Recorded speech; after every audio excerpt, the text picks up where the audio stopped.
brains.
Good morning, everybody, and evening, and afternoon. How's everybody this morning? Sorry, my curl is not behaving. Good time zone, yes. Good time zone to you are driving. I hope it's a good drive. Doing good, doing good. Good day. I do like the good time zone thing. That's funny. Doing good. How are you? I'm doing actually quite well. We had a couple things we had to clarify in regards to the concept sketches, to which I owe Savvy Otter, a little bit of an apology, and that my old school terminology when it comes to concept stuff is different from, for lack of a better way to put it, modern terminology. Because to me, the way we used to do it is we would just literally hang out, throw ideas around, and the artist would sketch stuff up while we were talking and throw ideas in as well. And, to me, that's concepting. Now, modern concept artist is a more finished, refined piece of artwork. And so my terminology is incorrect for modern day, and that's going to happen sometimes. And so I do owe Savvy an apology on that, in that my vision of what we were asking for, concept art, was just a bunch of really cool sketches to inspire us to do different things. And the concept artist world, which is a very specific thing now, kind of lost a little bit on it, and that's okay, because so we're just going to refine that a little bit. And what I'm looking for is just something that, some quick sketches, not rendered out, just quick sketches to kind of inspire us and move us forward, because we're not to the point to where we're going to make decisions on every single piece of artwork yet. So I just want to make sure that's very clear. So any issues that arise from the terminology issue, I completely take ownership of. And Savvy, I'm sorry that you've had to deal with some issues in regards to that. So I hope it's all good. You say it's good, but I want to make sure it is, because you're doing a really good job corralling all this stuff and dealing with the people that are writing in. And some of them are not very pleasant. And I know that you're dealing with it, and I appreciate it very much.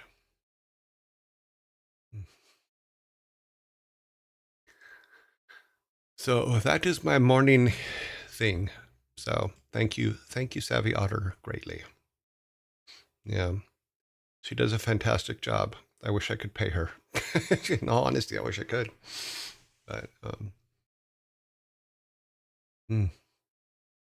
1,000 kilometers from Panama City to Miami. Wow, that is a good drive. Let's see, 1,000 kilometers. So we divide that by, that's 100 and 120. So 500. So 600 miles. If because it's kilometers is divide by 8, multiply by 5, and that turns it into miles. So it's 1, 2, yeah. So yeah, 500. I think it's 500, 500, 600 miles, something like that. Good morning. Hope you have a good stream. I'll be here most of it. Thank you, Cervantes. Also, Cervantes, one of your dad jokes is in the mix today. Both Daddy Dronke and Cervantes have dad jokes in the dad jokes today. So we will have 23 dad jokes today instead of our regular 20, because you guys are throwing some in, and I appreciate that. So, and I want to do something. I'm trying to figure out how to do a thing to where maybe we go back to the pretzel thing. If you guys can guess while we're doing dad jokes which ones people have submitted, maybe we'll put a pretzel on top of the Viking soda. Hope you're doing well. Going to stream. Okay, pop. Got to go through 100 resumes today. Oh, I do not miss those days. That is a tough one.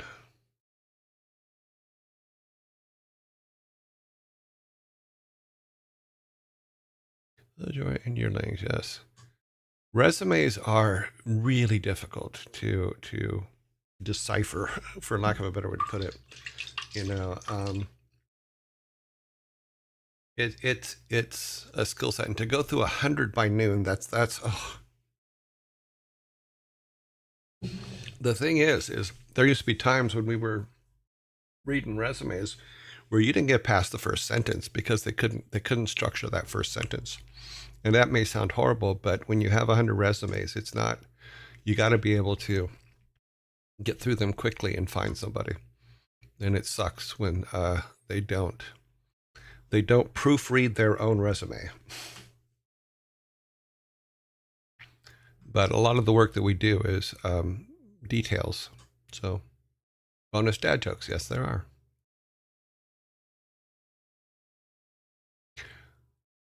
I have an internal rubric to make things faster. That's good. You do. You have to have basic rules for that stuff. Yeah, 100%. Have not only you reread your resume and proof your resume, but have someone else too. Find someone and say, read this and tell me if it sounds like I'm an idiot. You know, because I've written some horrible resumes in the past. Luckily, I haven't had to write that many. You know, for external use. You know, even the one that I wrote for Silicon and Synapse when I first started there in '91, that one was just silly because all I had was all my TV work to put on there, and before that, just plumber work. So it was an interesting one to say the least. You know, the one after when I finally decided to work again after I retired in 2014 was here's what I did. Yeah, it wasn't.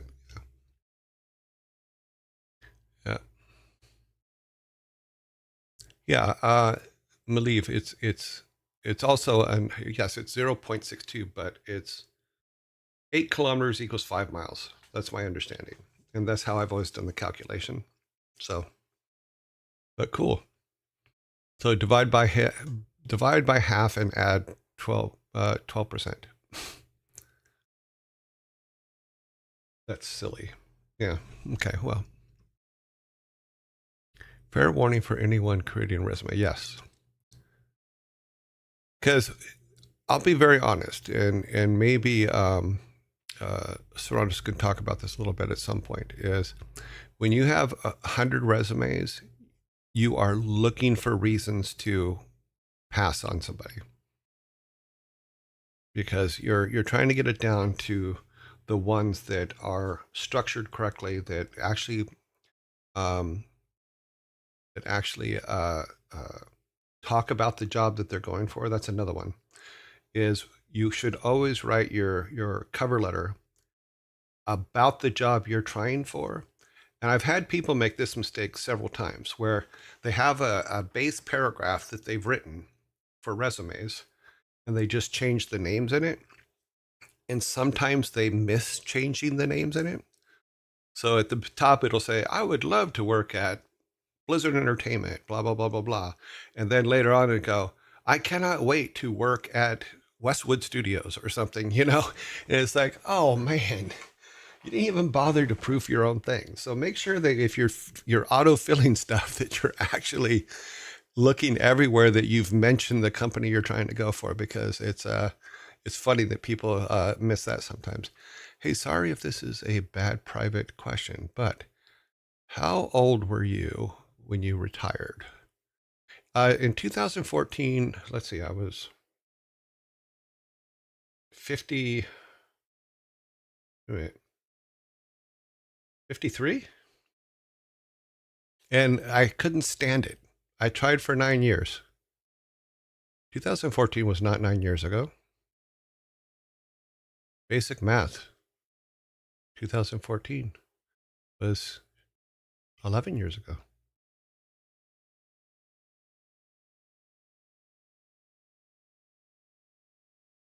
Yeah, I retired and I hated it.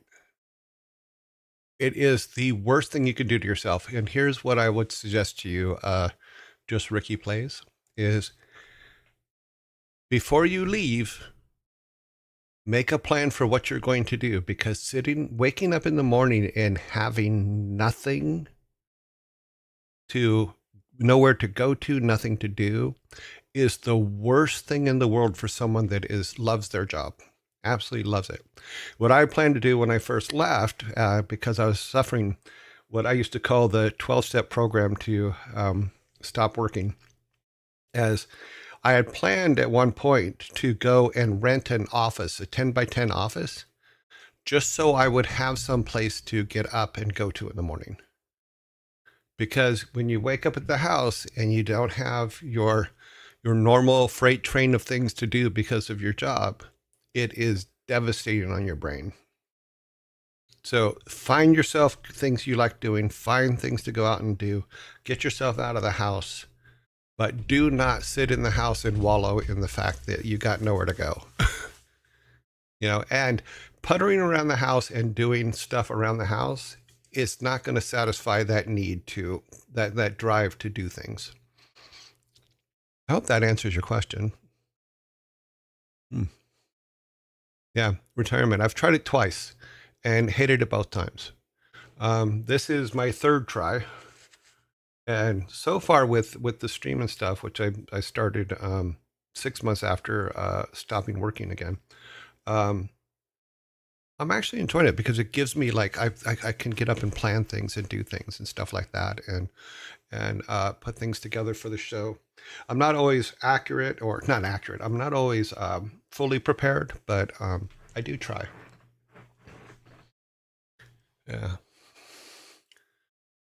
It makes it easy for the reader to find the appropriate information on your resume. Yes, highlighting and all that stuff. Make sure the information needed for the job that you're going for is as close to the top of your resume as possible. Or CV, as they call them in the UK. It's still early in California. Yes, it is. In fact, it is 8 o'clock? Yeah, 8:12 or something like that. Yeah. Yeah. Yeah. 53 sounds right. Yeah. Yeah, it was 53 or just turned 54. I forget. But yeah, it was terrible. No, don't do it.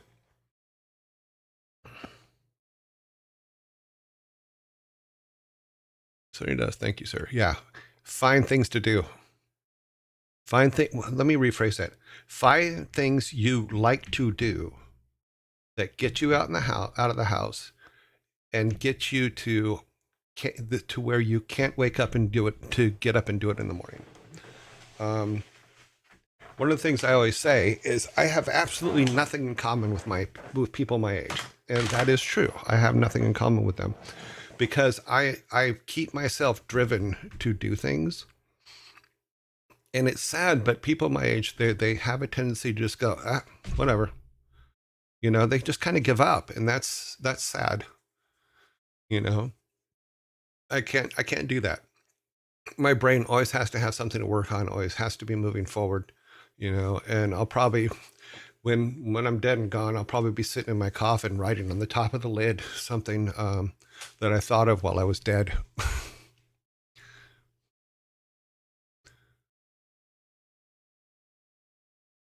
Am I hearing a new segment? Okay, wait a minute. Let me find that. Where is that?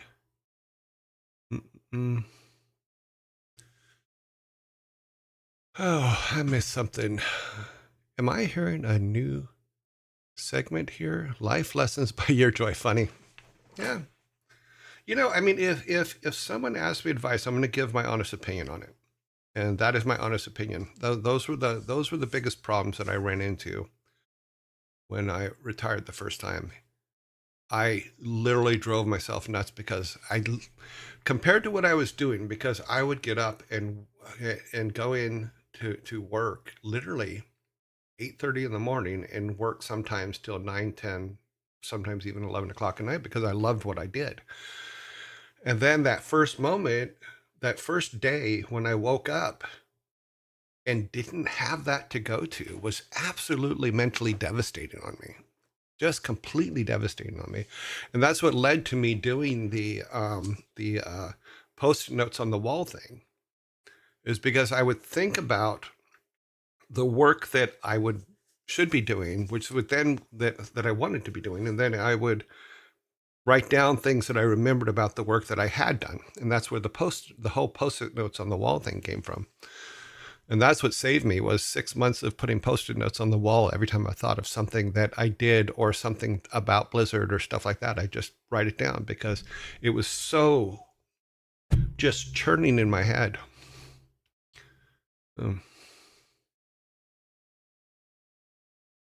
We don't go outside. Well, find indoor activities then.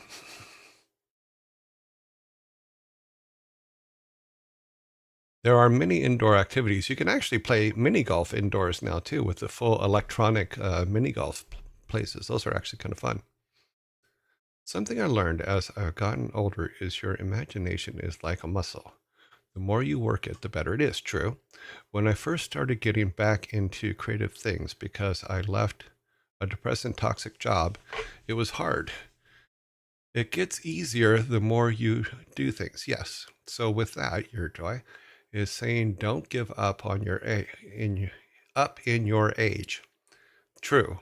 The more you do something, the better you get. True in most of, if not all things. True. All right. I'll ask. Okay, let's see. If you are nothing like other people your age, how do you interact and relate to them? I don't. I ask because I'm a late diagnose FHFA. I don't know what that is. And I just don't click with people my age very often. In all honesty, I don't know people my age anymore.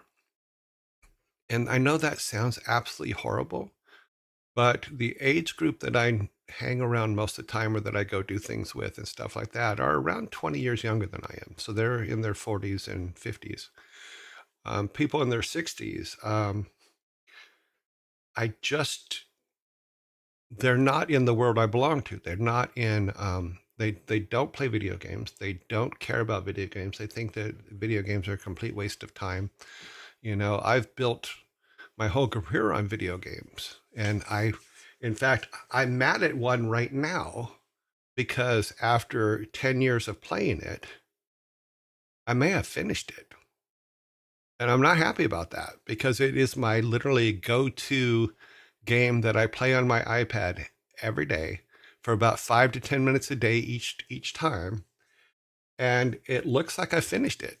And I'm literally on the very last level of it. And then there's no more. and I'm not very happy about it. It's called, it's by Pixel Federation, and it's called Diggy's Adventure. And I just finished Mars, which is their current final.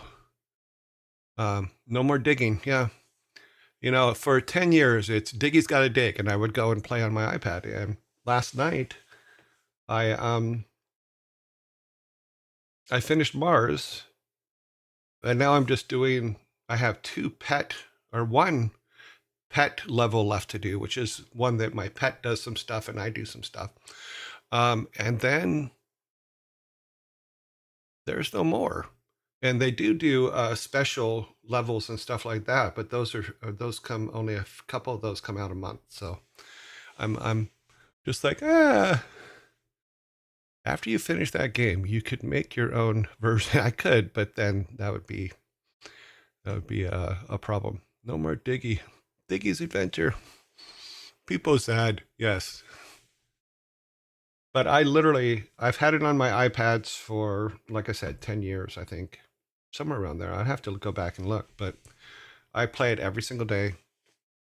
You know, when I wake up in the morning after I take my shower and get ready, the first thing I do while I'm eating my breakfast is play Diggy. I agree with the assessment of people in their 60s, 50s for me.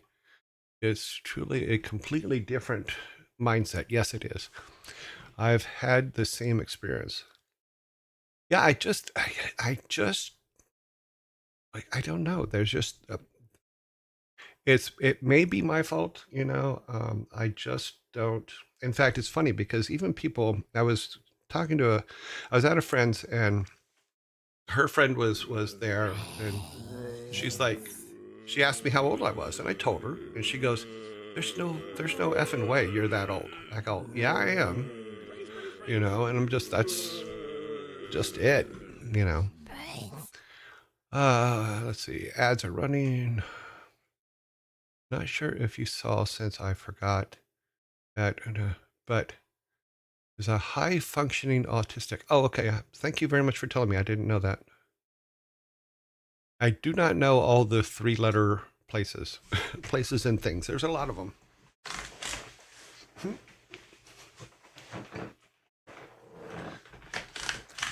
If it makes you feel any better, I'm a high functioning moron. You know.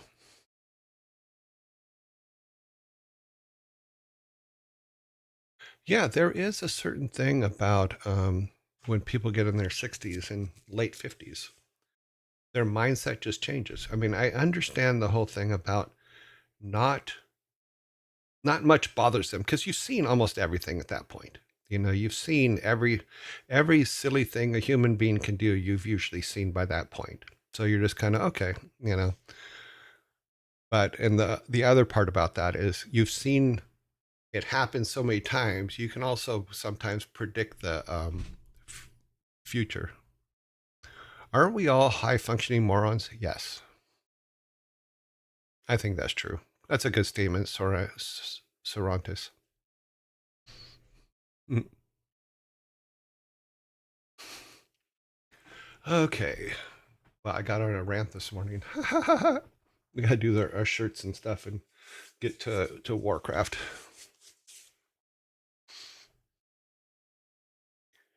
No, I'm not calling autistic people morons. I'm saying I'm a moron.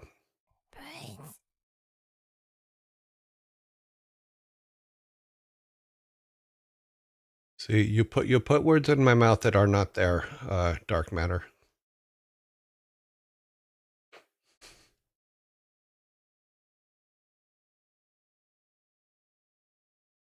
Oh, okay. Sorry. We are not. I do not believe we're calling autistic people morons. We're saying we as humans are pretty much morons.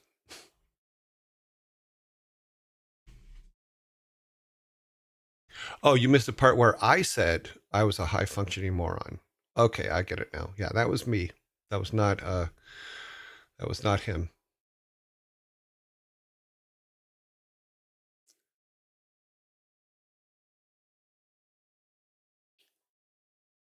Yeah. Good point. As a race we suck. Yeah, that is true. Oh, okay. Let's move forward here. Shirt of the day. Today's shirt of the day is I'm thinking. So I got my little thinking bot on. Don't be confused. You're fine, Cervantes. He just didn't see the part when the ads were on, so he didn't hear me say I am a high functioning moron, which led to your comments. He saw your comments but didn't hear my initiation of it. So here's today's shirt, and then we'll go on to today's movie. Today's movie of the day is Dune, 1984. Dune from 1984. The Duke's son leads desert warriors against the Galactic Empire and his father's evil nemesis to free their desert world from the Emperor's rule. This one was directed, I believe, by David Lynch, if I remember correctly. It was a good movie at the time, but expensive, really expensive. Yeah, yeah. It's funny because I was watching. I think it was the Sci-Fi Channel at the time did the Children of Dune, and there's a scene in there where they're supposed to be like walking across part of the desert, and they're climbing a rock thing, and one of the actors hit the backdrop with their hand or with their foot or something, and you could see the whole backdrop wobble, which just made me laugh pretty hard. Well, I remember we were playing Dune 2000, was a strategy game way back in before Warcraft. We played that game quite a bit. Yes, a fairly young Patrick Stewart. But if you want to see a real young Patrick Stewart, go to Excalibur. Yeah, because he was in Excalibur, that which was also Liam Neeson's first film, I believe. Yeah, and he got that movie, and he was in that movie, and I think he was dating the Morgana. Oh God, what is her name? She's very, very famous. And for some reason, her name just slipped my head. Oh, Excalibur, 1981. Yeah, yeah, he was dating Helen Mirren at the time. Yeah, she was pretty damn cute. But it's a pretty good one. The interesting thing they did in that movie is every time the sword Excalibur is on the screen, and it's something you probably wouldn't notice unless someone told you, is the lighting of the environment has green spotlights in it that are out of sight, but things are greener. So they put a lot of green lights up when Excalibur is in the scene, which I thought was a fascinating way to do things. So Dune was actually really good. I liked it at the time. I know a lot of people have said some horrible things about it since then, but I liked it. It was kind of cool. There's some silliness in it, but it was good. And because it is Friday, what do we do on Fridays? We do albums of the week, where I suggest some albums for you guys to listen to. You got to look at the age of things. Oh, absolutely. That's why we put the year of these up. This was 1984. This was 40 years ago. So, yeah.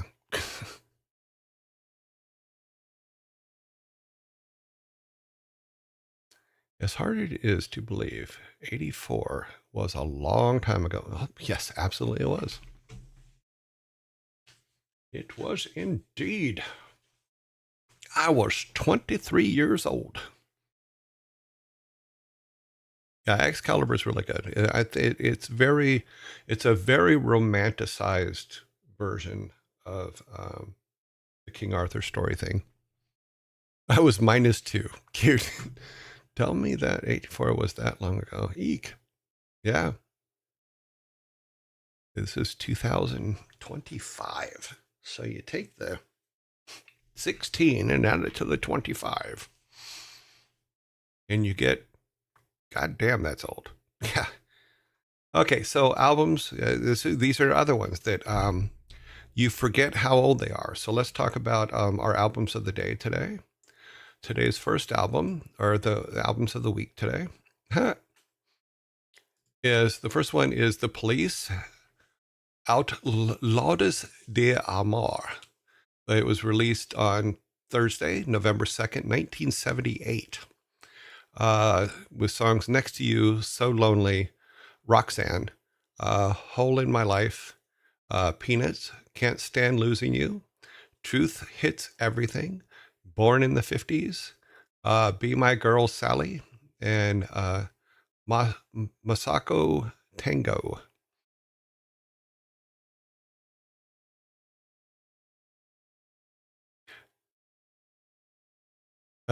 Knitting knots, I you have to try to get past that sometimes, because back then armor was just armor.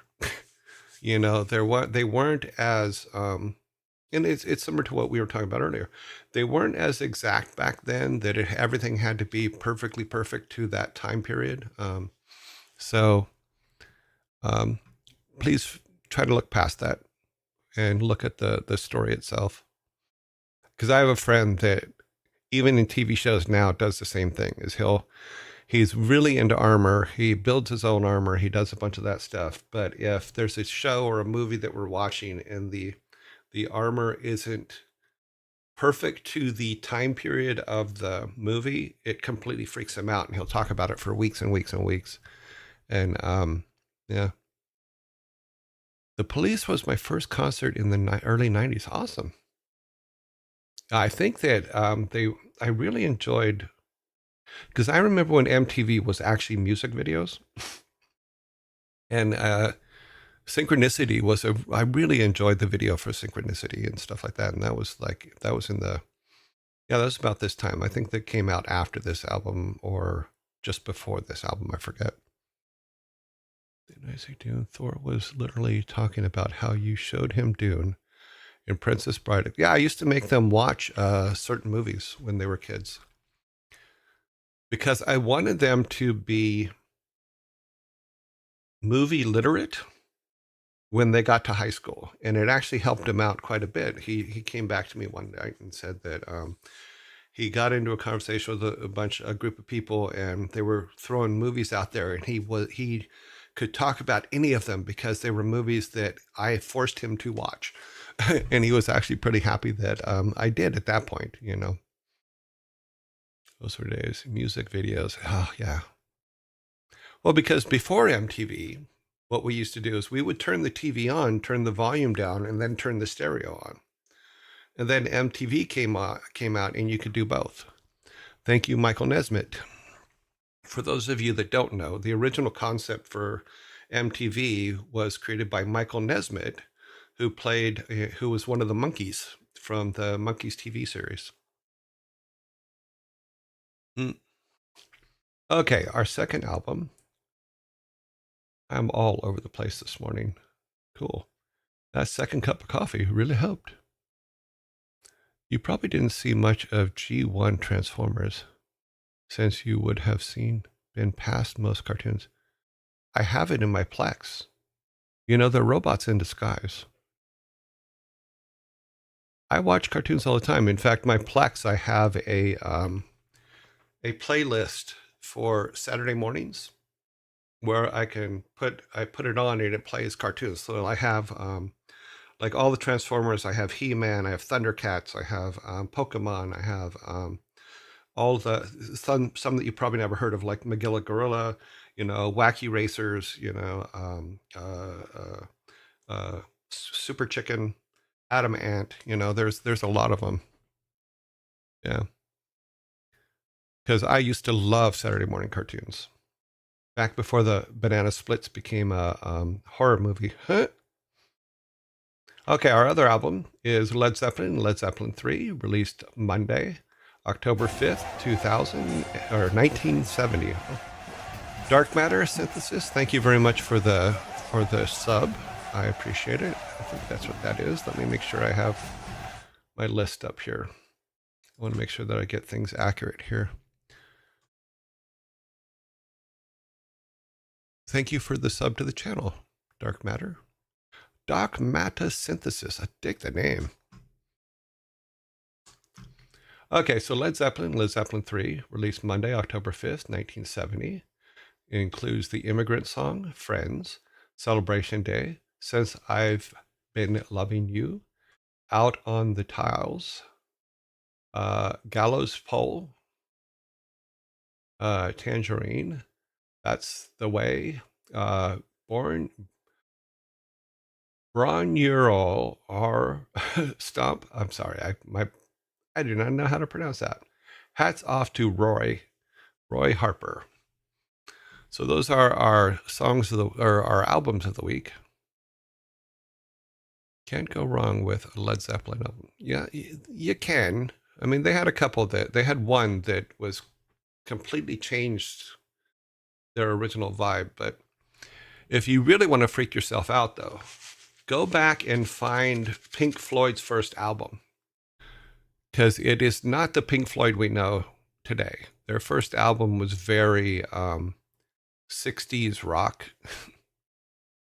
In the 90s for my call sign for the Wing Commander games. Wing Commander.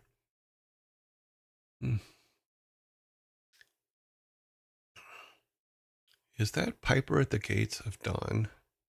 The one message messed me up.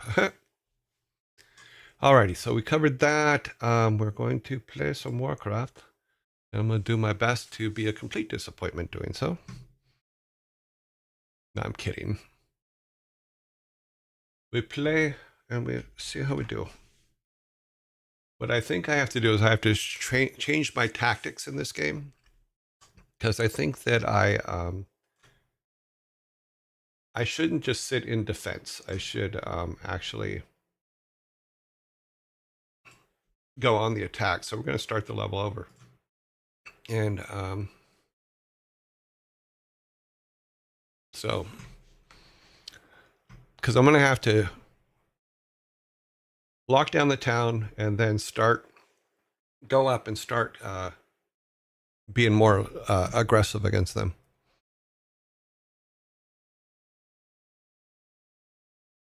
Yeah, it is a fun game. It absolutely is a fun game. We're actually on Orc level 5, I believe. So let's see, where are we for time? Okay. Yeah, War 2 we'll do later. We have to get we have to do Justice League Task Force still, and we have to finish Warcraft 1. Now, one thing that I haven't decided is, I'm sorry, but I'm all Horde all the way, and I don't know if we should play both the Horde and the Alliance all the way through. I really like playing Horde. Let's see. Before we get started, I need a minute. So give me just a minute. I'll be right back.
Okay, we're back. For the Horde every day. Dang it. What? Okay. This will bring back memories. See if there's anything else. No, nothing to me. Okay. I speak fluent typoese. Okay, cool. Because I type fluent typoese. Okay, let's get see if this is up and running. Post near the Red Ridge Mountains is Okay, under good. siege. A group of raiders have been dispatched to assist you in taking back the outpost and crushing the human opposition. Your secondary objective is to seek out and completely destroy their encampment, putting an end to this threat for good. That's right. Ah, trying to find my mouse. The humans There it is. draw near.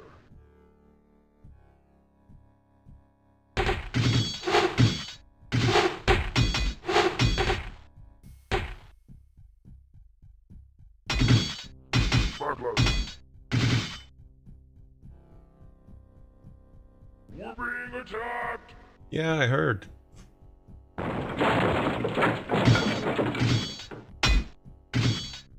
Luke. Luke.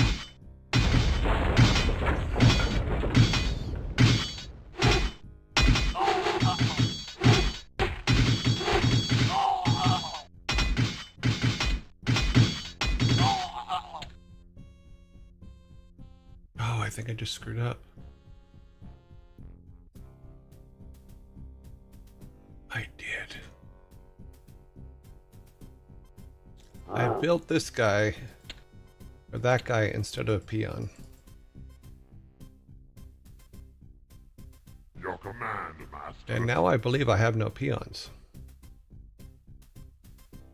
No peons, no gold. No gold, no trees. No trees, no nothing. Okay, well, we're just gonna have to start this over. Okay, menu. Restart. Oh, what a moron. See? That's what happens. Me too. I spelled horde wrong. No, don't worry about it. Orcs can't spell. On your return from the dungeon, you receive word from advanced scouts that the recently established outpost near the Red Ridge Mountains is under siege. A group of raiders have been dispatched to assist you in taking back the outpost and crushing the human opposition. Your secondary objective is to seek out and completely destroy their encampment, putting an end to this threat for good.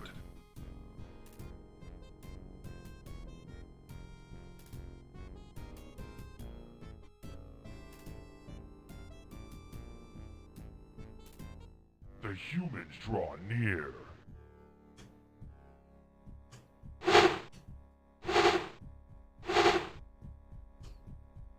Okay, why did they not go? Oh, because I'm pushing the wrong damn button, that's why.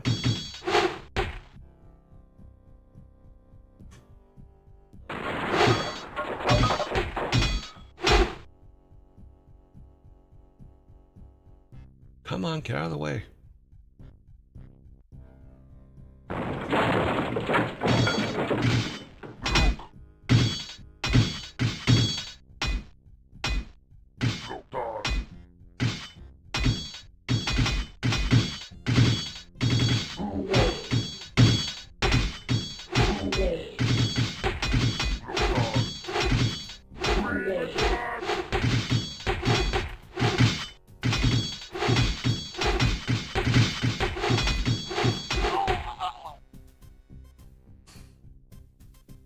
Okay. Let's take stock of what we have here.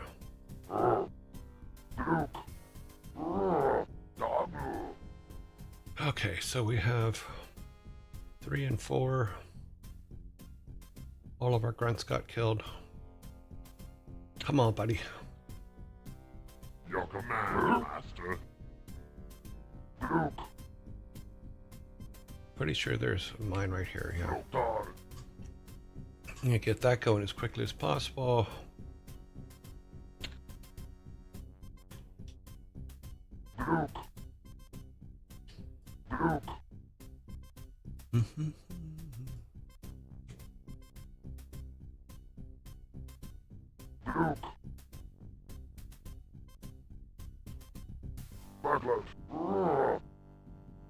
So what I think we need to do is build a staging area that is across the bridge where they're collecting. That way we can get them as they come in one at a time. But we're going to need a lot of things. Okay, so I submitted some concept. Can I... Yeah,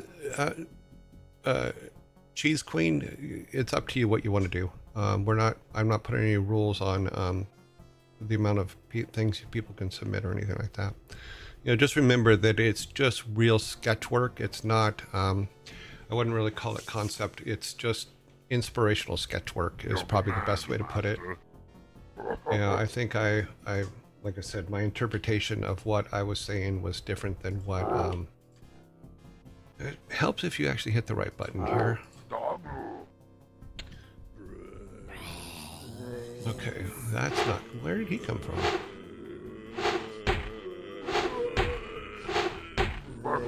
He doesn't usually come out this early.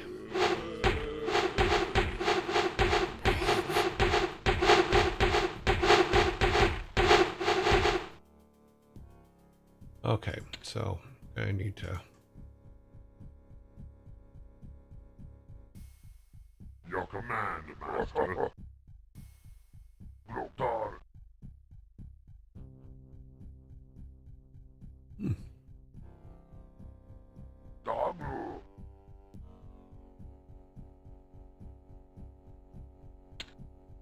Okay, that's going to take some monies.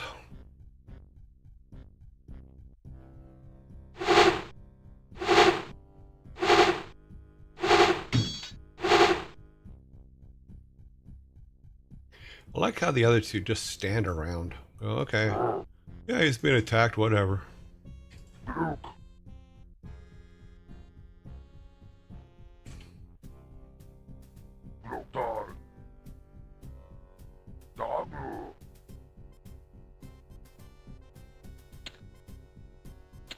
Yeah, we're gonna need... Okay, good. We can do that.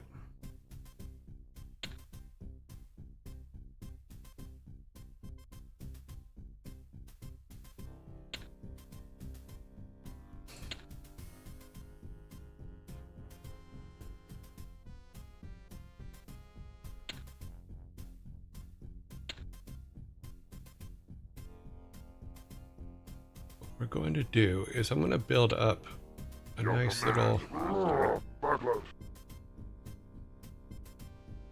bunch of archers to back up. Oh, we were in... Sorry, I didn't realize we were in zombie mode. All people I hang out with in college played this game. Considered it a masterwork. I may have lowered my grades playing it. Sorry, not really, but a few coffee feels... Yeah. Thank you. Thank you for... I always... It's just going to sound horrible, but I'm going to say it anyway because I say it as a funny thing. Thank you for paying for my house. You know. Because WarCraft did pay for my house when I had it. You know.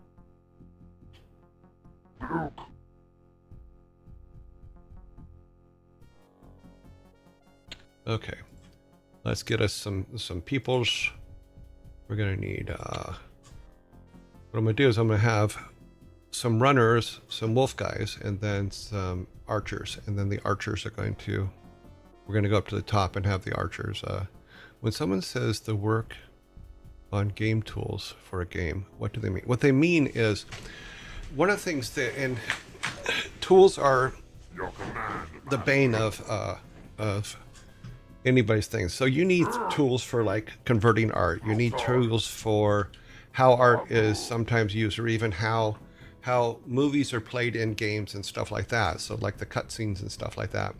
So those tools, as well as stuff that just like the case of for this game is Mike wrote a tool called CED, and what CED was a cell editor. And it made it to where it was a program for me to be able to lay out the backgrounds for the maps and stuff like that. And because there wasn't anything nobody had anything, nobody made it. You used to have to make all that stuff yourself. And Your command, Master. But there's all kinds of tools that are needed for everything when you're making a game. There's just tons of them. So that's what they mean. The tools editor is going to save your life. Okay, now we're going to move these guys up.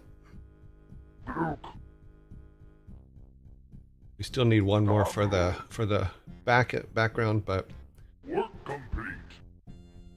okay.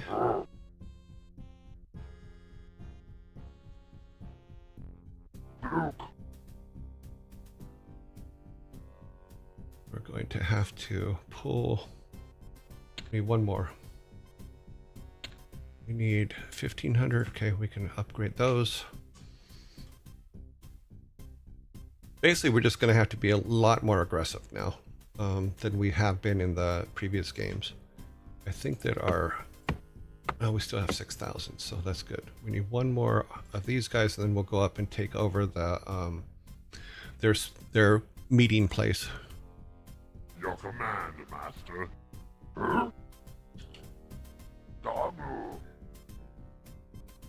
Okay, so this should give us enough to where we can maybe take over their gathering point on the other side of the bridge.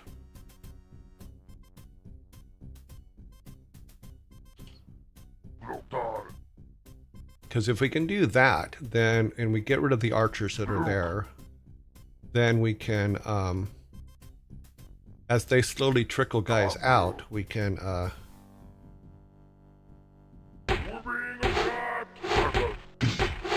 why did these guys not go?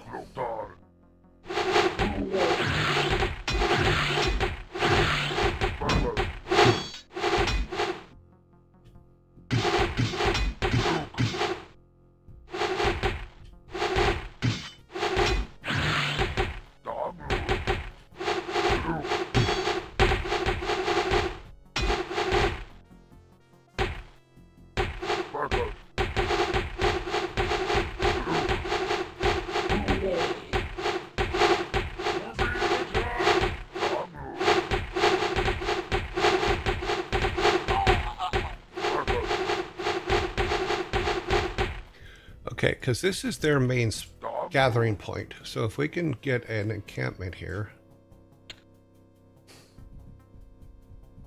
we can kill them before they can gather a force.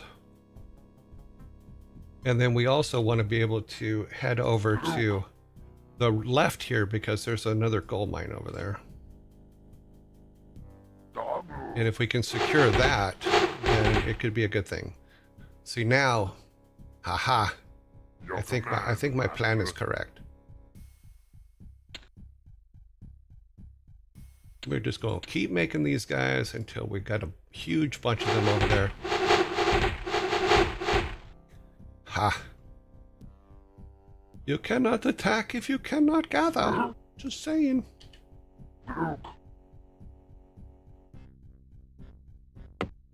Okay, this should be going soon. No, we're actually still good. Keep making these. Keep doing it. Your command, Master. And then we could do some good attacking here in a little bit. Because we'll take 4 of these guys and go off here to the left and see if we can take the gold mine that's over there.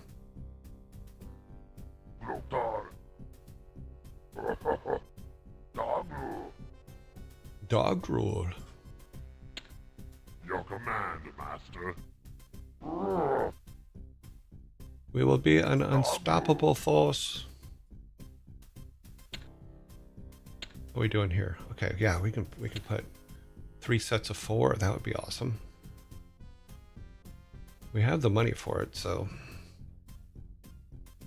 it's probably not going to be enough to take the complete out, but yeah.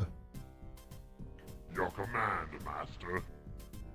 Well, WarCraft has given me a very good living. I cannot complain. And if I did, someone should slap me.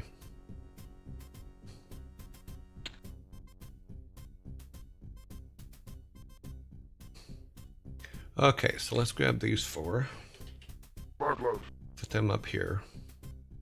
We'll take the next 4, put them here. We'll build three groups of 4. Put him here.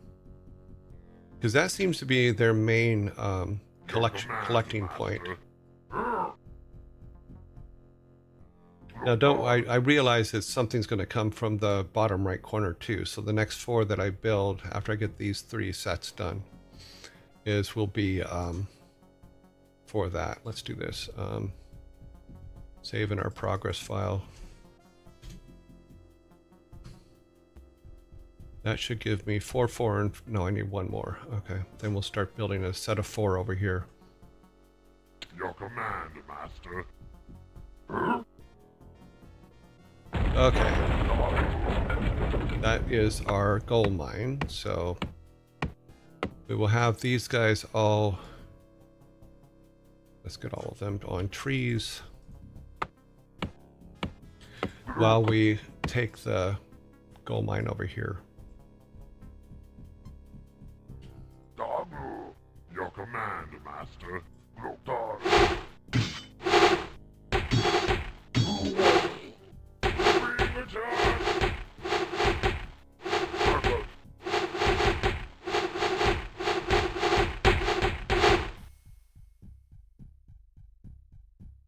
Dabu. Okay, so let's grab some peons. Oops. Put these guys back over here now. We only lost 1. That's not too bad.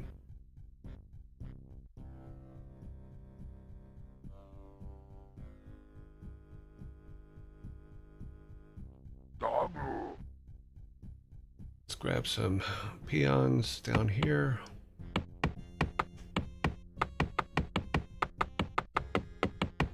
Lotar. We'll send them here. Dabu. Make some more peons.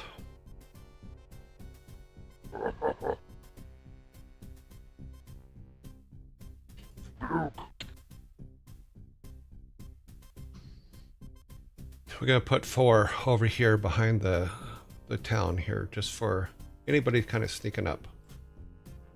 And then we'll start moving up a little bit to get a little bit closer to the town. See if we can Your command, Master. draw some out to be killed. Your command, Master. Like that. We're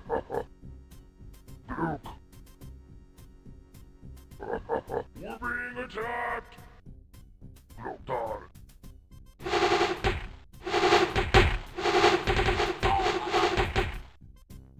Lotar.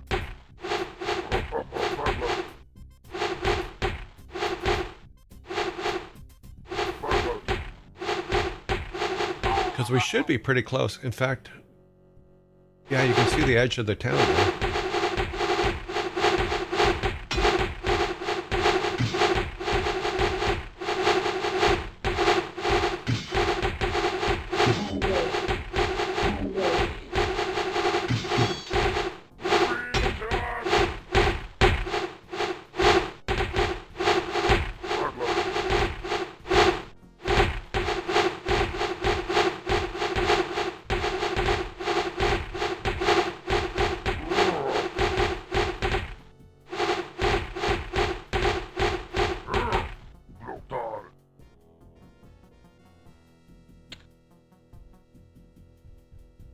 Costly, but okay.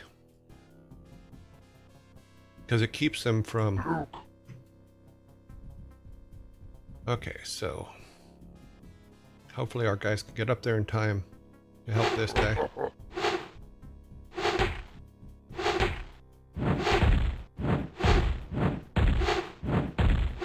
Haha. Your command, Master. He's like, hey guys, where you been? Come on up. We're being attacked.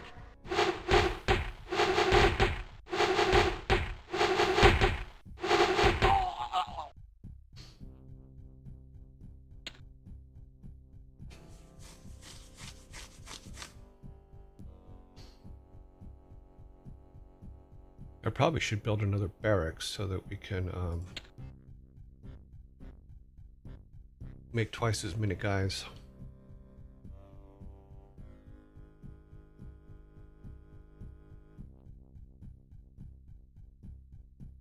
Yes, I was involved in the development of WarCraft 1. In fact, the cinematics pieces that are in it are my work, because I was the only 3D artist at the time.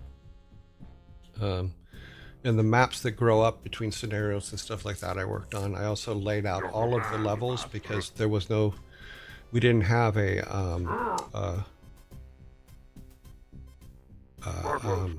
there was no such thing as a map editor yet. We were using a program called CED that Mike Morheim wrote for building stuff and putting things in. So yeah. Yes, I was one of the original developers of WarCraft 1, 2, 3, and then making the cinematics and stuff became... For this, it was just one of the things that I did, and I did all the original cinematics, like the rolling into the gate and the hero screens and stuff like that. But very rudimentary stuff, but a lot of fun to do. See, now we can build twice as many at a time. We can take him and he can go get some gold. That's what he can do. We can build our forces up and maybe move into the town and start tearing it up. I love level world design. Your command, Master. Your command, Master. Let's move them up there. Luke. Make 2 more. What do we got? Yeah, we got plenty of space. It's just gold is the issue. Ooh, a peon. We're close enough to kill peons. That's pretty good. Let's kill him. Just because we can. Chase him down, get him. Ah, never mind, come back. You're gonna draw enemy fire. Your command, Master. Your command, Master. We're gonna get a group of another group of 3. See what happens. Let's move this guy to here. They can probably still hit him.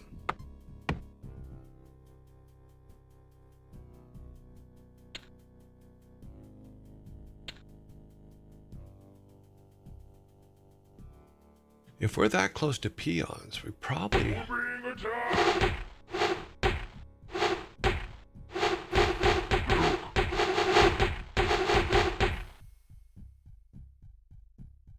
We might be able to move in and start taking buildings out.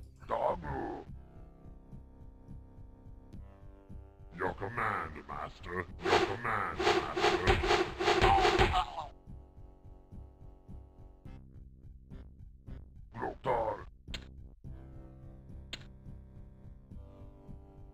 Ah, we need more gold.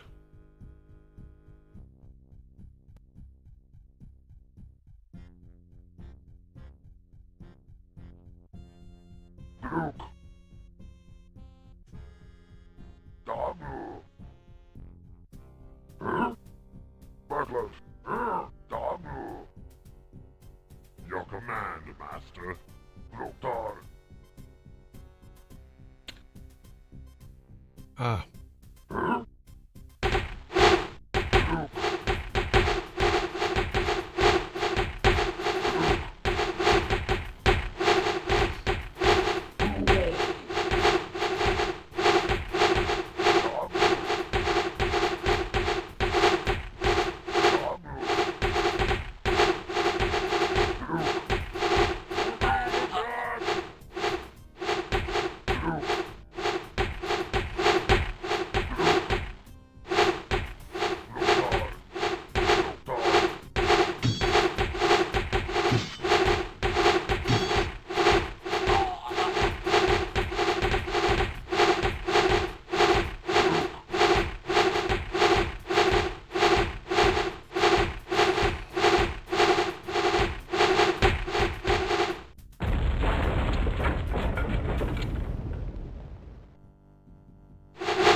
Save.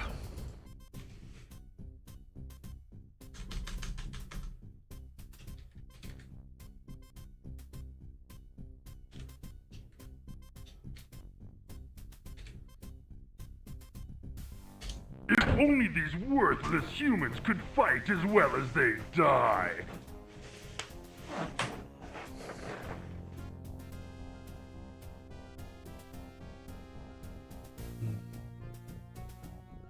Okay, so I built 59, the enemy built 24. So yeah, that was the thing to do on that level, was don't let them gather in mass.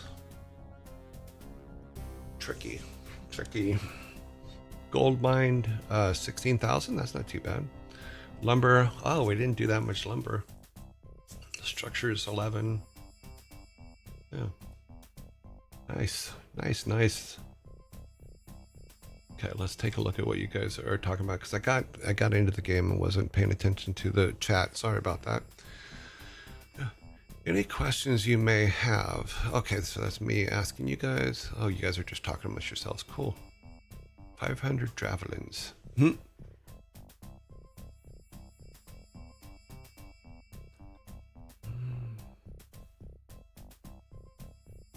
Hey, now that you're not a Blizzard for around a decade, there's this huge mystery that was never truly solved. Was WarCraft to be... No, I mean, I've talked about this before. No, it was not supposed to be a Warhammer game. It was a original concept that we came up with and shopped around, but it was never supposed to be Warhammer that I ever heard internally when we were working on it. So my belief is no. I know that there's rumors about that. I know that Command and Conquer had a problem with us because they didn't like that we were making a real-time strategy game. You'll have to wait because... Oh, like little hearts. Interesting.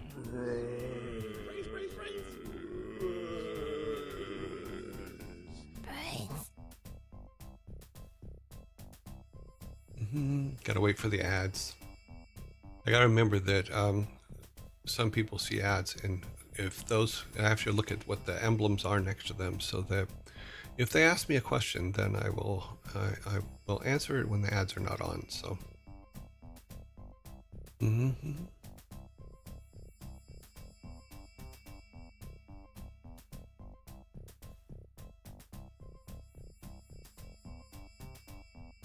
Let me wait for, let's see, how much time do we have on the ad still? Put this over a little bit so I can see. 1 minute.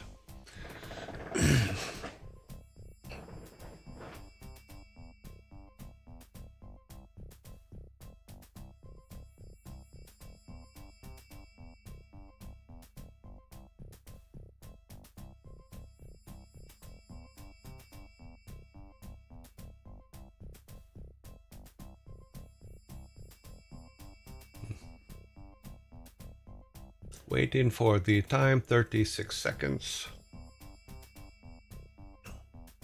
Where are we all for our overall time? I think we're okay. We did finish a WarCraft level, so that's actually kind of cool.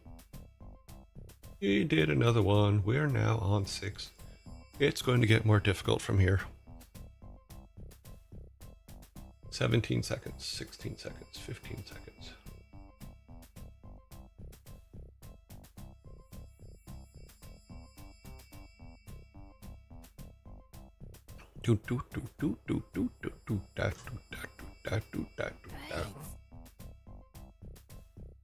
Okay, so to answer your question, just Ricky, to the best of my knowledge, no, I don't remember at that time talking about Warhammer or even me personally being aware of Warhammer. So mostly we were playing Magic on the floor during lunch and the Neo Geo in the game room and stuff like that. So to the best of my knowledge, no, it was never,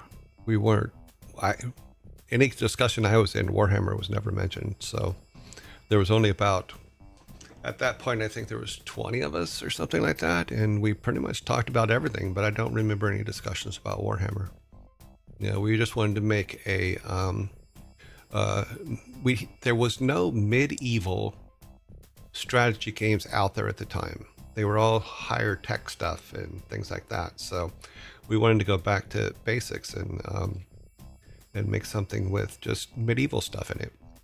So I hope that answers your question, just Ricky. But no, like I said, in any discussion I had at the time, I don't remember anything about Warhammer. So, in fact, I don't. I mean, I know people now that work for Warhammer in Cyprus and stuff like that, but no, at the time I wasn't. I don't know if the mystery's solved. I'm just saying from my point of view, I don't ever remember a conversation about it. So. Wasn't on the top of my mind. Okay, so another piece of my fine 3D work there in the background. Silly stuff, but fun. Let's see what the next level brings us. The humans of Sunnyglade have become fat and lazy with their prosperity. The town is like a ripe plum waiting to be plucked. You will march upon their weak human armies and smash them to pieces. Somewhere in the town is a tower that you must keep intact so that we may study how their magics are created. Fail me, and I will have your head on a pike at the gates of Black Rock Spire. Oh, these maps just kill me.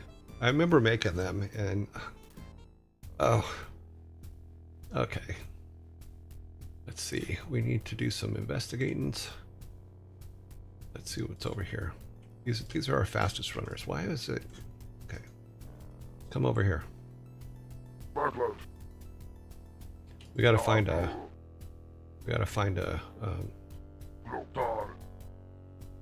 Gold mine. First thing, gotta find a gold mine.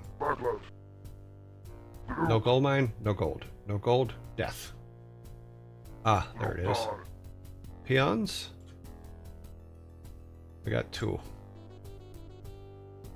Harvest this. Ugh, I hate when that happens.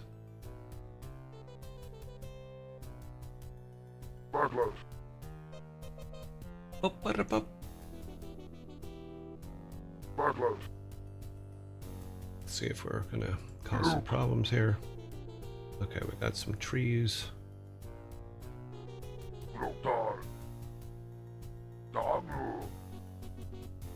We need a couple of these guys.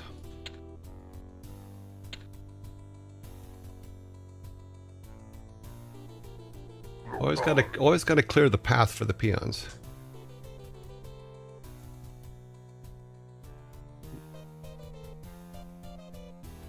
Yeah, I was just sitting at my desk one day and came up with the idea. I'm like, okay, well, I can just squish them down and then pop them back up and see what happens, you know?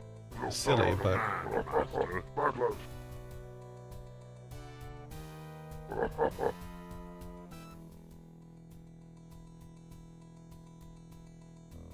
Okay, we need to build him here.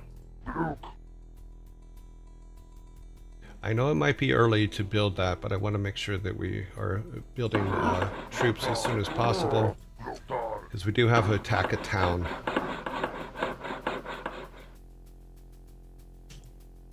So we're gonna need some basic things. Well, go attack back.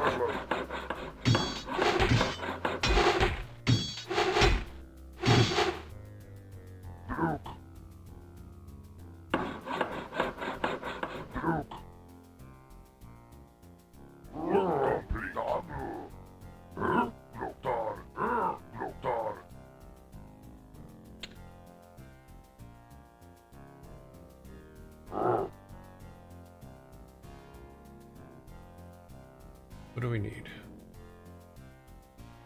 We need trees.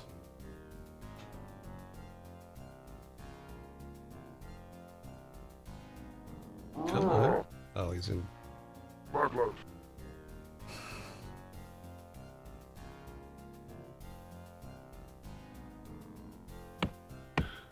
Yeah, these are the originals. This is the original game. And all that, the 3D stuff we did on 386s, which were really, they were they were the base machine for the time, but they were base machines for paper and documents and stuff like that. And we were using them to make 3D art, which was just crazy. And then I talk about the time when we were working on the battle chest version of War 2 and War 1, and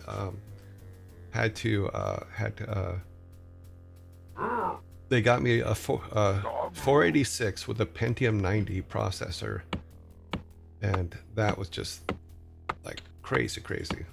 Oh, can't do that yet either. We need a couple things. Oh, that's right. We need to build a house because we need farms.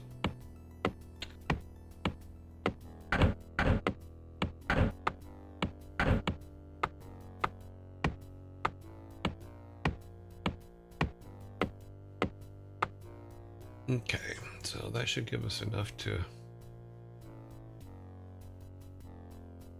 build another farm.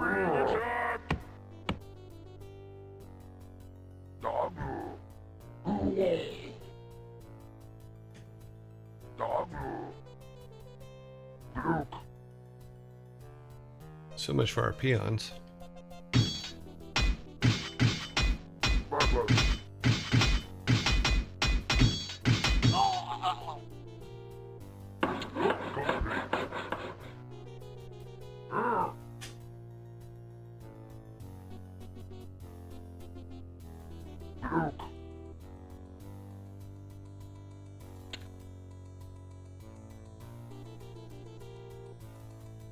Yeah, 386 is, if you go back and start a 386 up now, you'll lose your mind, because we thought they were awesome and they were fast at the time, but oh my god, compared to what we have now, oh jeez, just crazy farm.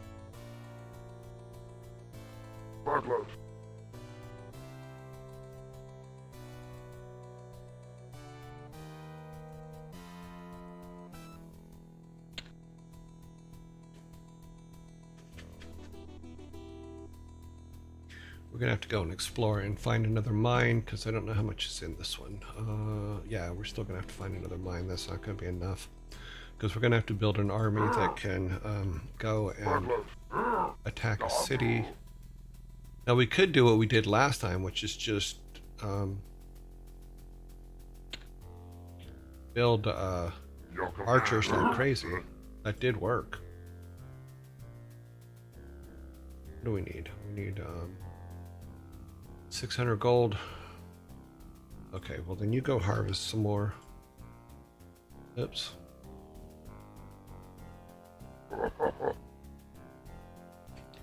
Nothing worse than a peon standing around doing nothing. The humans draw near. What the hell are those?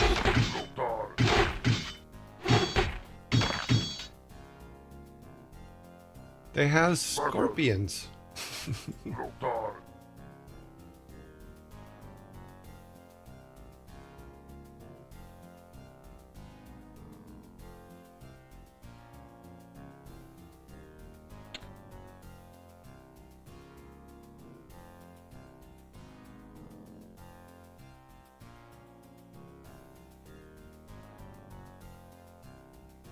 If I remember correctly, my first PC was a Texas Instruments TI-99. Yeah, I remember those from Radio Shack. Used to have those.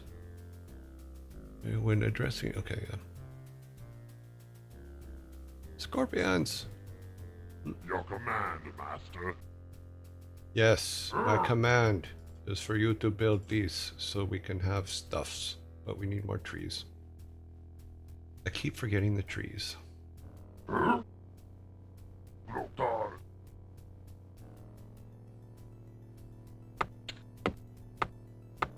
Peon production's the most important thing right now.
Yeah, we're gonna need to build more farms. But we will get there. So I want to be able to get archers, but I want them to be at the highest level.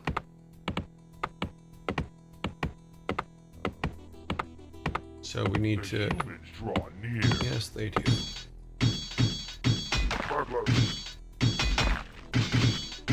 Your command, master. Butlers. What are we short now? We need 500 trees. We have 500 trees.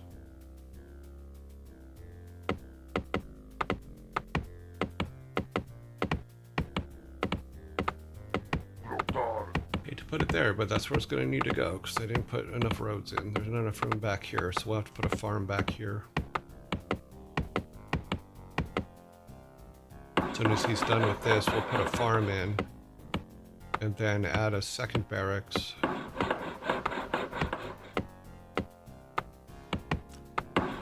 At one point, someone made a custom mission creator for Wings Commander 3. It was still in DOS days, and the entire mission making was done using the text command and numeric numbers code where the ship wanted to...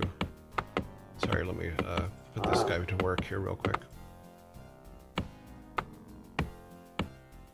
How many trees do we need? We need 300 trees. Okay. Let's move him down here for now.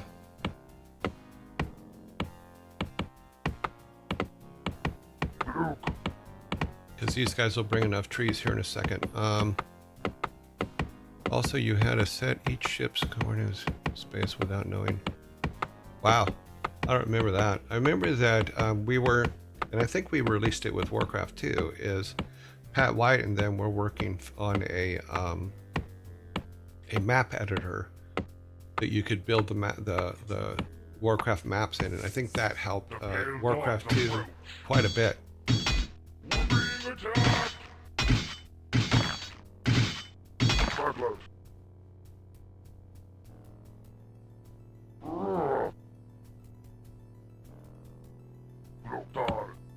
Okay, so that will give us enough of those, and we can start building big time. The humans draw near.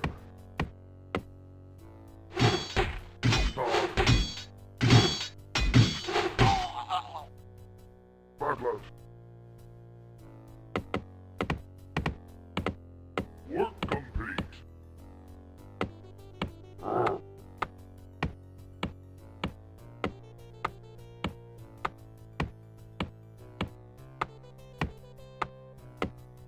600, 500. We don't have enough lumber. Okay.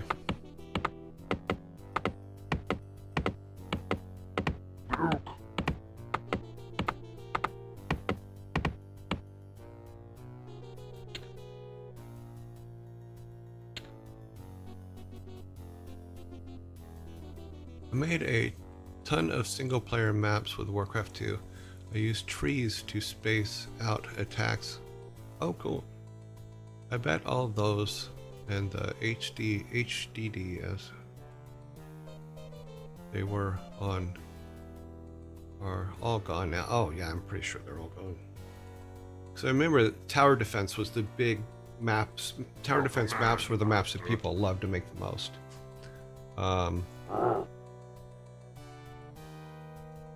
Let's see, blacksmith to make things. We have enough. We do have enough.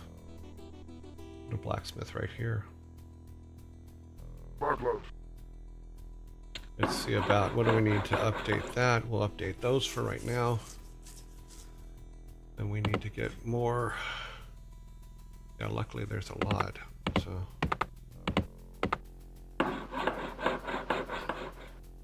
Okay, so we're updating the spears.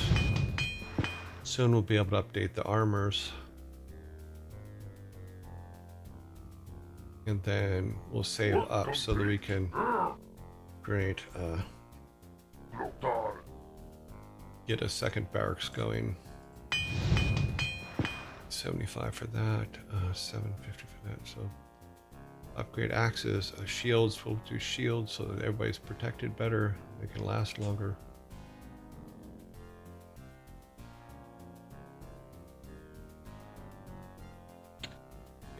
pale dogs approach.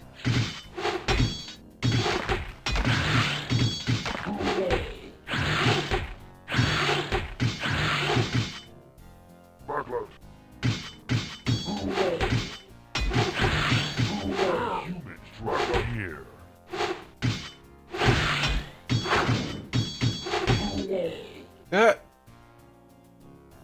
What the hell? Oh, they got a catapult. Oh no. We are doomed.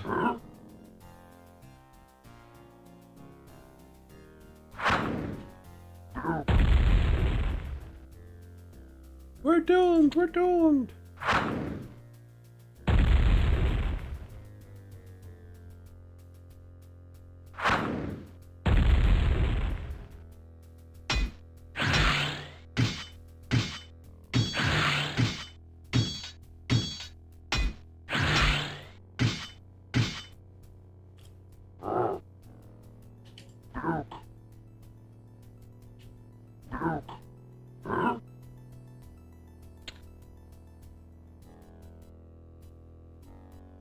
We'll get a catapult too.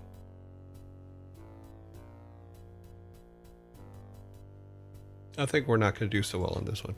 What kind of irks me is that I was able to figure out the stuff out as a young teen, but even scripting makes my head spin these days. Well, scripting is not as easy as people think.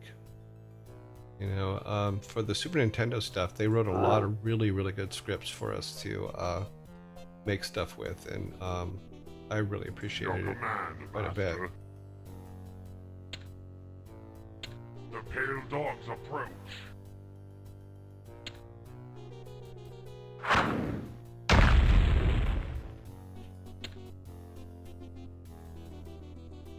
Bring it on. Mwahaha. We need a second one of those just for fun, if nothing else. Need 200 wood. Bring some wood in, guys. Oh, you're standing around. Get over here.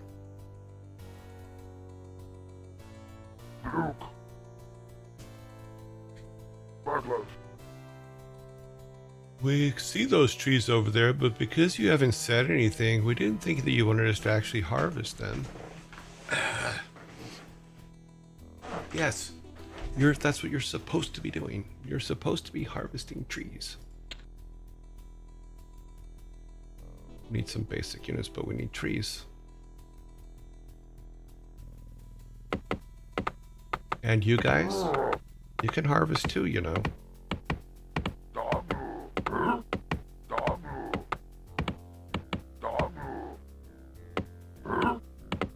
I can't believe they're waiting in line. We'll just stand here. We're gonna wait in line to harvest some trees. Yeah, scripting and all that stuff, and I had to learn as well because I was an artist. I wasn't, the only stuff that I wrote back then was when I was trying to figure out things for 3D. You know, so yeah, you just learn. Learning's easy. Once you get used to it, it works really good. Backlash.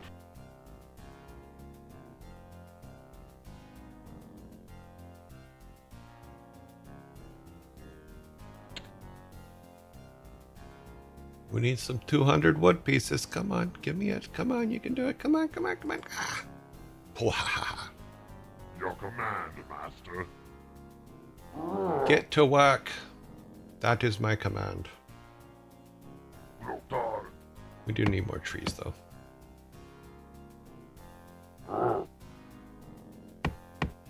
Notar.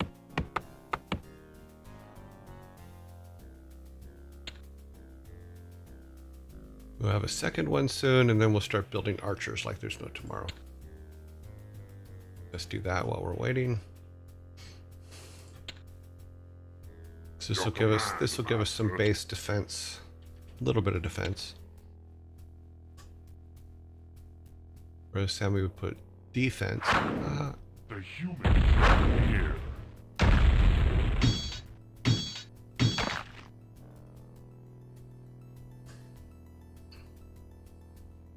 That's what we like. If I remember correctly, my big thing when we used to play before was catapults with archers behind them. Because the archers will keep the guys off of the catapults, and the catapults will just keep blowing stuff up. So if we can get like a band of archers behind our catapults, we'll be unstoppable.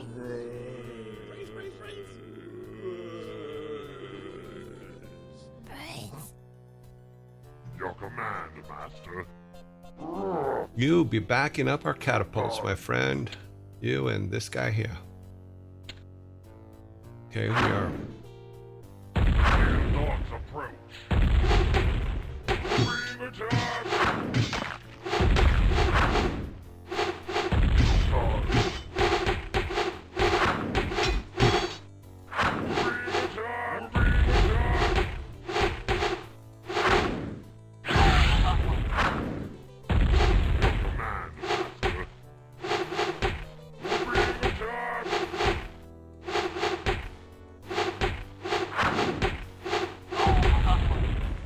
Mwahaha. Okay, all of our PNs are dead, aren't they? Nope, but they are. Let's send this guy back. This guy goes back. These two go up here. Okay. This guy goes up here. Draw near.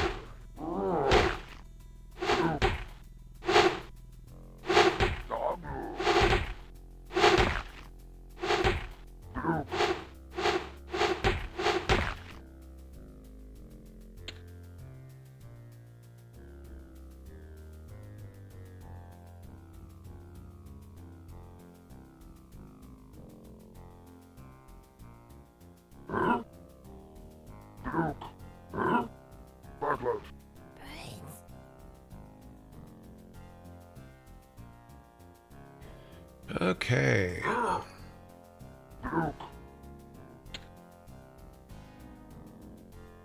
Your command, Master. Butlers. Don't have enough. We'll make another one of these guys. So we have 2 catapults with 4 archers behind them. That would be pretty good. Butlers. And then we'll add a catapult.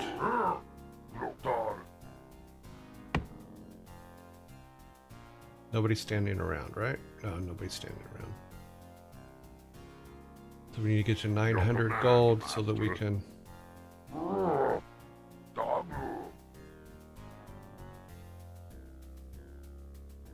900 gold for another catapult. Then we can start marching. Because when we get 4 catapults with 8 archers behind them, we'd have everybody full power. Got here 700. Yeah, we'll get 1 more catapult, then we'll build our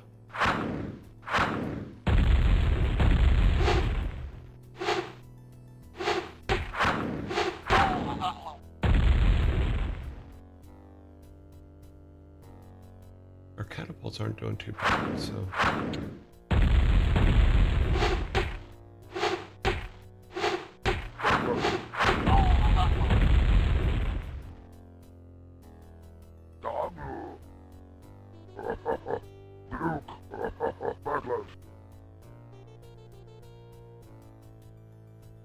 they're going to send someone from this backside here soon, so we got to keep that in mind.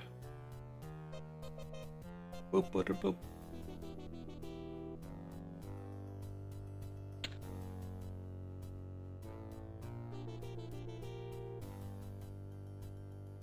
Your command, Master. The pale dogs approach. We're being attacked!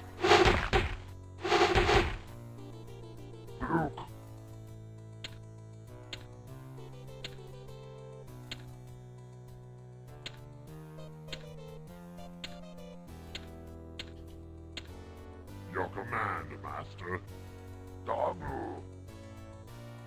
Battlers. Damu.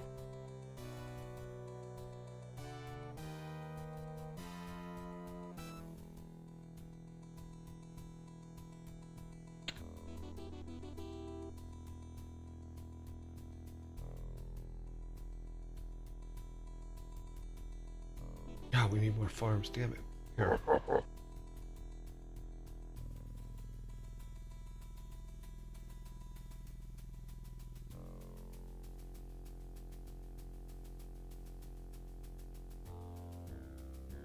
Battlers.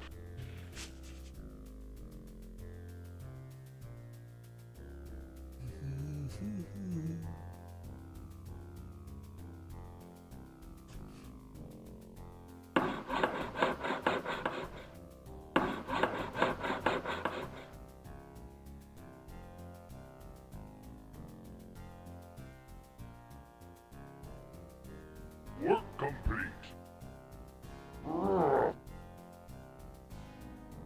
Damu.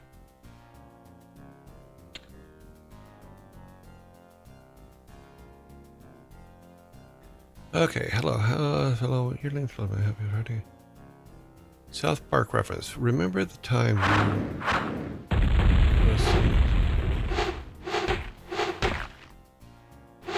Will not bring us back.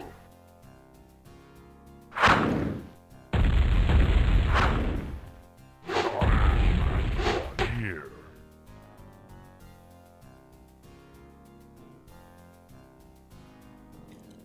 Remember the time you...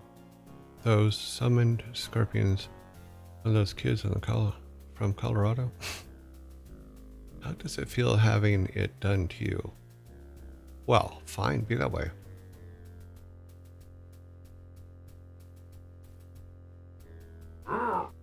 Luke.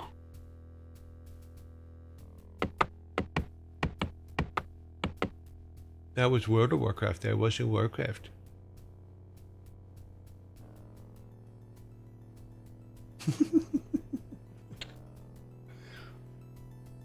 Oh, I'm so stupid sometimes.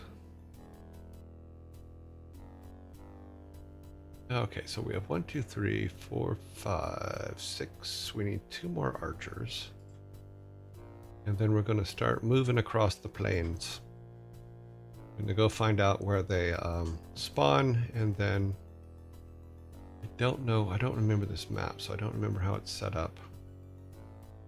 But we will get 2 more archers and then see what we can do. What kind of health is these guys in? That one's a little bummed. Come up there. 1 more of you.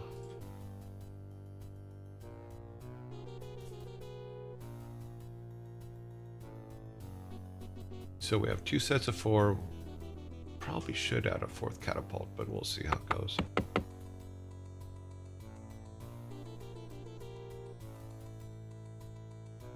Technically, yeah. So we have 4 catapults and 8 archers. Your command, Master. Yeah, let's do that.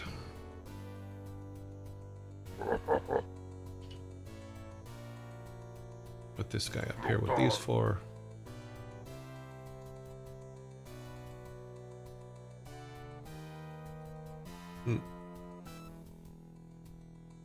At the very least, we'll have a big, flashy ending here. God, I hate that I can't do that.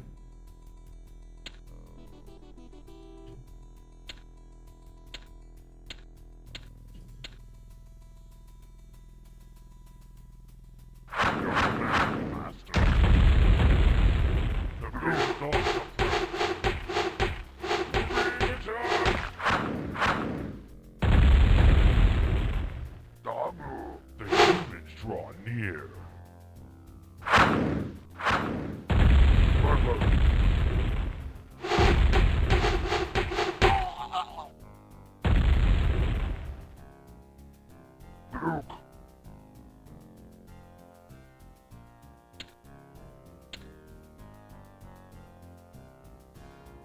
They can draw whatever they want.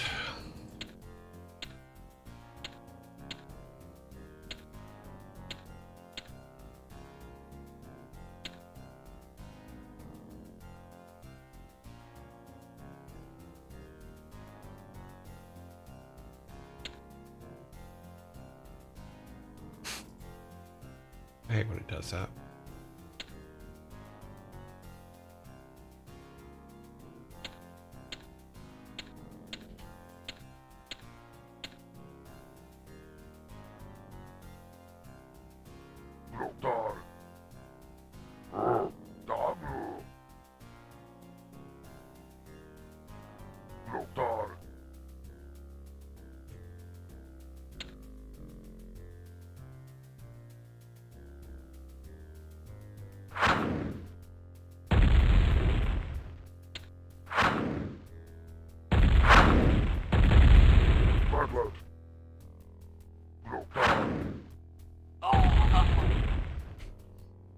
Okay, so that looks like their staging point.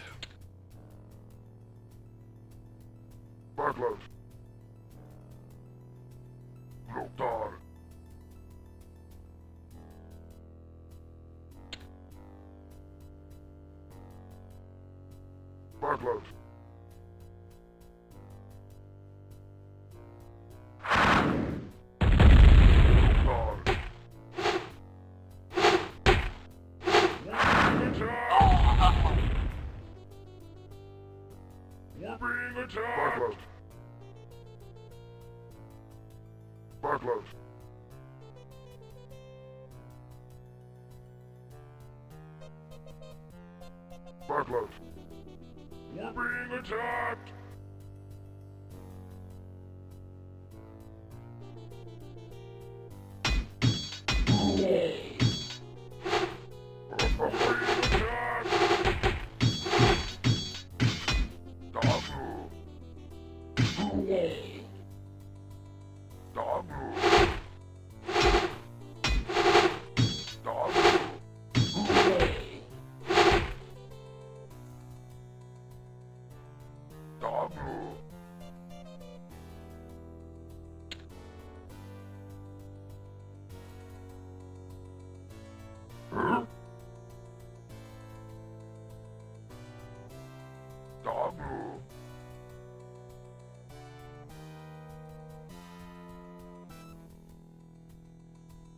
So that should be good for there. We probably have another bridge over on this side over here that's probably the problem.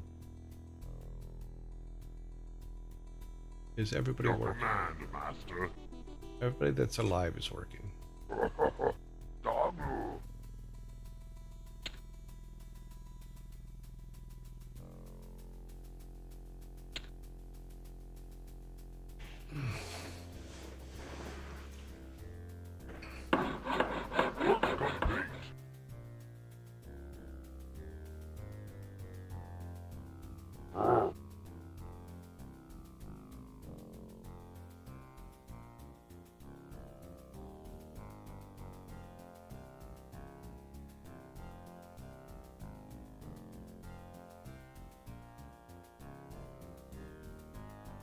Luke!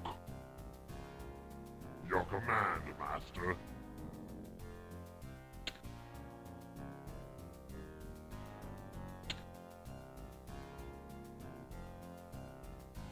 Your command, Master.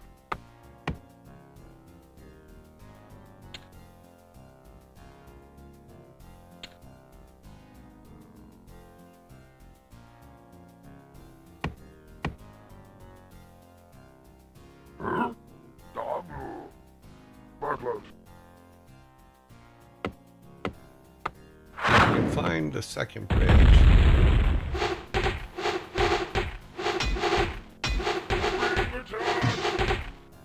Wow. You can see they're right there on the other edge. If I pulled the catapults up just a little bit more, it would activate them. Oof. I don't know. There you go.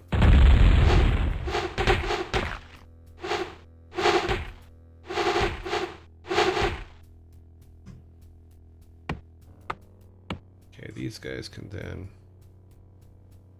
Come over here. We're kind of following. Okay, that's what we're. Okay, so they were coming across the bridge to come over here. Or were they? Let's go here. Because if there's another bridge up here, then we might be able to hit them from behind the trees. And protect our use of trees as protection for our catapults. What we can do is we'll run over here and see. We're going to take a look. Oh, they're going around this way. Interesting. You have separated our forces. That is how they're sneaking in.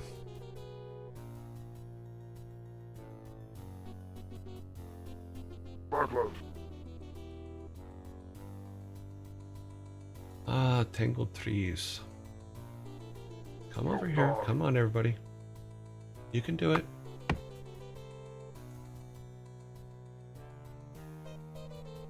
He goes, I can't. My pathing is a mess. Oh, interesting. There's a gold mine right there. There's a white square on this thing, so I think it's a gold mine. Yep. We has another gold mine. And we have lakes, which means there's got to be a bridge. Let's bring our catapults up to here. Boo.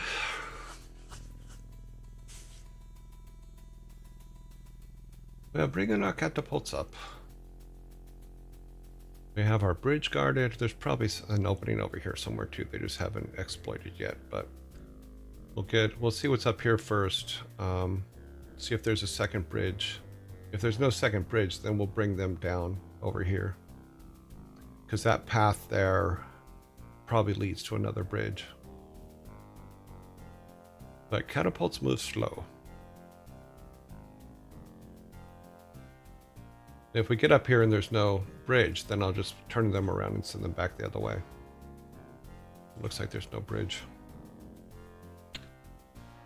Let's bring these guys down to join them.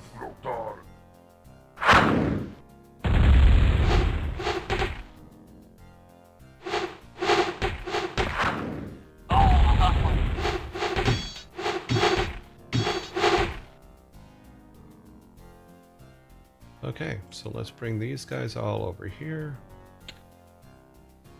with their archers. We need another catapult.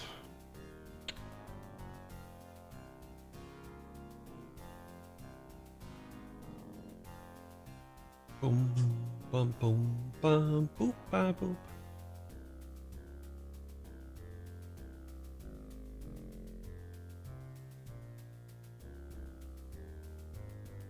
Where are you going? He goes, well, we've just taken a path around the other catapults. We're just gonna wander around. You don't mind, do you? No, not at all. Your command, Master. Your command, Master. Ah, there is another bridge. This bridge can be a problem.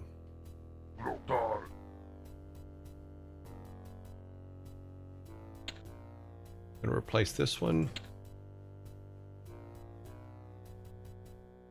And we're gonna put this one with this guy, these guys. We're gonna put him here.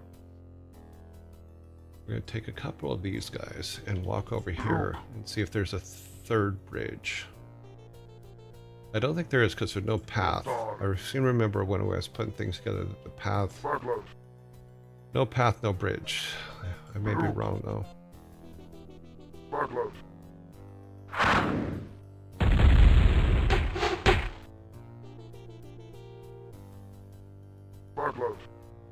But there's always sneaky ways. Okay, yeah, that's the edge of the map, so... Okay, so we are defending properly. We'll put this one here.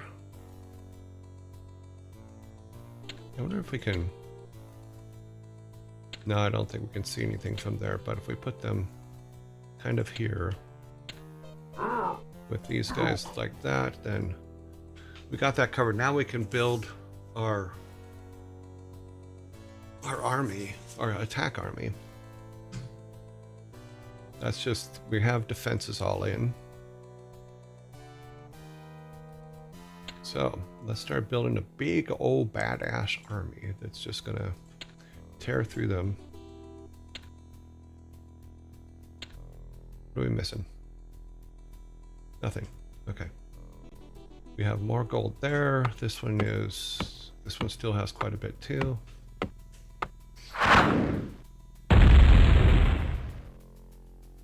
Come on. Yeah. Just like we planned it.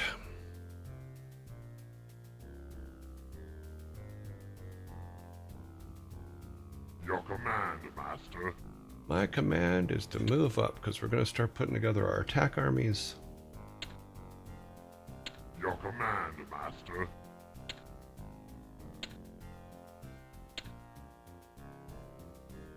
I think we need to do more archers.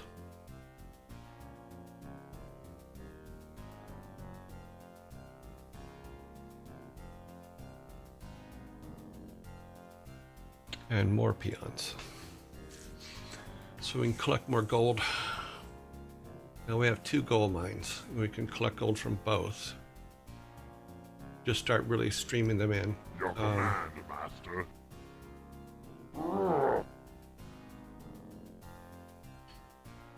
This guy can join these guys. This one can go on this side. This one can come over here.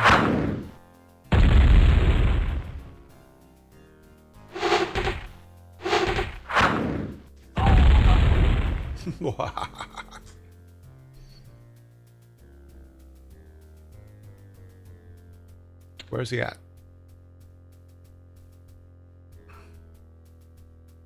Oh, we need more farms. Okay. You. Build another farm. Butler.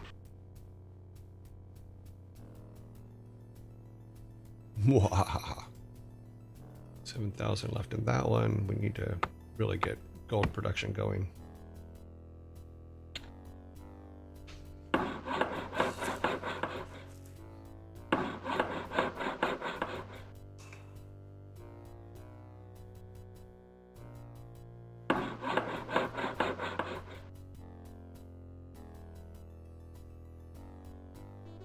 Work complete. Lothar.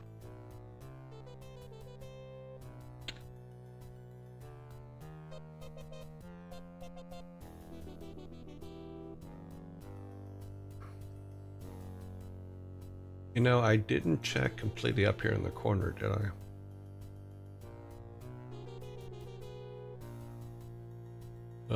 We'll take a couple archers up there, or spearmen up there, and see what happens.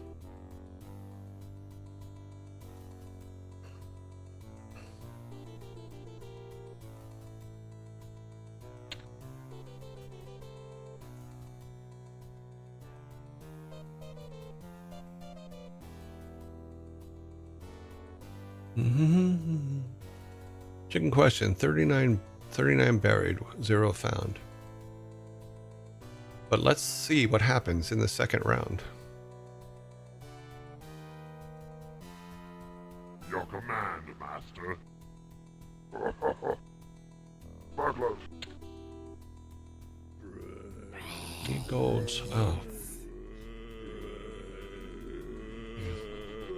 I'm gonna pause this for a second. Give me a second here.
Okay, I'm back.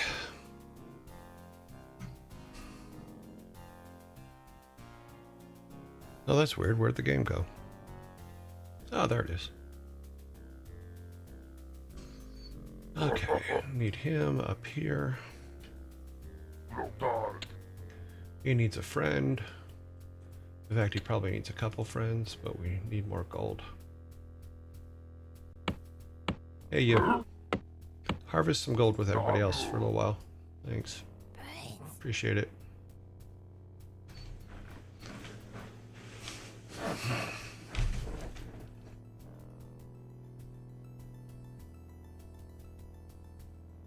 Your command, Master.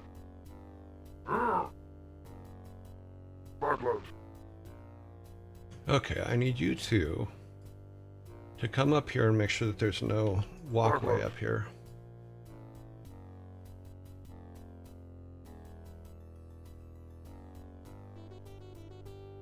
Then we can send up everybody to harvest. We're gonna have to cut a way through though, because... Okay, let me grab a peon. You. I want you up here. What I want him to do is I want him to cut this away right here so that there's a path for our guys to come back, because this is a little bit treacherous. So if he cuts that tree away, I think it'll open up a path so that when they go to this gold mine, they'll have more room.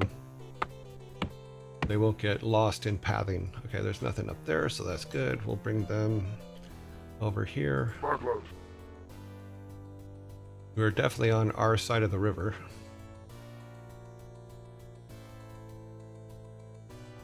And now it's just build up forces and then go into town and blow everything up with the tower. That's basically what I believe is the order of the day. So let us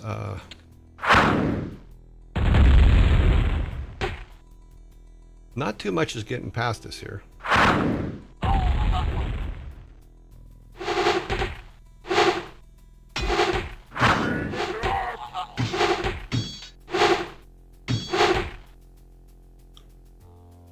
Yeah, we got a pretty good defensive wall going here.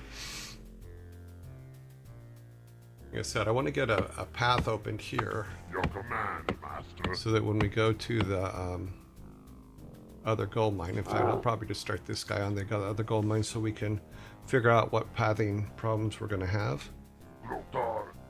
And then our tree guy can open those paths up.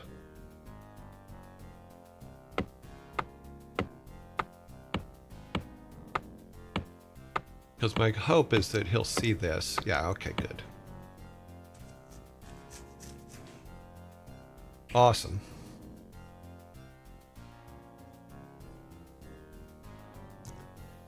When address, okay.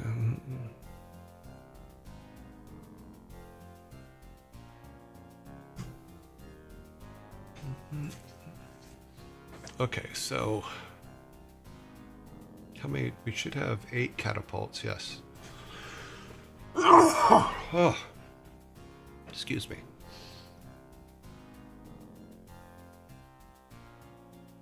What we could do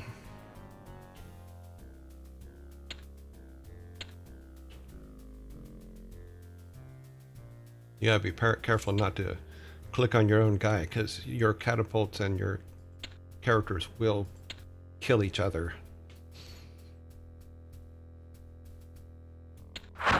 See? Don't do that. I say it and then I stupidly do it. So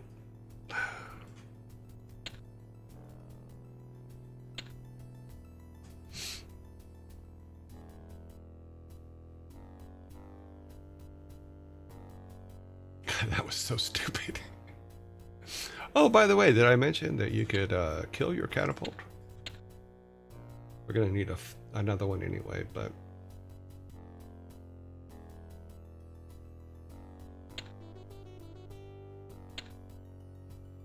your command, Master. And we need a replacement catapult because I was stupid and blew one up. Your command, Master. Lothar.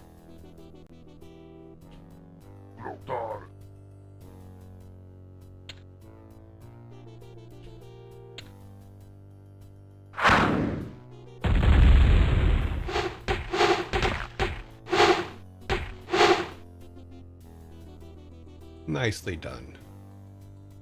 Yeah, so what we'll do is we'll end up like moving across the bridge and then moving into their town. But I want to get 2 sets of archers behind the catapults.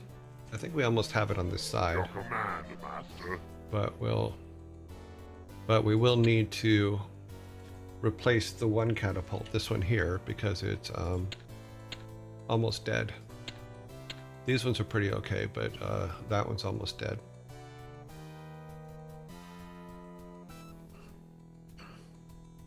There was something right here on the edge a second ago. I think it's a thing. If we no, maybe not.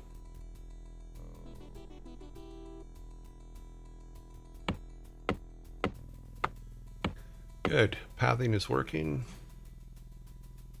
We have 3,200 here. Much room do we have? Oh, we're over, so we need to build some road.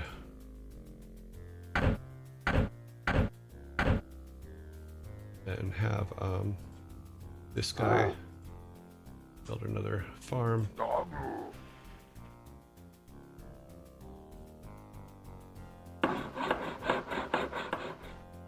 I like the idea of overwhelming forces. That was just a demonstration, proof of concept. Okay, I'm not sure what you're talking about, but okay. Work complete. Let's have you build one more. Luke.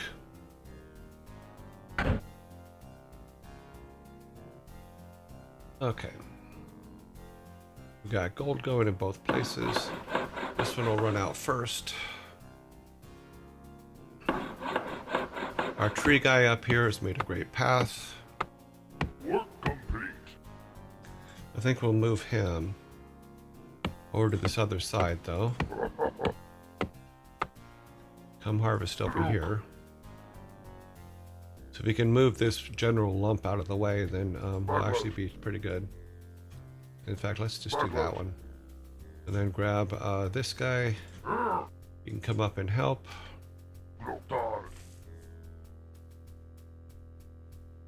That way there's more direct paths.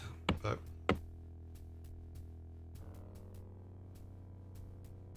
anybody standing around? Nobody's standing around. We should have plenty of room now for more stuff.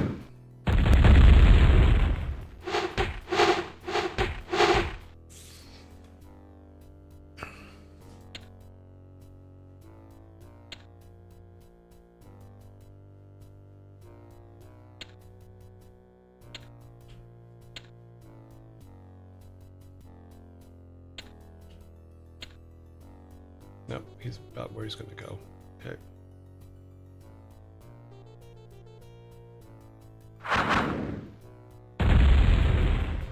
Ooh. They killed each other.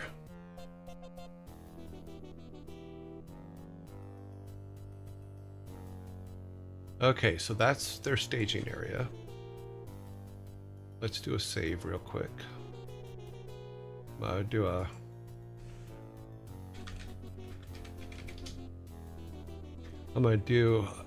Let's go ahead and do some attacking. Come on, my friends.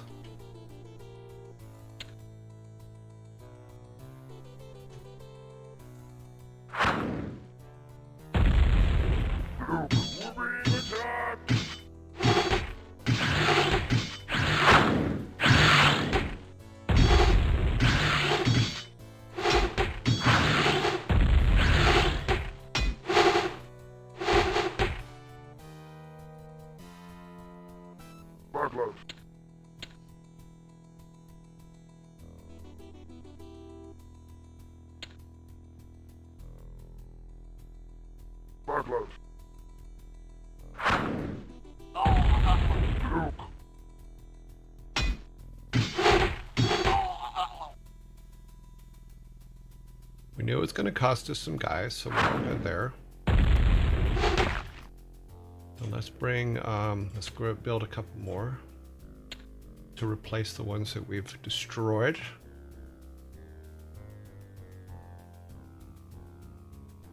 But we can keep him here, and with his guardians here. Because yeah, that definitely is their staging area. So yeah, keeping control of that now would be a good thing. Ah.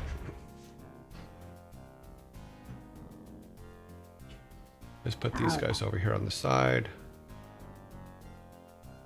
Your command, Master. My command is come up here and help your brother. We have 2 of them now. Let's make a 3rd. Still need some more gold. Oh, Laszlo Demas, thank you very much for the follow.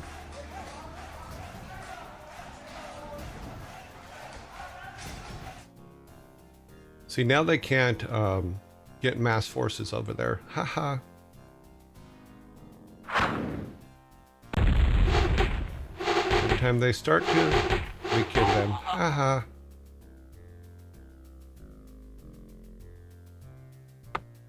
Okay, you come over here and harvest this gold. We definitely need to get all of our gold reserves working now. And building us some catapults to send up to the top of the map.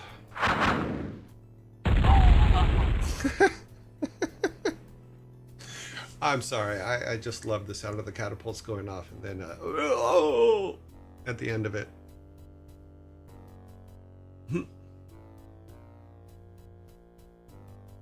Actually, we can move these guys. Let's move, sorry, just these guys. We'll move them up just a little bit so that we're just inside in the line of sight there. Okay, that should be good. We'll take these guys and put them here.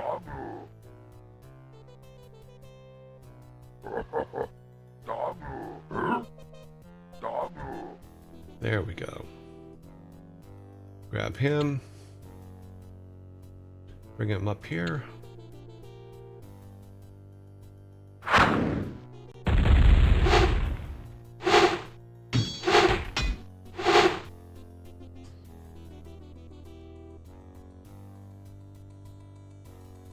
This one should be full power. Yes, it is. Okay. He's got a brother coming up. We have these in reserve should we need them. We'll grab 4 of these guys and bring them up over here. No, I think they're fine actually. We're not going to do that. We'll keep them here for now. That one will go there. I want to have at least 4 and 8 to move into the town, but we'll see how it goes.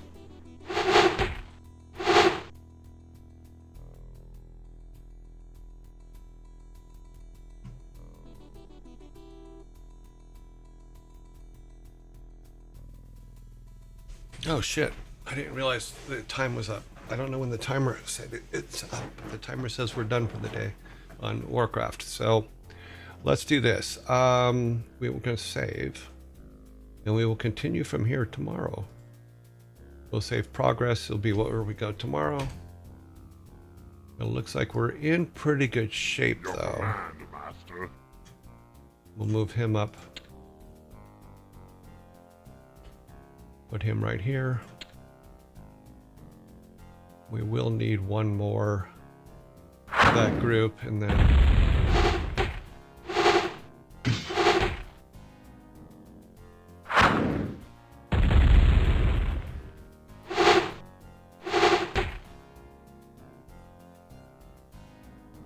get that one up there with our 4.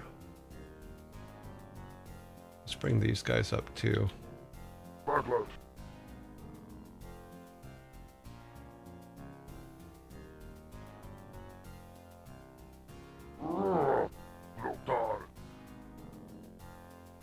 I'm waiting for the catapult to move into place first. Did I make another one? We don't have enough gold to make another one, so we'll wait. We need one more guy returning with gold. Here he comes.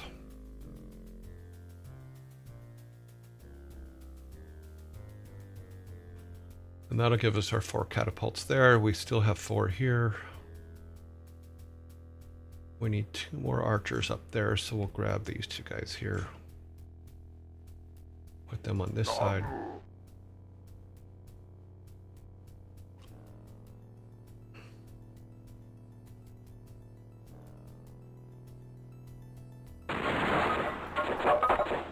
That takes care of that mine. We'll go send them to the other mine.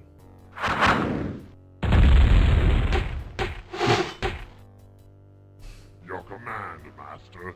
My command is to go up here and park right there. In the meantime, all of you peons that have nothing to do now,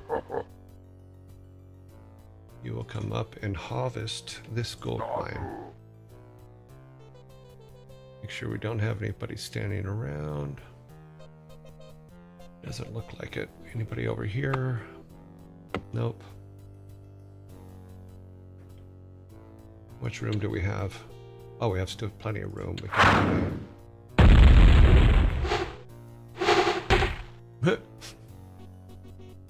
Nobody even gets near them now. That's pretty good.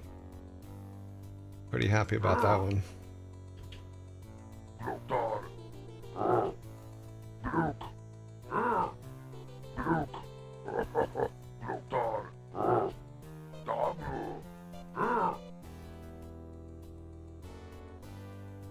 Wait for that to get in place.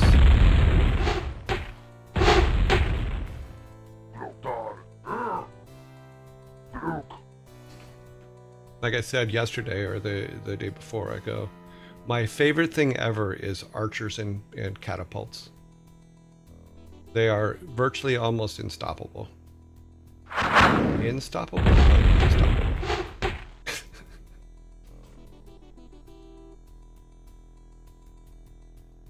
Yes, my defensive line is strong, and when we start moving them up, which we'll do tomorrow, because, like I said, I recognized a second ago that the time was up. I just wanted to get these guys started, and then we should be okay. We should probably build some of these, and we can do that tomorrow as well. Let's see, upgrade to axe strength. We're not using axes. Shield strength. I don't know if that actually affects the catapults or not. They are good barriers, but having a couple in reserve probably would be a good idea. But we could use these as reserve because nothing seems to be coming from over here. But we can work on that. Okay, so we're in pretty good shape. We're going to save off as our progress. And we're going to exit the game so that I don't continue playing, because I will. And we're going to exit to DOS and kill that one. So I think we did pretty good. I think we're set up for a pretty good run on that town. Just got to have to remember that we need to not take the tower out, because we need to keep the tower for stuff. Archers and catapults. I love them. Absolutely love them. Archers and catapults. Hey. It would be a good one. Need to get that so we can save some CPU heat. We will be putting this weekend. I will be transferring my computer system over to the new case, so it will be a lot cooler. I mean, it's not too bad now. It's only 36C for the core, so. But yeah. But DOSBox X does use a lot of heat. Ads will begin in 2 minutes. All right. So we're going to come back here for a second. Okay. How's everybody out there? I'm sorry. I get involved in the game, and I forget to look over. So I'm going to go back and see what things were in here. Okay, anything that's addressed to me, I'm gonna look at. I already answered the chicken thing for OC. Let's see, what is this? Spickman. Toronto's. Oh, that's for. Oh, wait, no. For resumes, I have an LLC that is not my full-time job, but a big chunk of the experience in my field. That's cool. Is listing co-founder on my resume a red flag? I don't think it is. But it will. You will have to in your interview answer the question of what happened if you're no longer there or your LLC is has been closed. You will answer a lot of questions about what happened. You'll have to answer a lot of questions about what happened, so you have to be careful with that. Because if it's something that you really don't want to talk about, it's gonna cause a problem.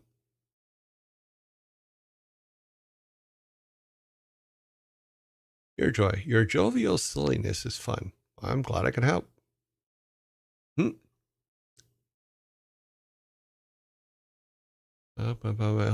Field, I listed co-founder. Employers, or is it? Well, it might also, Spinkleman, it might also make them wonder if it's still an active LLC. It'll make them wonder if you are going to focus on the work you do for them or not, or will your mind be a split focus? I mean, overall good, but it's questions are going to come up as to when, where, why, hows, and stuff like that for that. And the zombie's going to come up here in a couple seconds. So I'm going through, making sure I answered things that came up. Hello, chat. Hello, T-Share. T-Share. Thank you. You're very welcome. Yeah, if you're prepared, Spinkleman, to answer questions about it, then fine, put it on. But if you think the questions are going to come up as a deterrent, they're going to ask you a lot of questions about it if it's still a valid LLC, or why did it fail? Hotel hall monitor. Okay, hey, Troy.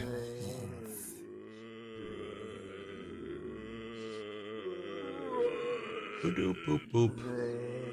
Let me get this up while we're in zombie attack. That is all still working. Okay. Yep. I'm actually very happy with where we're at in that level right now. I think moving up to cover their staging point is actually a good thing. And our catapults with archers behind them, I just love that strategy. I think I came up with that strategy when I was playing WarCraft 2 way back in the day, but it's always been a good one for me. Because your catapults do a lot of damage. Yeah, and your archers can protect them like there's no tomorrow. So as you can see, when we were playing, is most of the time nothing could actually get near the catapults because the archers just took it out. But a good set of four to 8 catapults with 8 to 16 archers behind them is unstoppable. Yeah, I know, ads. I have a tendency to just babble though. Sorry.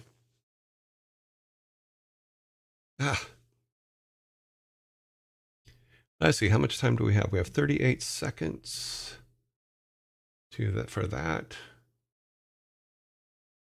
We are building our army. We are going to the next thing. Am I set up over here? I am set up over here. Might as well make sure everything's set up while we're in zombie mode.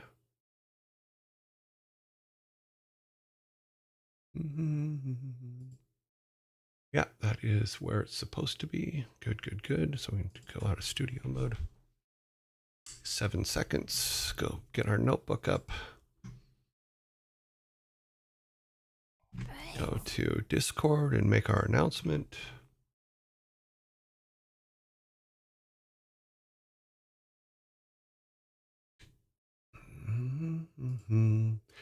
Making announcements, telling people what we're doing next. Looking for logos. And bloop, bloop. There goes the announcement. And here we go into the room. Here we are. Welcome. Welcome to Dad Jokes and Riddles. You know, it's funny because I'm looking at that and I've noticed that my centering is off on and riddles. So we have a couple special jokes today. There's some by Daddy Droke and Cervantes. So, do you remember Friends? I was watching the episode where they were moving the couch yesterday. Where they got caught on the stairs or something. Yeah, so as I was saying, that there's a couple extra. We'll actually have 23 dad jokes today because we have 3 that were submitted by Daddy Dronke. I'm sorry, I keep saying that wrong. And Cervantes. So I would ask them that when their jokes come up to not answer them. And at some point, I want to come up with something. So when you guys submit a dad joke, if it's not one we've ever already done, or if it's not one that is inappropriate, then we might want to come up with a guess. If someone can guess that it was a joke submitted by somebody, then we could add a little something to and I'll think about it this weekend. Maybe I'll make a bowl of pretzels or something to put with the soda cans. But we'll see. Is the off center on and riddles a hidden riddle? No, it is not. I'm pretty straightforward with stuff. I'm not going to hide stuff. It's like that. And now I will always notice. Yeah, I know. I will fix it this weekend and you won't have to notice. How about that? Pivot. Hook. Fine. Slides into the cart chat. Okay, welcome. All right, here we go. Let us get our logo down and our screens all up. Let's set your table up. Your table is set. Oh, yeah, I haven't been able to fix the timer issue. So let's pull up our silly timer. Time for silly timer. Let's see, where was it again? History, timers. Okay, there we go. And scroll down, set it for 115, set, and then turn it on over here. Is this the one? Is that the timer? There is our timer. Yep. Oh, no worries, Troy. Go ahead. Take a nap. Go to bed. If it's late where you're at, go ahead and sleep. All right, we are all set. We have our jokes set up. Like I said, there are 3 extra today because they were submitted. And so you do have a chance to get 23 cans today. That would be interesting. Let us start with the first joke as we go. Here we go. What kind of plant should you always be aware of? What kind of plant should you always be aware of?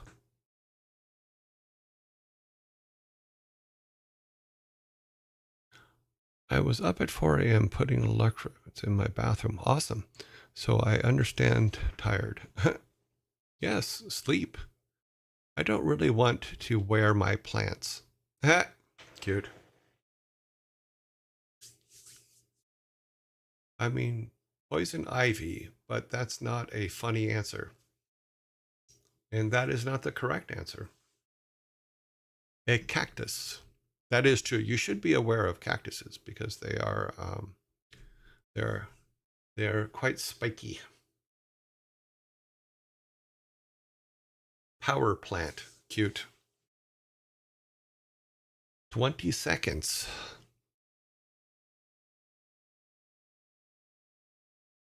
What kind of plant should you always be aware of? Carnivorous plants. You know, Venus flytraps actually come from North Carolina. I did not know that. They are indigenous to North Carolina. That was something I learned in North Carolina. Vines. Okay, time is up. Little red flashing down there in the corner. Time is up. So, what kind of plants should you always be aware of? And I get the first one. Haha.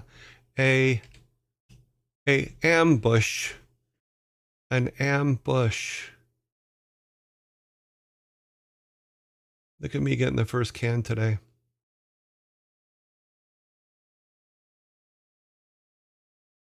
And let the table flipping begin. The table flipping, eye rolling begin.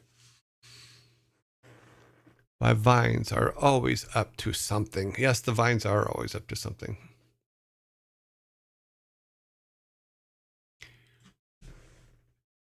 And just so you guys know, that was one of the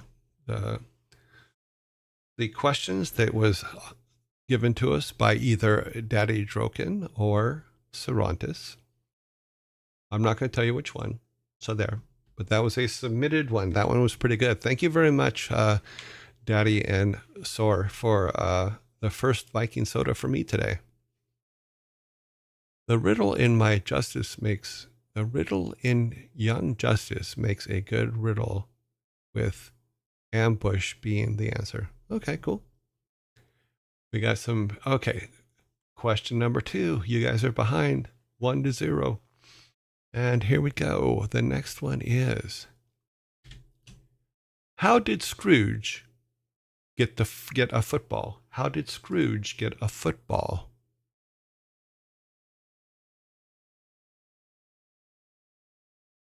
How did Scrooge get a football?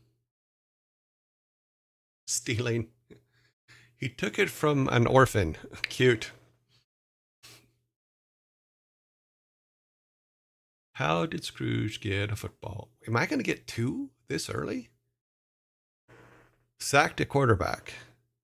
Like McDuck or Ebenezer. It could be either or. There is Scrooge McDuck from DuckTales. Ooh. The Ghost of Christmas Past. Very good.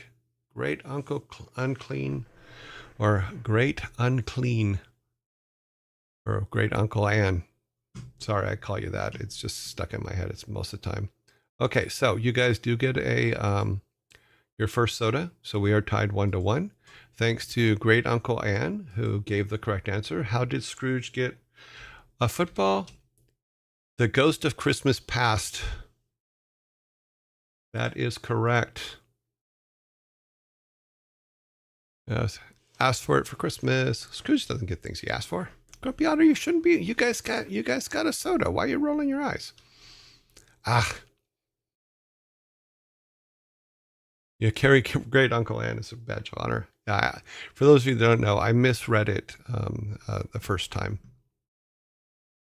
It doesn't make the joke better. Fine. I like the joke. I mean, maybe if you put it at the end, so it's the Ghost of Christmas Past it. That would be funny. I think it's clever. It is clever. Yeah, this. Okay. We're on to joke number 3. And I will warn you now. It is a Star Wars joke. I'm telling you right now. So here we go. What is Jabba the Hutt's middle name? What is Jabba the Hutt's real name? Middle name, sorry. The. Very good. Yes, Sneedling is correct with the answer the. What is Jabba the Hutt's middle name? The. See? Now you guys got 2. That's twice as many as I have. See, that wasn't a bad Star Wars joke. You guys got that one immediately.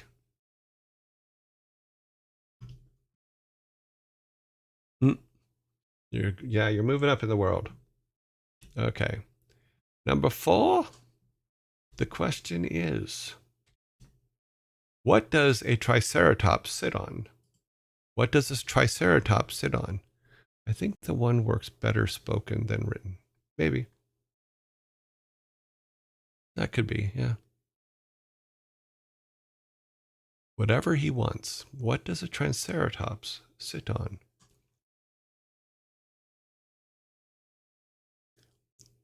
Tricycle.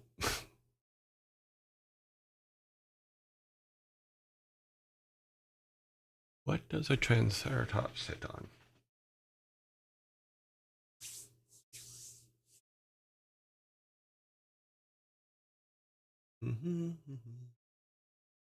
Great minds think alike. You think of butts, and I cannot lie. You're thinking about them day and night. No, whatever the Tricera wants to.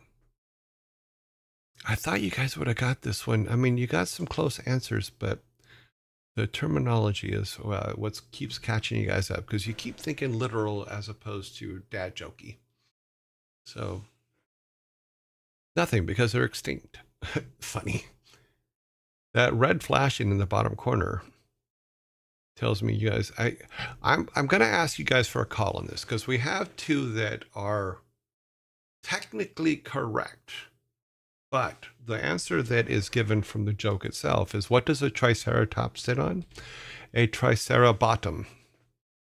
So should I accept his butt from Spinkleman, who had it first, even though technically it's his Tricerabottom? I'm going to let you guys call that. Spinkleman, who gave the answer, says no. It is close, but it's technically a correct answer, but not keeping with the theme. Now, the majority of the people so far have said no, so I will take a can for that one, but I wanted to give you guys the opportunity to make an argument for or against. Thank you very much. So we are now tied again. Because we got to remember, literal usually doesn't work, and you have to keep within the theme of the joke. It's a little bit tricky. Without the pun, it doesn't work. Yeah. Okay. Number 5, as we're tied up 2-2. Survey says, why is running with bagpipes dangerous? Why is running with bagpipes dangerous? I read the book on anti-gravity. It was impossible to put down. You could get killed. Very good. I think we're going to take that one. Prodigy Daughter gets that correct with, why is running with bagpipes dangerous? You might trip and get killed. So yes, you are correct, Prodigy Daughter. Here is your Viking soda. Oh, not me, them. This is Prodigy Daughter's Viking soda. Enjoy the meaty goodness. There you go. Very good call. You could get winded. Cute. Something might hear you. No, they're going to hear you. Bagpipes you're going to hear from long, far, far away. I'm Scottish and have kilts and go to Highland Games. This question was made for me. Oh, okay. Oh, well, hey. That's going to happen sometimes, is we're going to get into questions that people go, hey, did he write that one for me? No, I didn't. Okay, let's clear this. I tried to start an hot air balloon business, but it never really took off. Or it never got off the ground would be another way to put it. You've already been killed. Okay, here we go. What was Dad's excuse for going to the beach? What was Dad's excuse for going to the beach? Oi, the fellow Scotchman is chat. Oi.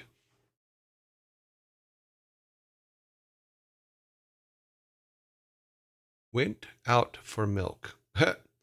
He needed some milk and cigarettes. Dads don't need an excuse. Yeah, kind of they do sometimes.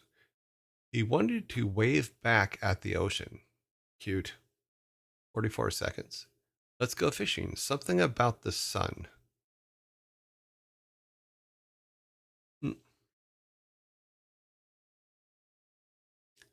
What was Dad's excuse for going to the beach? 25 seconds, right in that area.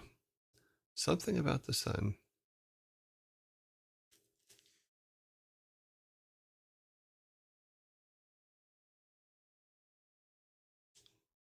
have I stumped you guys? Are we going to go to 3-3?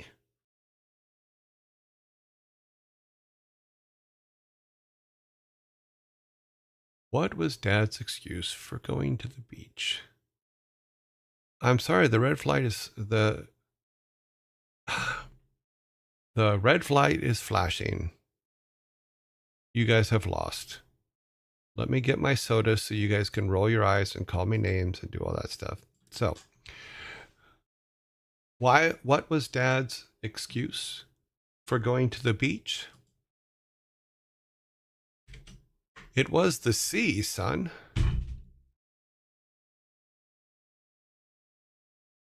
It was the sea, son.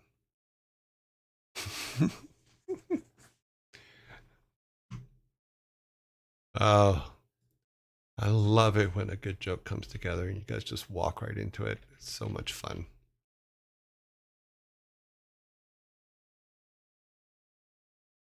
See how y'all are? You think it'd be a C, but it'd be an R. Nope. Season. It was the C, son.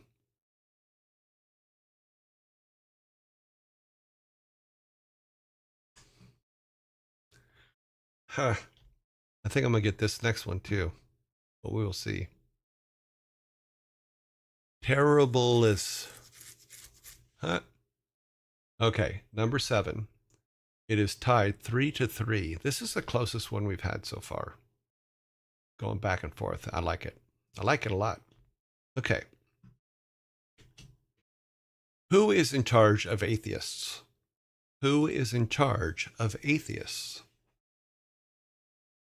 This one's for all the fliz. Nobody. Sneedling, you are half right. They don't know themselves. Just copy paste.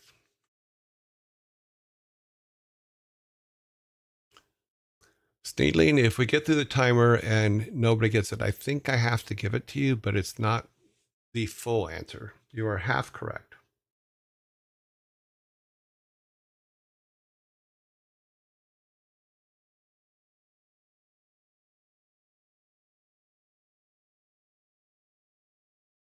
Nobody knows the trouble they see.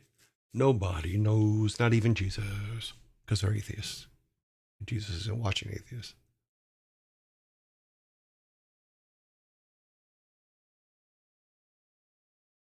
Ten seconds.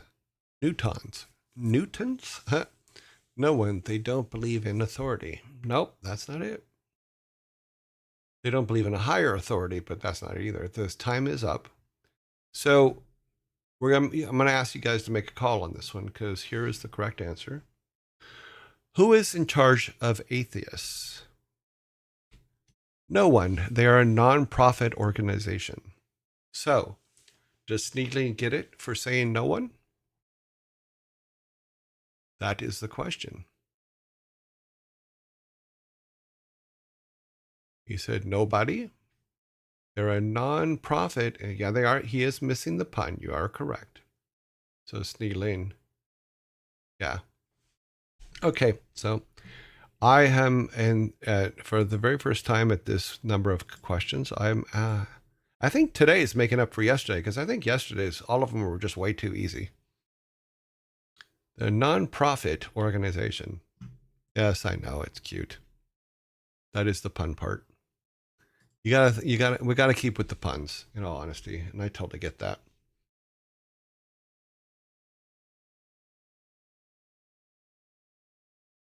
Okay, let's do this one real quick. You'll probably get this one pretty quick. So we'll go, we have enough time. Okay, it is.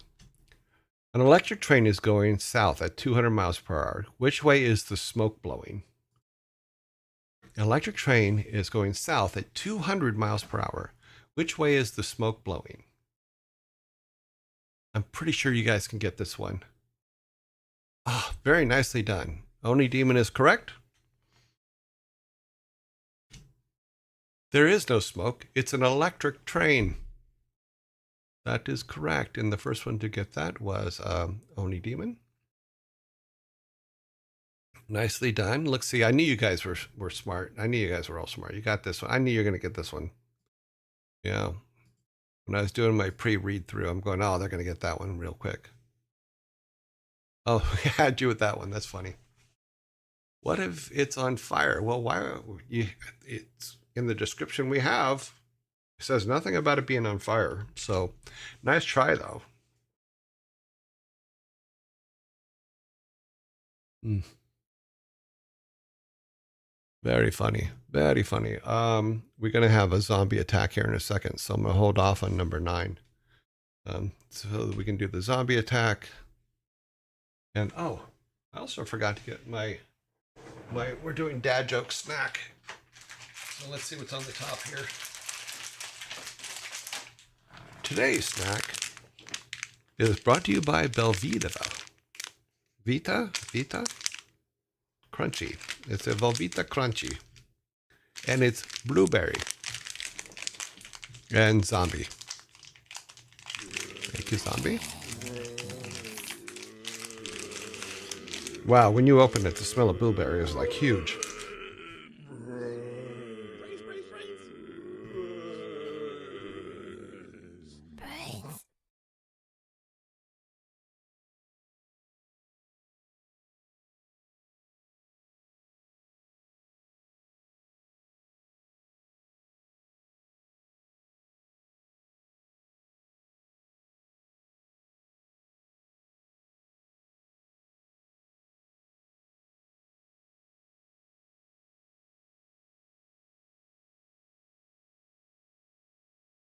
It's kind of blueberry. I don't know if it's real or fake.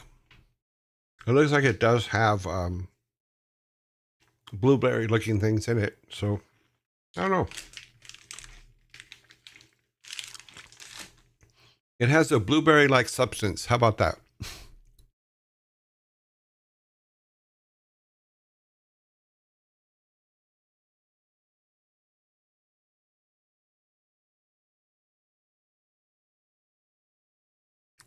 I don't think we need a snack of the day channel. That's pretty silly.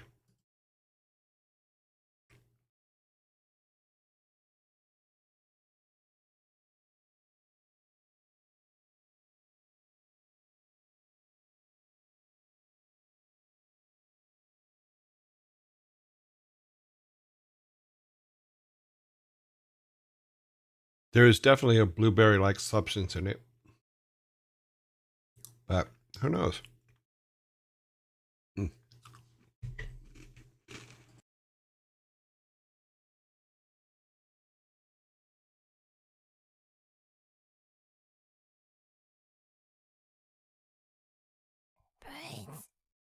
Yeah, we have a food sharing channel already. That's fine. Okay.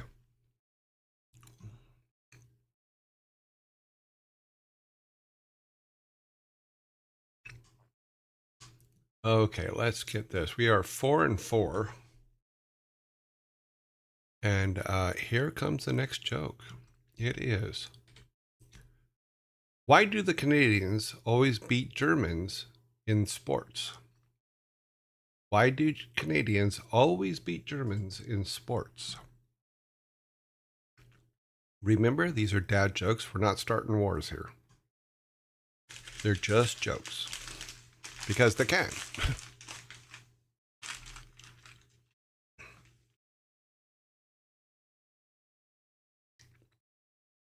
Think funny.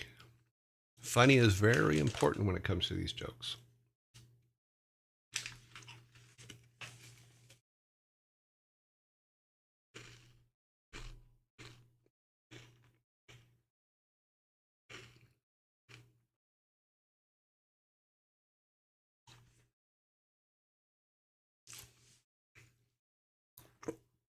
Did I lose you guys or y'all?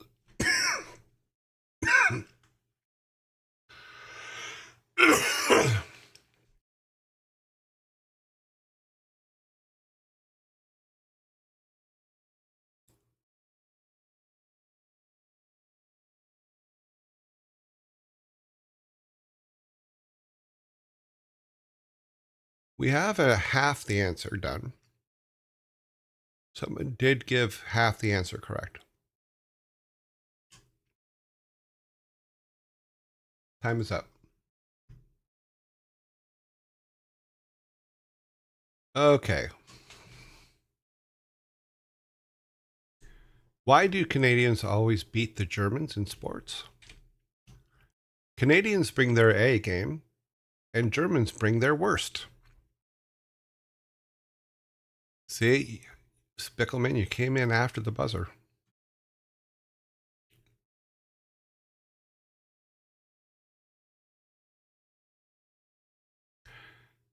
I've talked about this on the stream before. Currywurst is probably some of the best food ever made. If you have not had real traditional German currywurst, you are missing out. When I was in Berlin, literally every single food stand had currywurst, and that's what I ate most of the day. I ate currywurst 3-4 times a day while I was there. It was so good.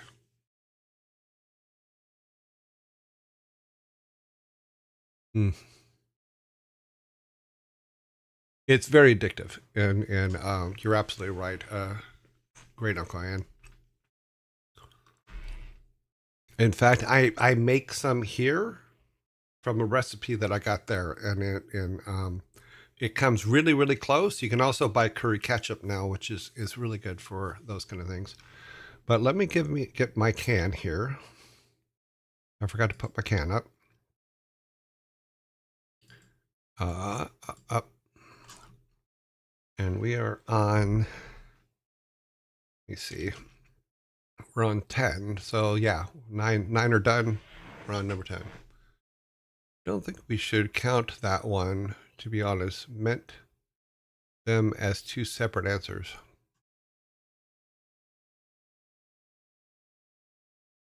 Yeah, I'm not counting the two separate answers one. It had to be one answer and it wasn't.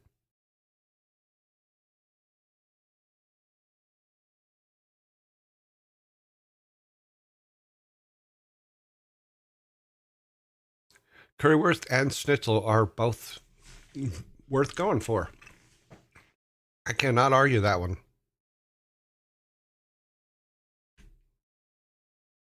Huh. All right, number 10. What did the ocean say to the spring breakers? What did the ocean say to the spring breakers? Nothing, it just waves. Cute. Mute mic, eat cookie.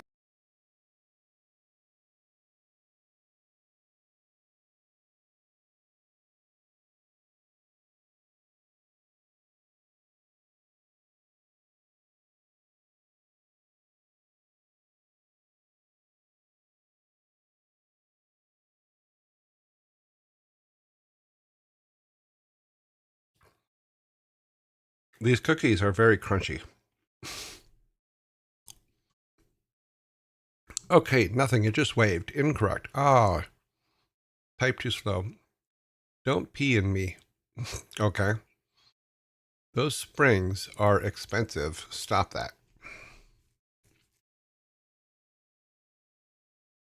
Mm. No springs. Okay. He said, stay a while and listen. Ha ha ha haradrum. Time is up. Okay, this one is a true table flipper. In all honesty, your time is up, so here we go. Tables on the ready. Let me get my soda. I got a 6-pack before you guys did. What is wrong with this game? So let's clear that out. Take all those down. We're going to have to come up here. And I'm going to have to take this 6-pack here from you guys. And then I'm going to give you the answer, and you're going to be mad. That's mine. I stole a 6-pack from you.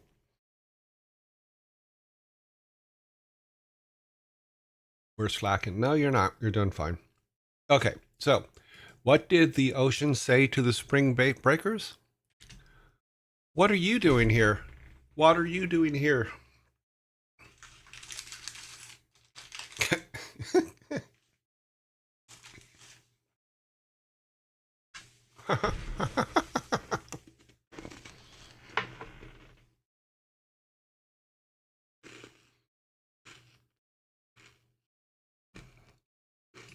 Some of them are pretty bad. That one was pretty bad.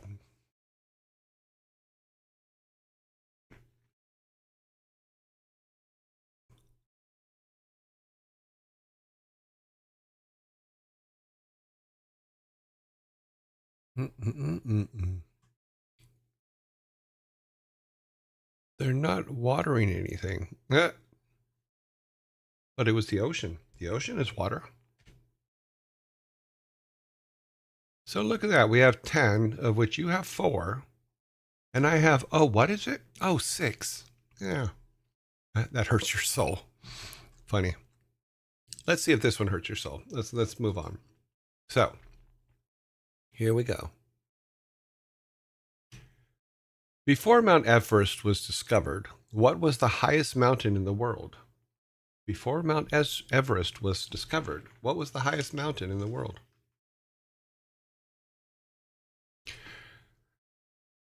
Cervantes is correct with Mount Everest. It was still Mount Everest. It just wasn't discovered yet. So you guys will be moving up into the 5, count them, 5 cans. Mount Neverest, cute. It was still Mount Everest, yep. Just because we didn't know about it didn't mean it wasn't the tallest.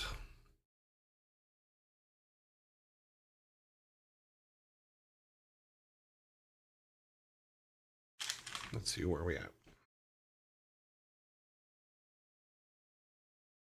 Are we not at 5? No. You can tell by the number. So if we go here, 12, which means 11 of them should be out there. We have 6, 7, 8, 9, 10, 11. So we're at the right number.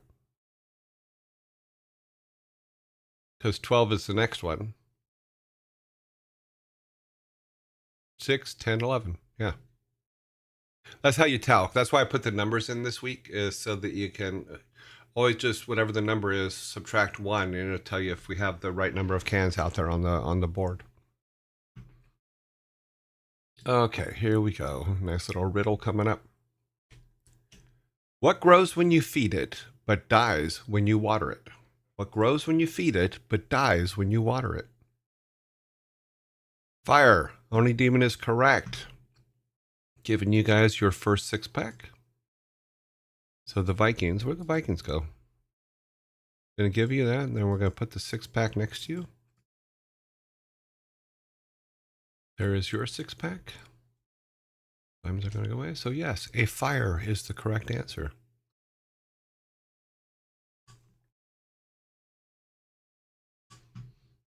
Us, if there's too much water. Knocking it out of the park. Yep. Your hopes. I'm sorry. That's kind of sad.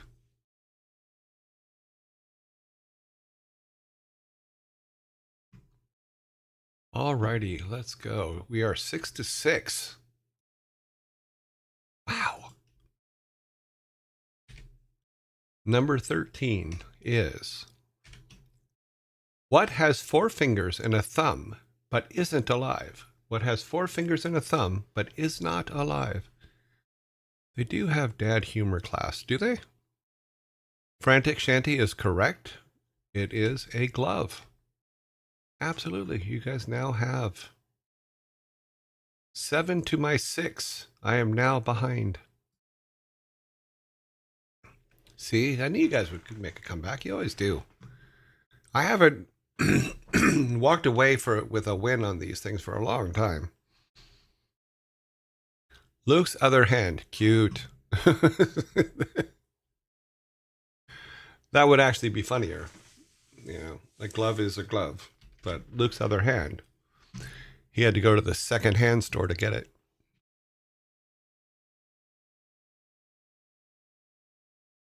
Okay, here we go. I am an odd number. Take away a letter and I become an even number. What number am I? I am an odd number. Take away a letter and I become even. What number am I? God, you guys are on fire today. Cervantes is correct. You are 7. That is correct. Once again, you guys are now at 8 to my 6. I think I'm all losing after this. I'm on the losing path now.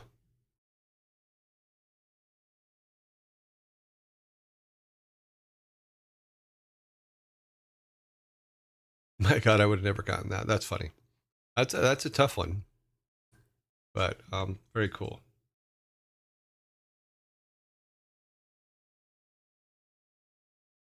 Alrighty, here we go. Number 15. So we count 12, 13, 14, 15. Correct. Here we go.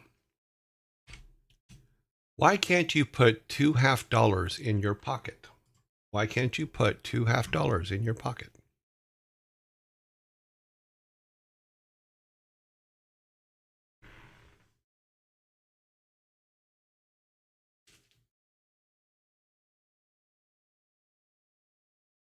It will make a hole is correct. Why can't you put $2 in your pocket? Because 2 halves make a hole and your money would fall out. 2 halves make a hole and your money would fall out. So here is your soda going to Sneedling. Nice job, Sneedling.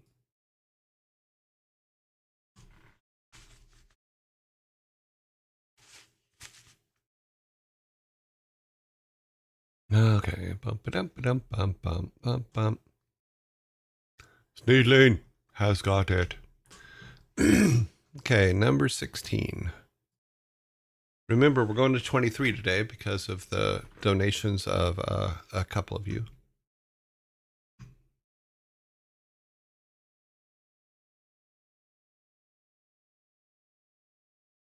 Huh. What happened to the teenager who went to jail? What happened to the teenager who went to jail?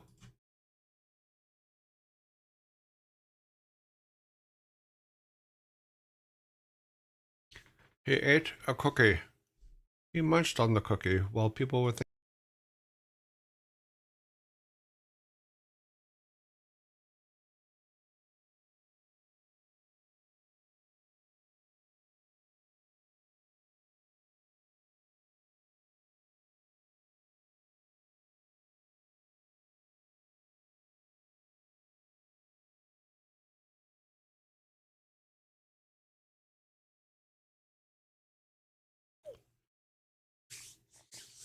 Okay, I'm going to tell you guys right now. You're going to have to go out and find, if someone doesn't get this, you're going to have to go out and find the biggest table you can find to flip for this one. Because it's going to be one of those. He got behind bars. Haha. They were scared straight. God, I remember that program when it first came out. It was so just like, wow. They got a cell phone. Okay, time is up.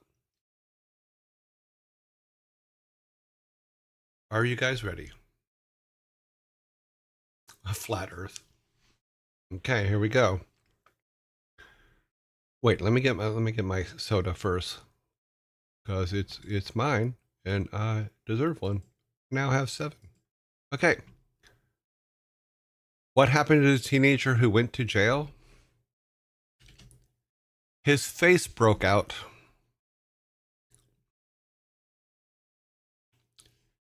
His face broke out. Yeah.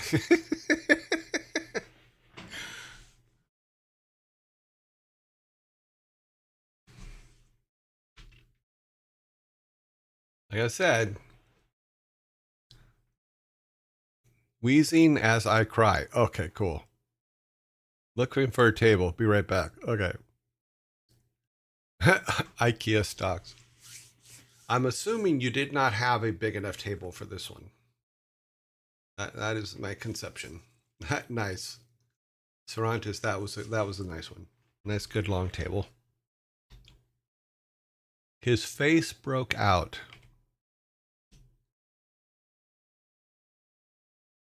His face broke out. That's really bad. Yeah, I know. Some of them are. They're supposed to be. They're dad jokes. Dad jokes are supposed to be bad. It always cracks me up when people get upset because the dad joke is bad. They're supposed to be. If they weren't, they'd probably be mom jokes and they'd make sense and they'd be sympathetic and they'd be caring. But no, they're dad jokes.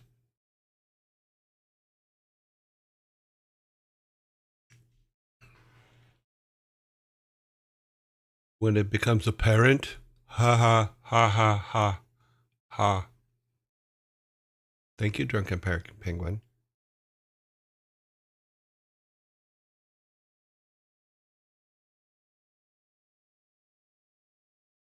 Yeah, we've told that joke here. You got to remember, we do 100 jokes a week or more, and we're pretty versed in dad jokes here. So it's all good stuff. It's a lot of fun. We do it because it's fun.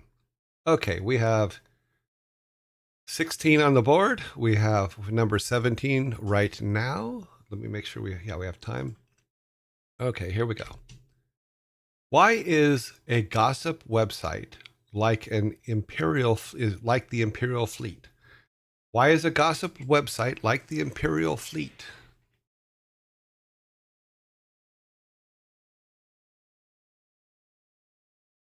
Why is the gossip website like the Imperial Fleet? Filled with bots. It's chasing ghosts. It's full of bots. Curses. Curses. Curses. Fooled again. Why is the gossip website like the Imperial Fleet?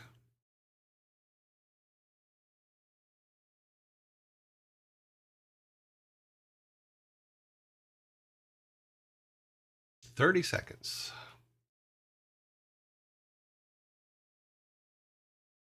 Everybody's typing like a madman in Google trying to find the answer.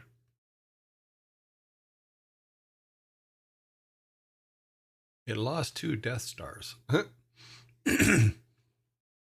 11 seconds, 10 seconds.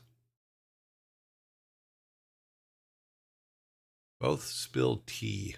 Cute.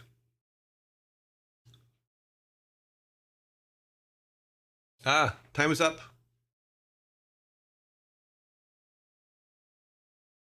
Okay, here we go. The correct answer, let me get you guys get your tables ready. I'm going to get I'm going to get a soda here. Okay, are your tables ready? Here we go. Why is a gossip website like the Imperial Fleet? They're both full of Star Destroyers.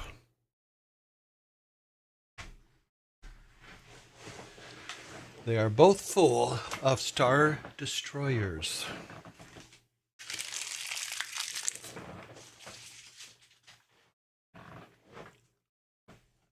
And you were right about needing a pre-roll. Because I'm looking up here, I'm not seeing you given the answer. So, yeah, the pre-eye roll. Yeah, I get it. Yeah. Huh. Yes, they're both full of Star Destroyers. I'm glad we're going to 23 today because we have never had one this close before. Because we're just like going back and forth and back and forth. They're both starstruck cute. That's okay. I understand what you meant. Okay, 18. So we count 12, 14, 15, 16, 17. So, okay, cans are correct. Number is correct. Number 18. How do moths swim? How do moths swim? How do moths swim? I think you're going to get this one pretty quickly, in all honesty. Oh, I'm sorry. I didn't realize that the zombie attack was coming. I wasn't paying attention. Sorry about that. You will get some extra time, but you don't need it because Malieve has already answered the question correctly. But I think that they cannot see us to answer, so we will wait till after the zombie apocalypse. But it does look like Malieve did get the it right the first, so it doesn't look like they're a sub. So we have to wait to give them tell them that they're correct.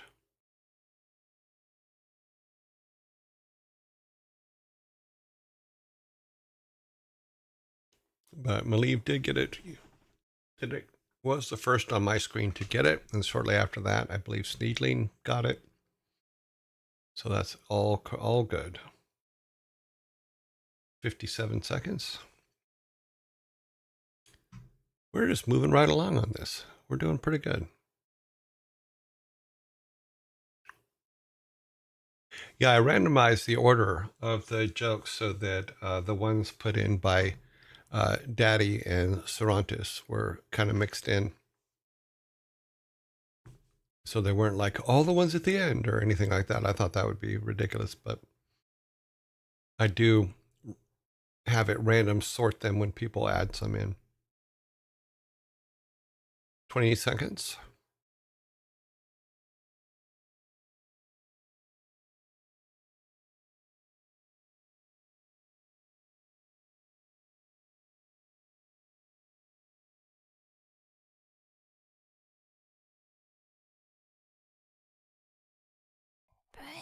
Okay, we do have a correct answer. We were waiting because Melieve AC was the first one to answer correctly. So you are correct in that using butterfly stroke. That is correct. So let me get you your can of soda. I hope you enjoy the meaty goodness. It is something that the Vikings worked on for many years to perfect. Okay. Number 19. Here we go. I wait for ads because some of the, like in this particular case, Believe was in ads, I believe. It wouldn't have heard that they had got it correctly. So, but I do try to wait for ads. Sometimes it's just, I don't know. To me, it's just a little bit of having a little bit of common courtesy here and there isn't a bad thing. But there, just for every time I do that, there's also 10 or 15 times that I'm talking and I don't even realize that the zombie has come up and I just keep talking. You know, so. No, Viking soda is an all beef soda. It's been that way for over 30 years.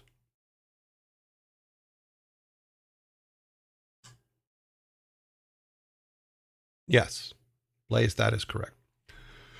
But like I said, Viking soda has always been an all meat soda. And it's soda so good you have to eat it with a fork. Always has been, always will be. Okay, 6, 12, 16, 17, 18 with 19 on the top. Okay. Here we go with the new one. And congratulations once again to Malieve for getting the answer correct first time. The first one to get the answer correct. I drink mine through a bacon straw. That's amazing. I want a bacon straw. Yeah, I really want a bacon straw. I can't argue that one.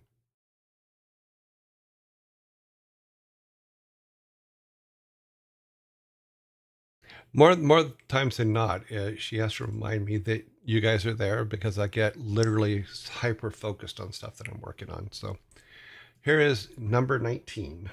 It is, what do you call a dentist for crocodiles? What do you call a dentist for crocodiles? And our timer disappeared. There it is. Brave. Enter brave, a little bird. That technically is true, but we're looking for funny, not actual. So you think you need a drink it with a fork. Stumpy. Crocodile dinner. Crocodile dinner, the whole district just can't keep, Oh, check. A crocodile. A crocodontis. That's actually quite funny. A daredevil. Careful. A specialized vet. Once again, too literal.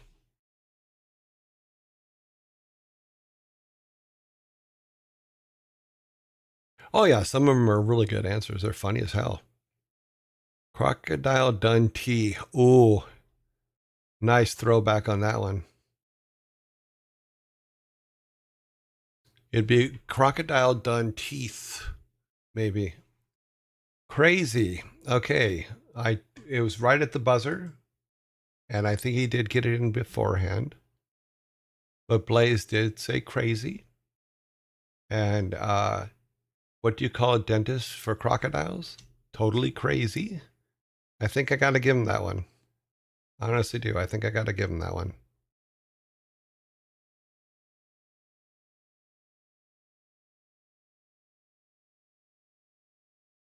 Okay, so Blaze, I think this one is yours. Here is your Vikings are going to come out and give you the soda. I have to give you that one.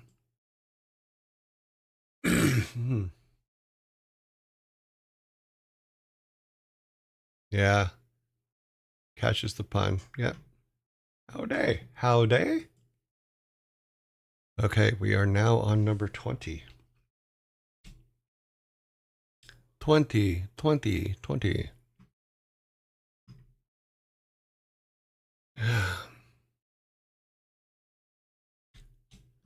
What has bread on both sides and is also afraid of everything? What has bread on both sides but also afraid of everything? Me. Well, Spinkle Man, we're here for you. An idiot sandwich, fried chicken, sandwich phobia, question mark.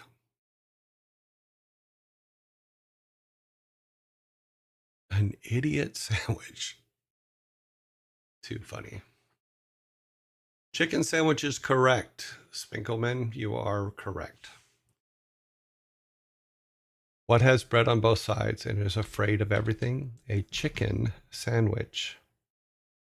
You guys now have your second six-pack, and I think you're going to leave me in the dust. I have fallen 4 behind. And I don't think there's enough for me to catch up. There are only 3 left. So it looks like you guys are going to win the day.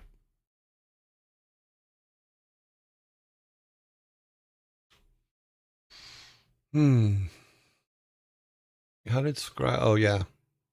Yeah, because they each had a different half.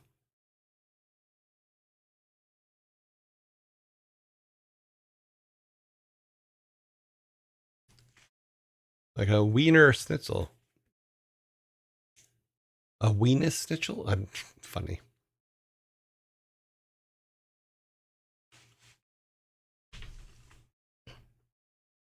What are we aiming for? What do you mean? It's just till we run out. We have 1, 2, 3 jokes left.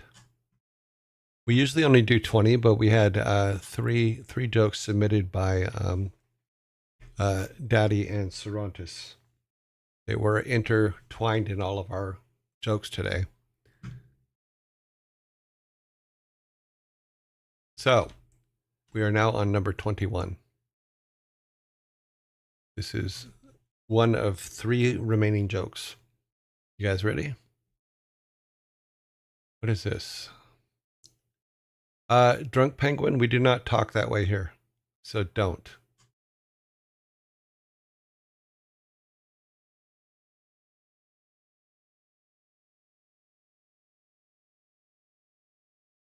Yep.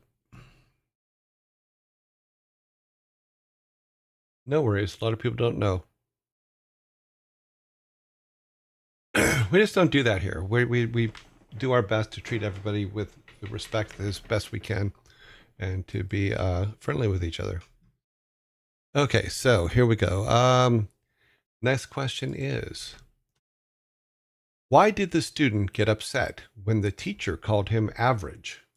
Why did the student get upset when the teacher called him average?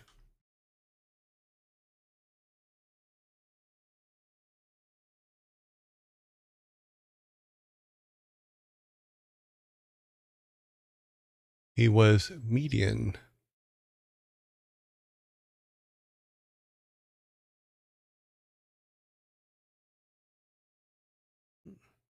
He thought it was mean. Here's a hug. It happens. Okay, no worries. Yeah. You didn't know, and it was a race, so it's all good. Our bot caught it, and that's all we really care about, and then Savvy took care of it. And just so you guys know, because this came up earlier today, Savvy Otter is not a bot. She is a real live person. Please keep that in mind. Because consider himself above average. Not his name. His name was Joe. Joe Average.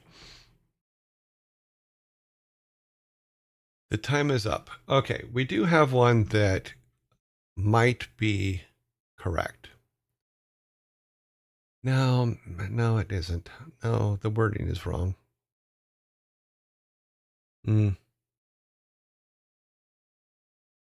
I need no name. I think that you were very close with he thought it was mean.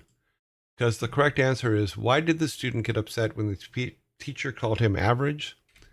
Because it was a mean thing to say.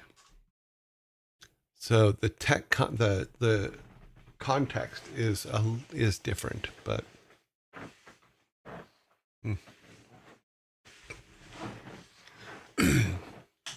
he was close, but nah. Okay, well, Sadrera, if you were a bot, you'd tell us, right? I would insist on it. If Savvy was a bot, I would insist on, in that particular case, it saying that it was a bot. Okay, well, then that's mine. I'm taking the soda. I'm going to take sodas where I can on this one because we're just like kind of neck and neck here. We now have 12-9.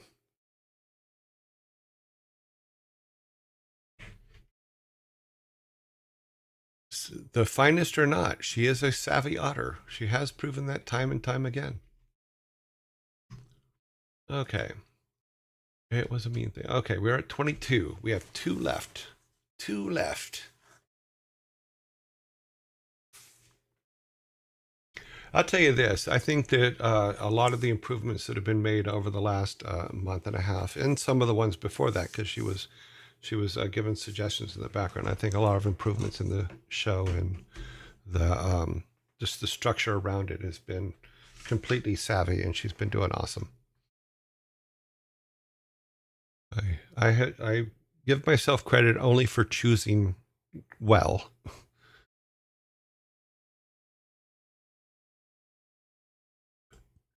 Okay, number 22 is, how do you stop a monster from digging up your garden?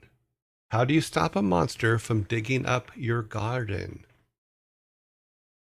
Garden. Can I speak today? How do you stop a monster from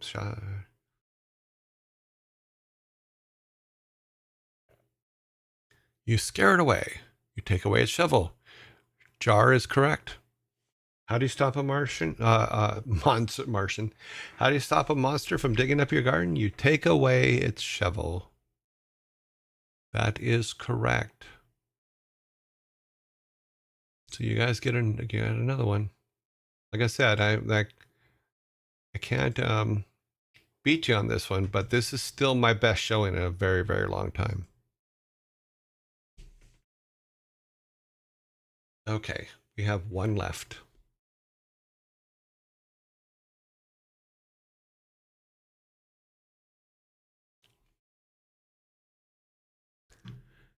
The final joke for today. Who gave it a shovel in the first place? Maybe it didn't. Maybe nobody gave it to him. Maybe it just found one laying on the ground and decided to dig a hole. You know, hard to say. Sorry, I was checking on something real quick. Okay. The last joke. Number 23. We did 23 today. That's pretty good. Oh, that's set.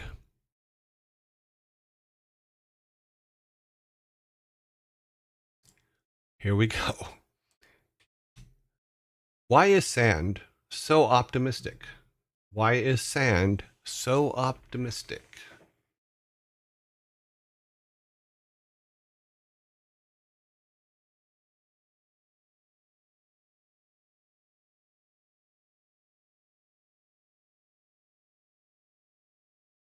Don't know.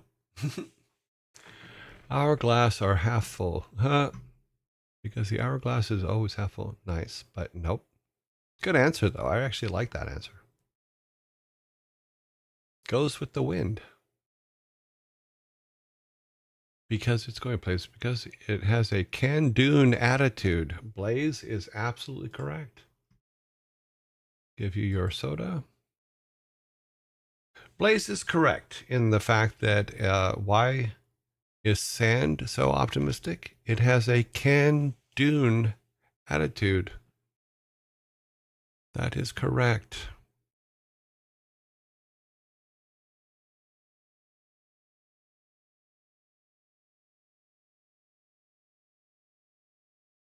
Oh, good Lord. I love when we get an oh, good Lord. Those are always my favorite.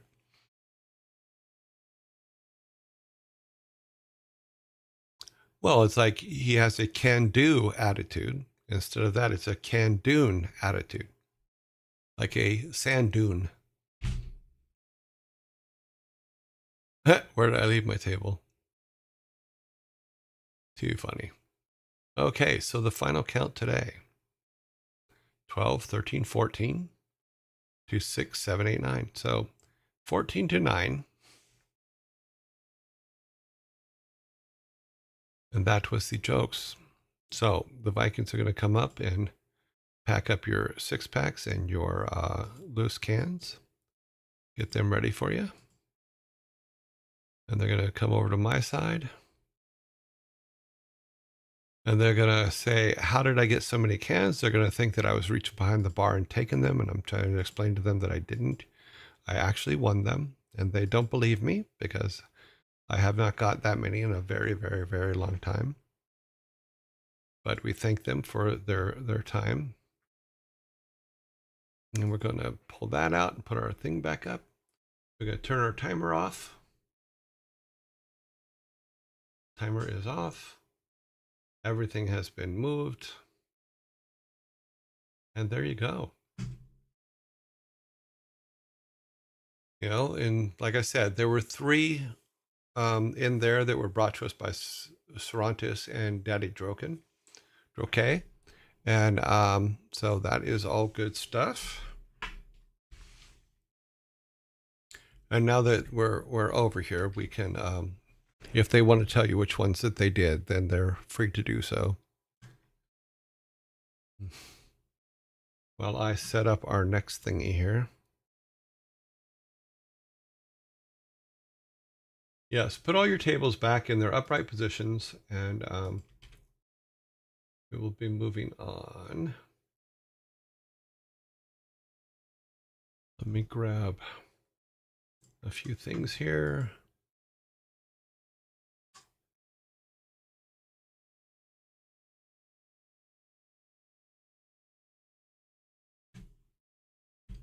Boop, boop, boop, boop, boop, boop.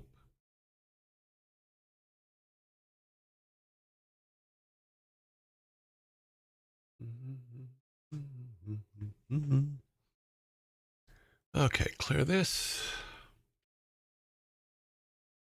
Sorry, I have to keep my data sheet on the right up to date as we're moving through all these things. It's basically what keeps me on track and also gives me the information I need for the things we're working on. Although I do have to, we'll go ahead and move to the next thing here. Come back to here first. Time, we got 2 minutes, 2 minutes, 30 seconds before, 38 seconds before the next ads. Don't you touch my sandwich. Okay. Wasn't going to. It's sardine and pickles. I don't understand why you would make a sardine and pickle sandwich, Sparta, but okay, whatever. Yeah. I'm not touching that. That's just kind of gross. And mop off the counters.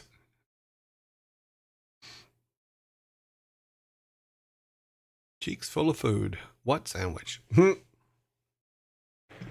All right, let us go over here to make sure that it's even set up. I have not looked at it today.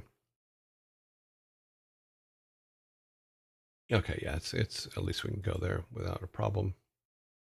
Okay, bum, bum, bum, bum. Here we are. It is that time. We still have about 3 minutes before the first zombie attack, so that's okay. So we talked a lot yesterday, and we made a lot of changes yesterday. Also, we put some clarification up today about what we're looking for, and we're looking for sketches. You know, I like I said, is my old school brain looked at concept art as just, you know what, give us some sketches and we'll throw them around, we'll talk about them, we'll see what they inspire and stuff like that. Whereas the new interpretation of concept art is different. It's fully rendered, pretty high-end art, and that's not what we're looking for. And I apologize for the misunderstanding. I totally take the full brunt of that criticism. That is completely on me. So hopefully we've cleared up this morning, and hopefully we'll get some just some really cool sketches from people. I have built the as you guys probably noticed on the opening page, I did build a new credits video so that we can add people as they submit stuff, so that at least they're getting some credit somewhere. You know, and we'll probably add it to this page as well on the right side here, or on the left side here. And then we'll be running it when we're doing our openings and talking and stuff like that, so that there's stuff getting in there.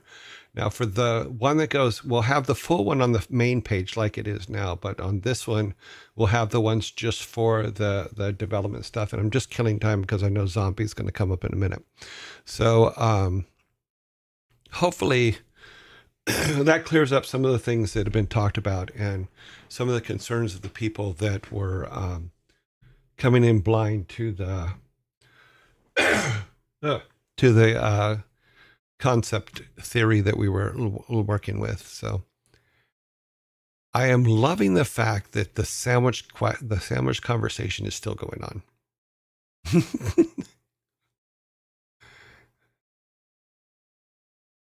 Well played. Yes. Nope. But cool.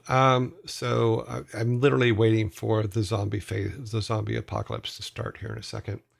And then we will, while that's going on, I will set up different things, and I will mute my mic and clear my throat because obviously I'm having issues, and I'll go grab my water.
C is for cookie. Yeah, my throat is just like some of my ranges aren't there today. Weird. I got water.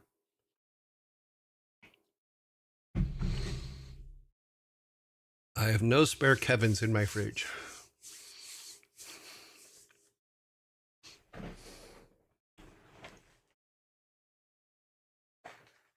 I'd gladly pay you Tuesday for a Kevin today.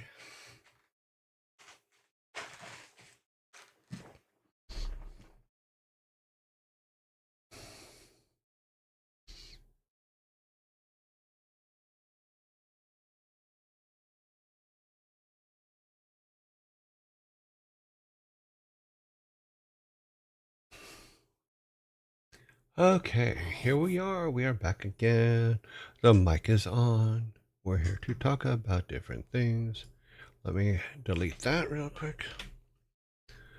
So, like I said, we got into a very lengthy conversation, and we changed a lot of things yesterday, and I think it's cool because there is a whole bunch of oh wow, all 100 resumes reviewed, narrowed it down to 11.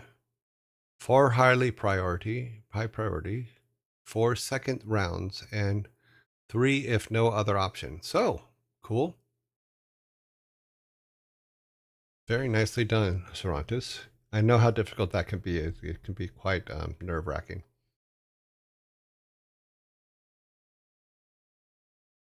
So, like I said, we made a lot of changes yesterday, but I think they're going to end up better for our storyline as well as for the game itself. You know, and I haven't done any of the in-game artwork, but our game still does look the same, which is actually fine. We don't have to update every single time we come up with stuff because we're still in the what the hell are we doing stage. But I'm pretty happy with the discussions we had yesterday and what we've been doing. Let me make sure I have the right build here, and we'll walk. Yeah, it should be the right one. We will walk around in it for a little bit and talk about some changes that we've discussed yesterday, and then see where we go from here as we get more and more. Oops, sorry, I'm looking for this one. So some of the things we changed, and it's actually for the better, is that everything's going to be based on Vikings. So our character is going to be a Viking kid, you know, who's 10, which is my understanding is at 10, then you have to you become, for lack of a better way to put it, a full-fledged Viking. Yeah. And this, instead of being 2 huts, it's going to be like 5 to 6 huts, something like that. And it's going to be, these are the people that stand by the original Viking gods and things like that. His grandfather led a group that, no, they adhered to the original gods. And what we'll do is we'll take the family crypt and move it over to probably above this, like up here somewhere, which is right now there's a wall, but we'll put something there where we'll move that to over there, so that it is now become the new temple to the gods. So we'll put some pillars up and stuff like that, but we'll make it look more other dimensional. So, and then what we'll do is have it, instead of rebuilding the statues of the ancestors, we'll actually be putting together back the pieces of the gods, because when they came and took Uncle, they also smashed the statues of the gods and the altars of the gods. So please, Joy Ray, with any question. Okay, sorry. It's me talking to me. I do that all the time because it pops up the Your Joy. And then I go, oh, okay. And then I get, like, my brain starts reading it, and it's like, oh, I'm talking to me. I'm talking to me to tell you how to talk to me. So that's funny. But yeah, so we'll move that over there, and then we'll have our 2 factions. We'll have the uncle who runs the mines, that is dealing with the Vikings that are moving to a more science-based thing. And then we have the Vikings with the uncle or the grandfather who are more based on the traditional Viking beliefs.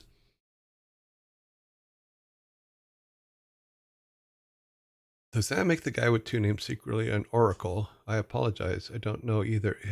Well, you mean Steve? Is that the one you're talking about? This guy here? Let's go over and talk to him. I don't know if he's like two named, but we've been calling him Steve because he is here. This is Steve. He says, "Hi, I'm Steve," or Cervantes. Yeah. And basically he's the village idiot, but he's just crazy, but he's crazy smart. So he's both insane, but he's also brilliant and is the one that does a lot of inventing. No, you're fine, Spinkleman. I'm more than happy to answer questions that come up. And there are no stupid questions. There's just really stupid answers because I'm saying most of them. Hey, my new business cards are in. Cool.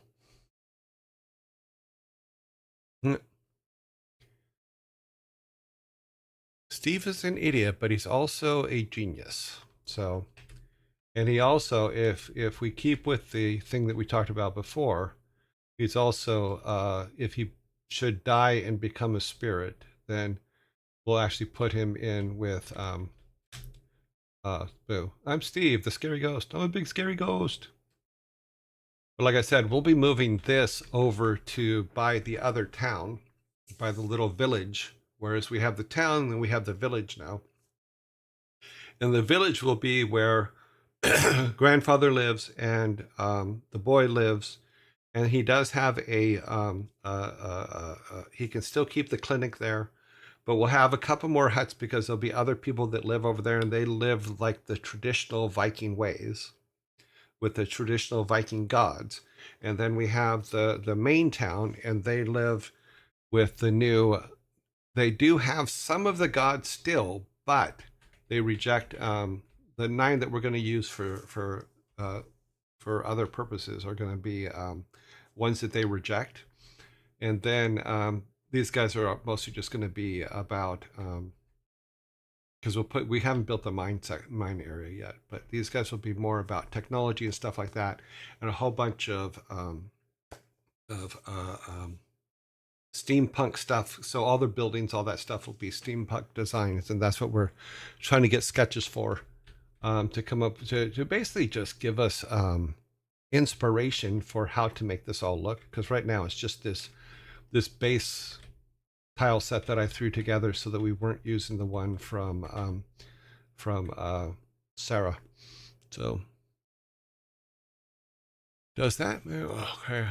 Basically the oracle. Maybe. I mean, you do have a point. Is if he is the genius, then making him an oracle probably wouldn't, making him not officially calling him the oracle, but making him an oracle may not be a bad idea. Is because he can just like, okay, he's a crazy person with oracle Tourette's. Does that make sense? Is there such a thing as oracle Tourette's? If there isn't, there is now. Ha ha ha ha. Cervantes, I'm sorry to tell you this, but you have oracle Tourette's.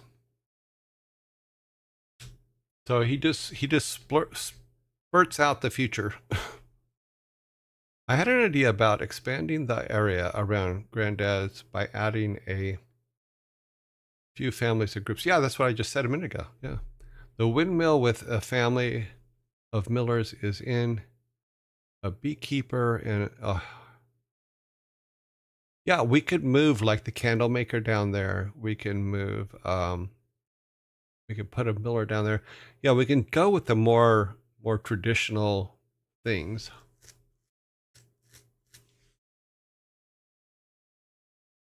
Yeah, that's actually really good. Those are actually some really good points as to who should be down there, or who went with him, so to speak.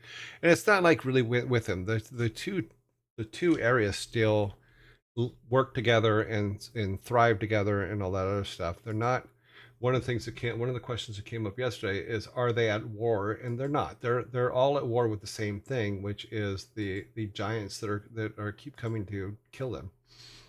So, but I'm pulling up the Miro board now so that we can add what you just said to you just said Sparta to the list.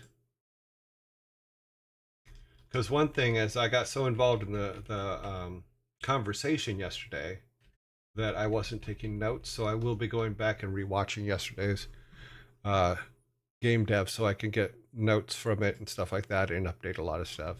Just so you see what I just did. It's okay, back down here should be this one. You turn it on and then you wait and see if something actually comes up, and if it doesn't, then you click on it and you go looking for it. Okay, there you go. Yeah, so I just added what you just said there, so it's right here now as part of the notes, because I'll be going through and trying to take all the notes we have to write up the main storylines and stuff. Well, the first draft of main storylines and stuff like that. If he can see the future, one dialogue line you should have called, if you click a button, this sentence will disappear. We do have to talk about pissed lines and stuff like that, but we're not there yet. And what I mean by pissed lines is, we did it, in fact, in WarCraft and all that stuff, and you'll see it in everything, is if you keep clicking on something, it will say something. It'll start getting upset with you, saying, what do you want? And stuff like that. So we can, as we go through and start sorting out what each of the characters are, we'll be looking for piss lines. Yeah.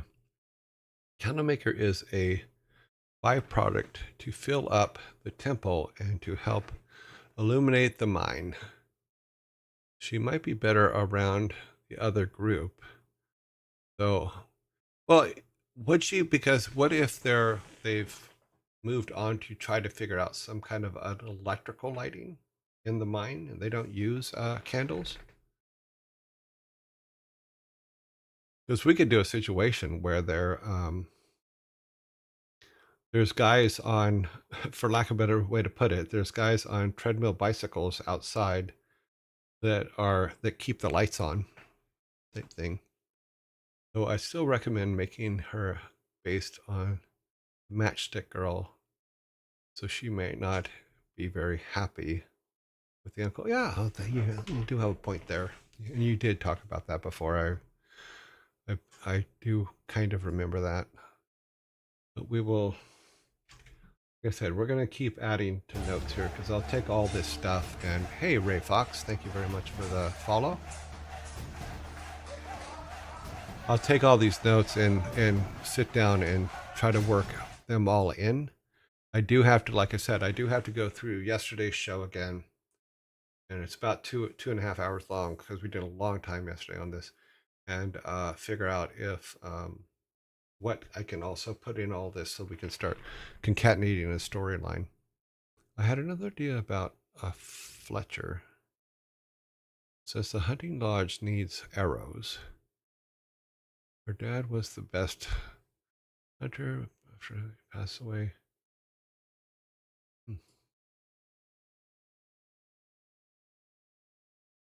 Let's throw that in there. Like I said, I need to also go back and copy a lot of stuff that was said yesterday, and this is just our what if form. What is that? Why is that in our page? Oh, okay. Let's grab this. Move this down. Make it bigger. We have this all on one page. Yep. Yeah, this is just ideas and notes that I'm throwing down so that we have them. Because I don't know on Twitch, when I rewatch that episode, will it also have the text, the comments on the side? I'm hoping it does. If I go back and rewatch yesterday's episode.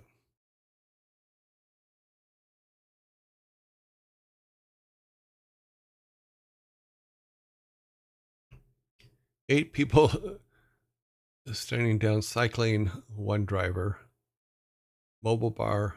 It would be funny. Yeah, that's spring break. But yeah, because we could come up with different ways of how they light different things. Like I think that we can put street lights in the town, but we have to figure out a way how to power them that is very steampunky. Because it could be that they're boiling water and making steam that spins a turbine or something like that. I don't know. And the train that comes and picks stuff up could be a steam train, of course.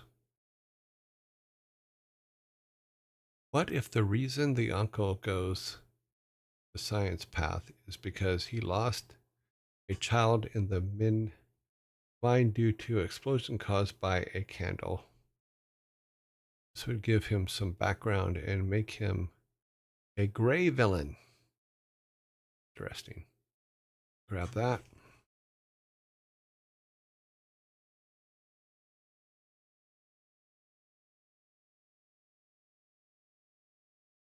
Another thing I might do, and might be a good idea, is to create another mural board and invite some of you guys into it to throw some ideas up.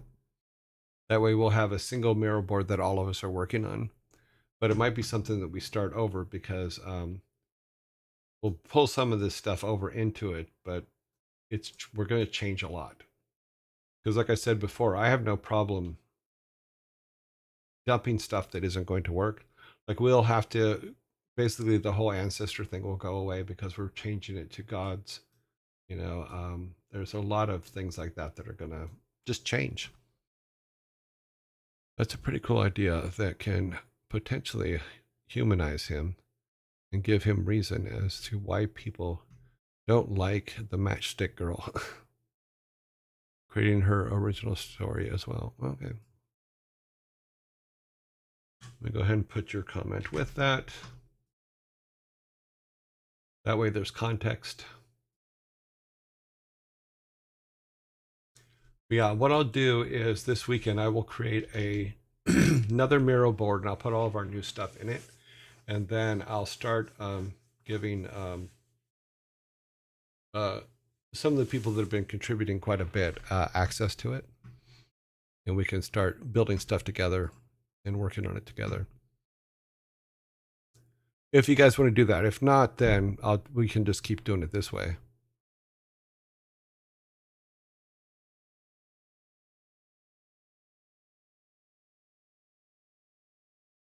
Yeah, humanizing the uncle. That's one thing that I didn't really think about, but I think you're right. I think he does need to be humanized a bit. He can't be just bad for bad sake. That never works out. That always turns into crap in the end.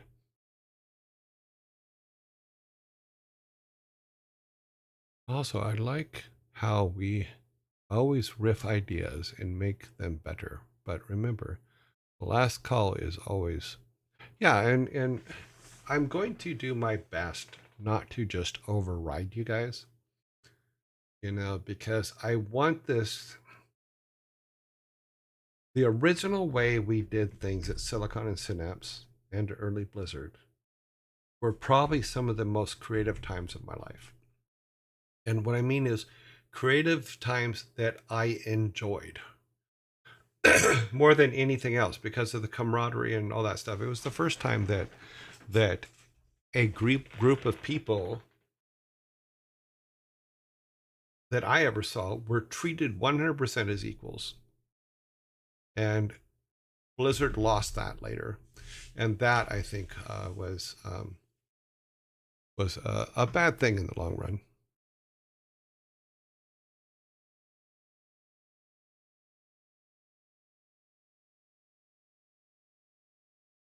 Humanize the bad guy and give him the hero an opportunity to switch sides near the end. Could be fun. Could be interesting. Because I was thinking about, and I'm going to throw this out there because there is a twist that I did think about. And the twist was this, and yeah, I'm going to kick this out to you guys, and it's in my original notes from months ago when we started doing this, is what if the uncle and the grandfather were actually the same person? What if they were because we talked about the the this stuff here. Let me find it real quick. We talked about this where there's a positive, a negative, and a neutral balance. What if the uncle is just the grandfather in the negative balance? And the grandfather is the grandfather in the positive balance.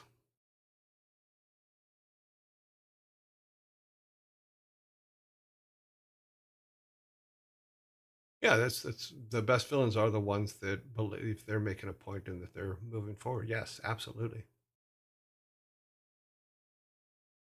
But throwing the idea out there is what if they actually are the same person? What if underneath in the grandfather's hut, what if the grandfather has a tunnel that goes to the mines that he can take to go to the uncle's house and just appear as the uncle? What if it is the same guy?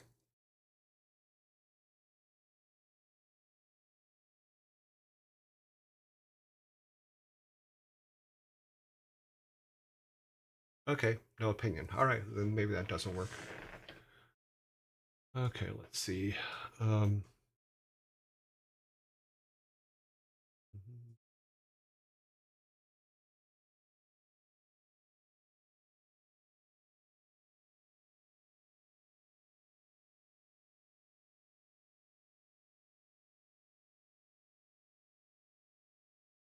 well, that's just it. Is I think that if we're figuring out what the motivation for, we have to figure out the motivation for the uncle anyway.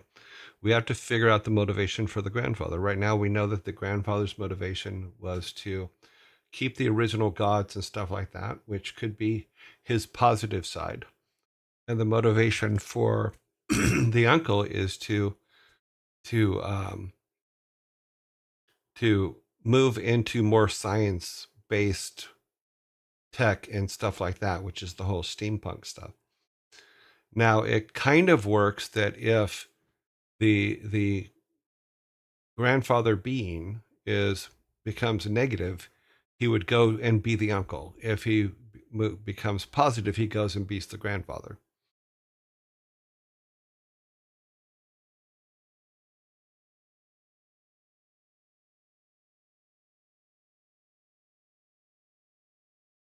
Well, we'd have to drop the thing about grandfather uncle and give them a name.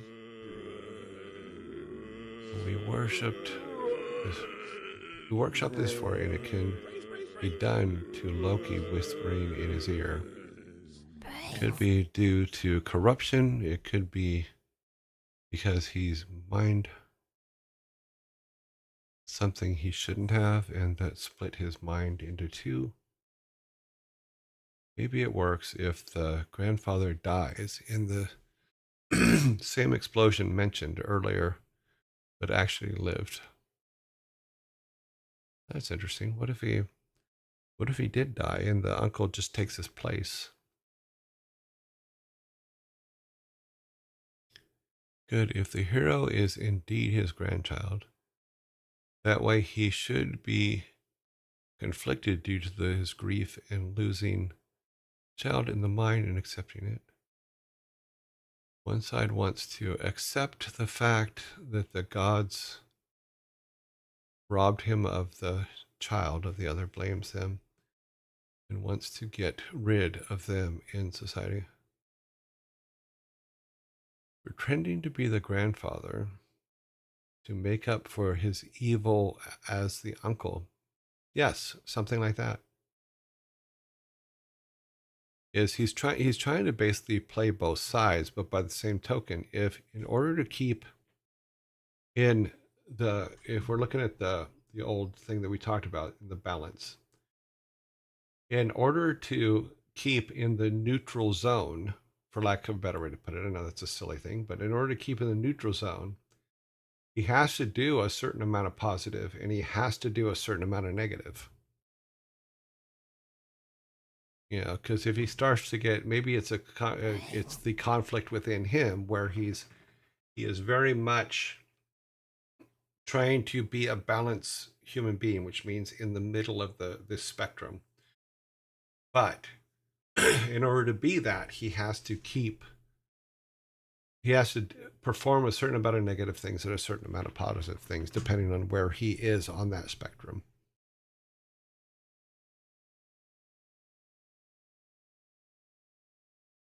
We could do something that could work, Daddy, in regards to what if the grandfather's soul split and he actually is both. You know, because we can do like an education of Oversoul 7 or something like that, where it's his soul, in order to try to recoup itself, has to do those things. I'm adding that to here.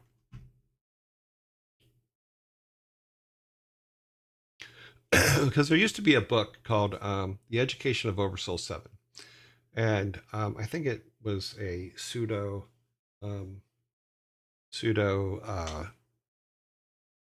tree hugger type book, for lack of a better way to put it. I don't mean that in an insulting way, but where the idea is that you had an oversoul, and that oversoul had tentacles, and at the end of each of those tentacles would be the soul that goes into a human body, and then those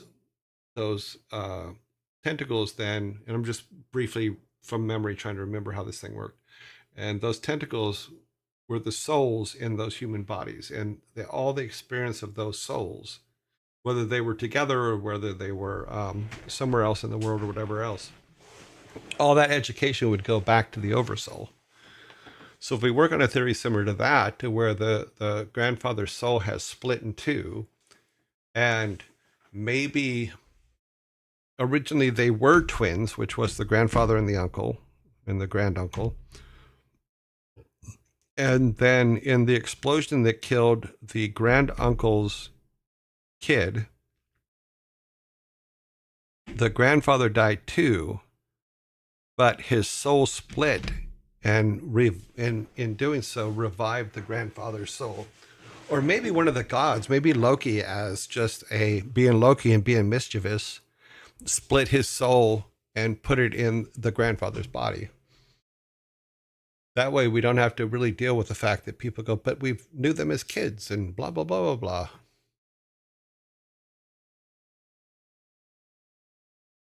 The Devil May Cry 5. Oh, is that what it is? In Devil May Cry, the villain split himself into two beings. The human, the conscious one, and that wants to make things right, and the demon who wants to be the ruler.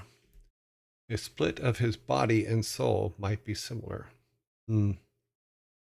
Okay, then maybe that won't work.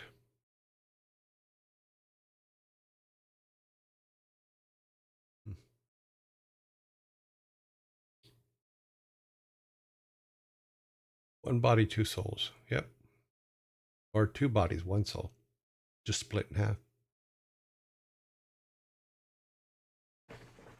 Well, that could be interesting.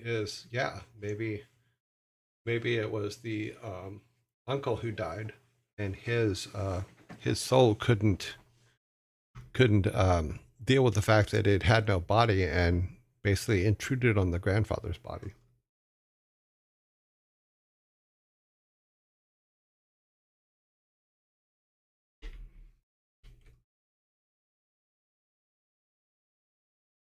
Get out of my body.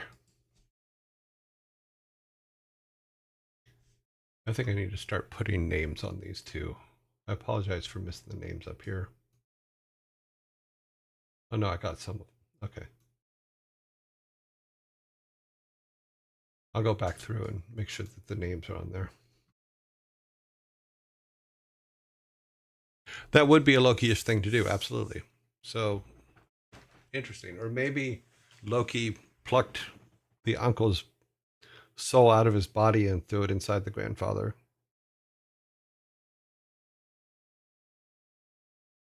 because then it would truly be a struggle for who's doing the right thing and all that stuff.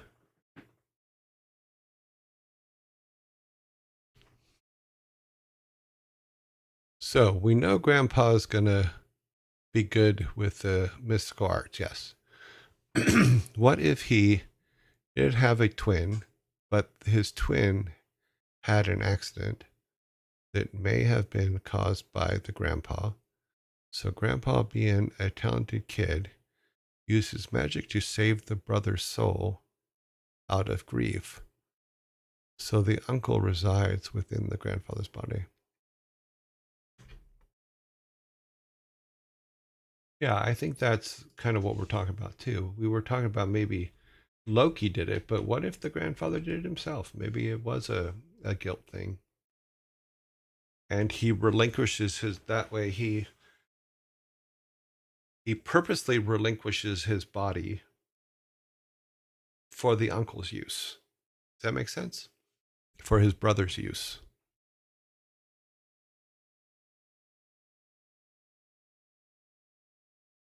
Well, we can do a thing, Spinkelman, we can do a thing where the gods allowed it to happen, not necessarily that they caused it.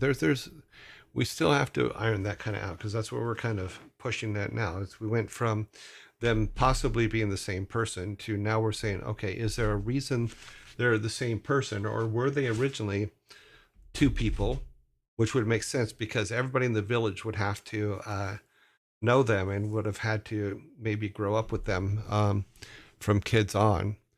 But maybe there was an accident that happened and that grandpa took the things that he knew from his worship of the gods and did it. Or maybe Loki, being mischievous, did it himself. And it looks like something just got deleted. Did something just get deleted? Because it just, I was going to read it and it just disappeared off my screen.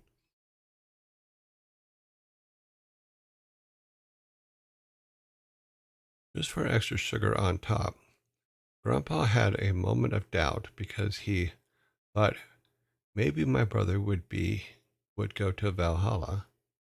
But Loki showed up and told him, nope, he's going to tell him. To make matters worse, Loki could have been the one that orchestrated the accident. Of course, that's all Loki all the time. That's what Lokis do. Oh, someone probably just posted something then deleted it themselves. That's fine. I have no problem. I think that's funny. Wasn't me. You're so cute. I did not copy for some reason. I guess I didn't grab it right. Ah.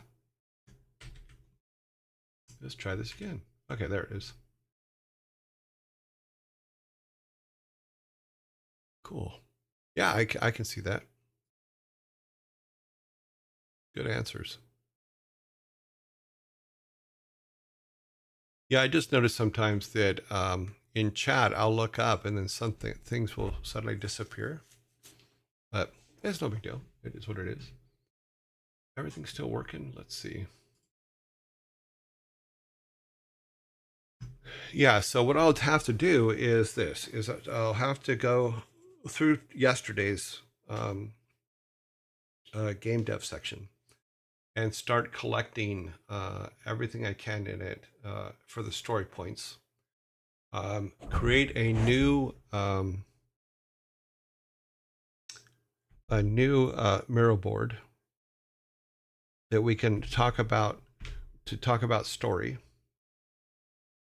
We can also, as some of the sketches come in and stuff like that, we can add those to that board as well, and then we can talk about who we should invite into that.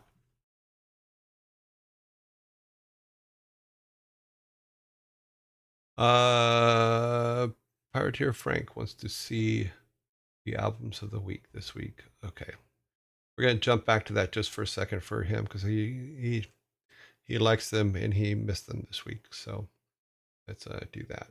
Here's the album of the week. It was Led Zeppelin 3, and the Police. Outlandis de Amor. So those were the albums of the week this week. And back to where we were. Oh, yep.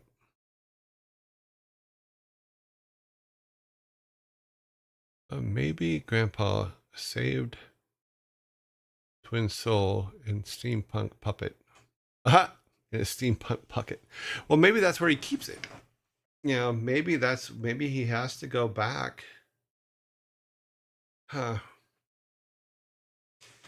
I think you have an idea there. I think that we need to, if we're going to do something like that, we need to flush it out, because it could be, and that's probably how Grandpa saves his soul, is because he's not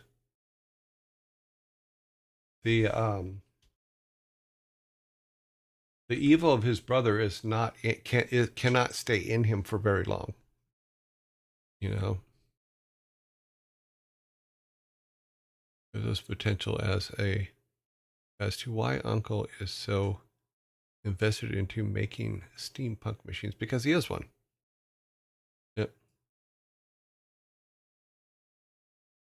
He is one. Good points.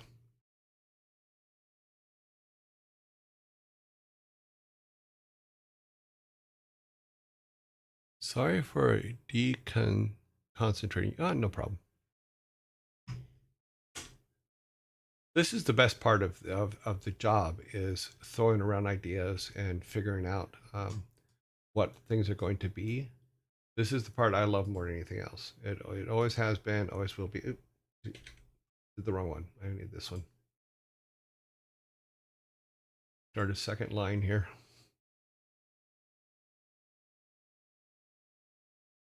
Boop, boop. But he has to embrace the soul often to keep the soul alive. Yes, absolutely. I think that's wise. I think every now and then he would have to go back and say, you know, give the his brother an opportunity to stretch, or whatever, however we want to put it. Let's see, what is this? This is 24. So 18, 24. Okay. I'm trying to keep people's names and stuff, so I apologize if I missed some. I will definitely go back and make sure that we add them later, because I want to also, because we're basically doing concepting and writing and stuff like that, I want to make sure that those credits are correct. So when we start putting credits up, if I miss you, please let me know.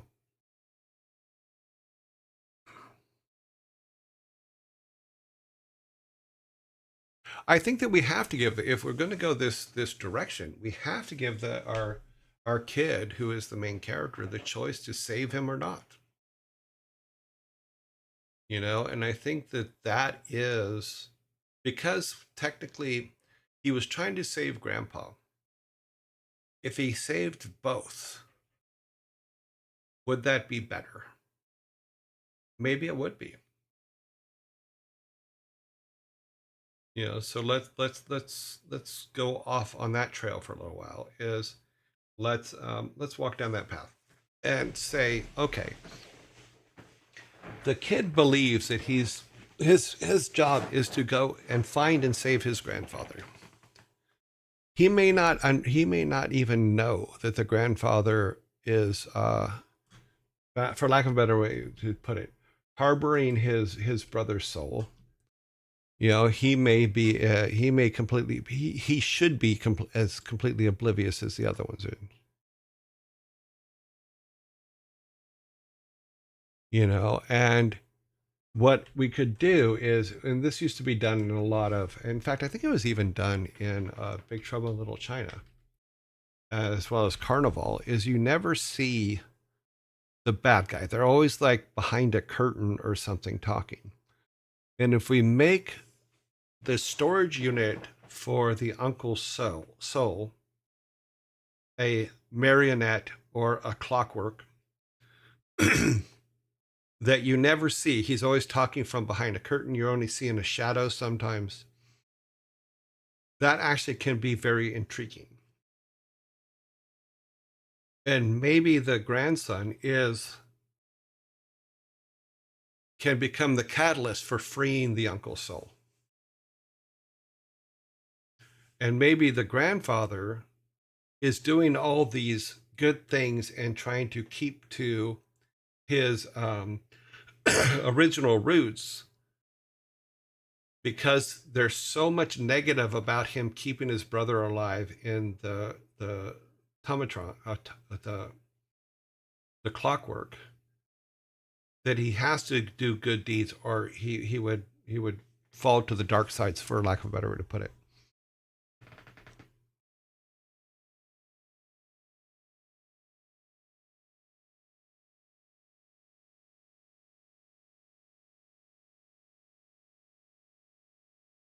Yes, he still needs a recharge for Grandpa, and that's why we can argue that Grandpa technically was not kidnapped. He had to go recharge his brother. Does that make sense? I have to go recharge my brother. I'll be right back. But it just took longer this time, and maybe he and his brother are in conflict. And that's why the grandfather wasn't there when our boy got back. This is an interesting line of thought. And I'm sorry I derailed our original conversation, because I was trying to think of what if the grandfather and the uncle and the granduncle are the same person. And this kind of works is they're technically not the same person, but the guilt of the grandfather of maybe accidentally causing the accident that killed his grandnephew and his brother, and then him keeping his brother alive. Interesting. He'll still need recharges from Grandpa. Yeah, I think I put that over here, right? Yeah. Okay, I'm just making sure I got that in the. And like I said, I'm now putting names up with stuff too. Damn brother has the worst battery than a phone. He thinks it's the uncle's soul, but it's really a bad god. Well, we can work on that. You mean as implanting part of his resentment in a puppet? I wouldn't go so far as a puppet. I think that we're talking about a clockwork, something that needs to be, for lack of a better put, it needs to be wound now and then. Maybe the grandfather has to go and wind his brother up. No, we can think of all kinds of stuff, but I do kind of like the the separation of them as not being the exact same person, but being twins. I want to keep the twins thing. Like a mech golem. Yeah, like a mech golem. Mech golem. Is a mechalum.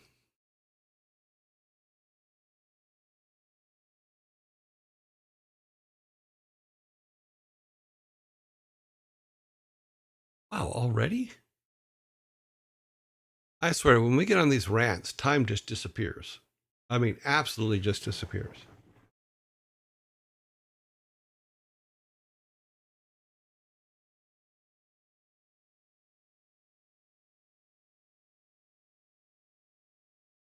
Yeah, maybe it is the boy against the giant mech.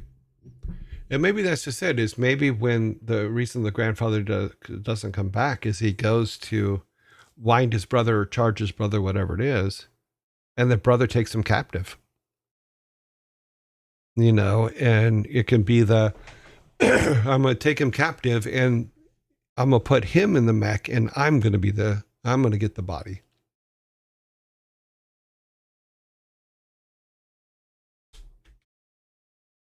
That way it can be we're fighting over the body, not the soul.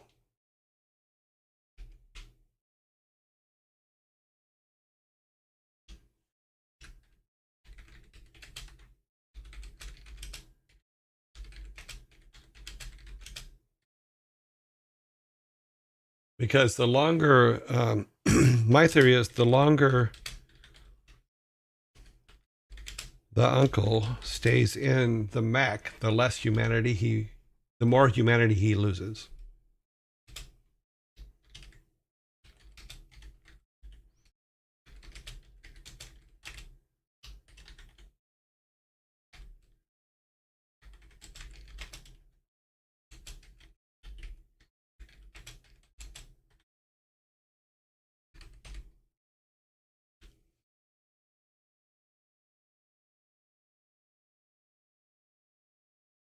Yeah.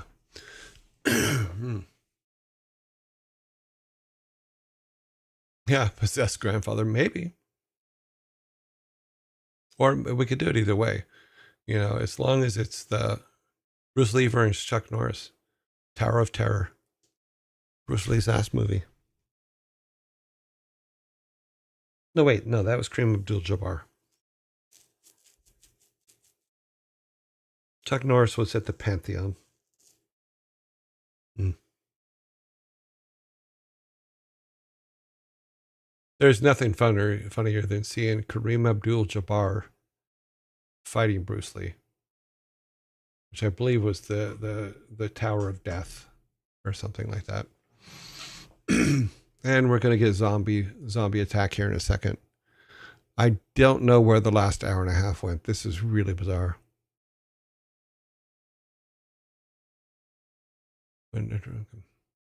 And zombies incoming. Told you.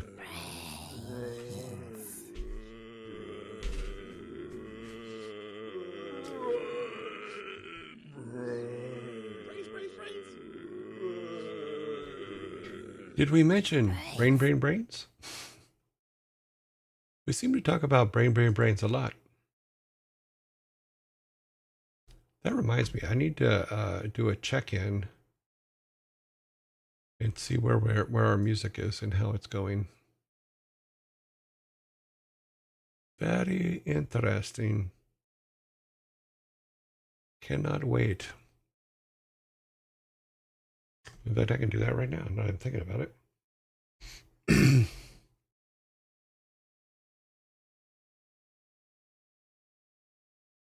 Is there something here?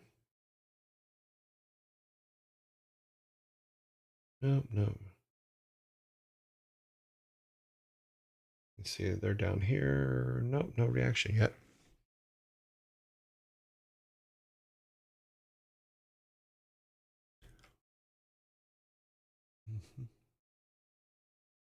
Yeah, there's the brother standing next to the building. No, I'm kidding.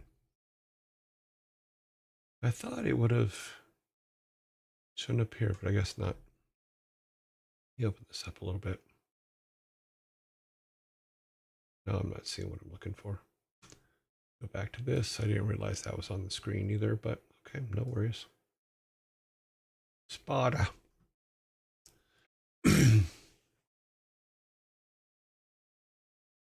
I don't think there was anything bad on there. It's the same stuff you guys are seeing. It's just this. So I was looking for something, but I'm not seeing it. So no big deal.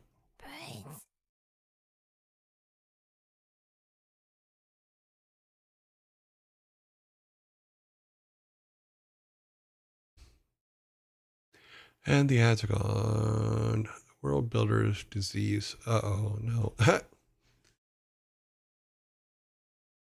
Lions and tigers and world builders. I can't say. So yeah.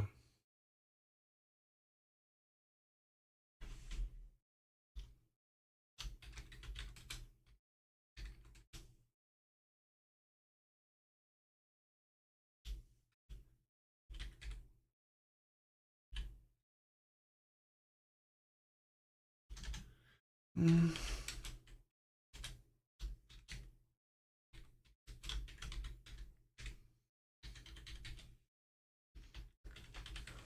It's like Uncle Ann. It's great Uncle Mac.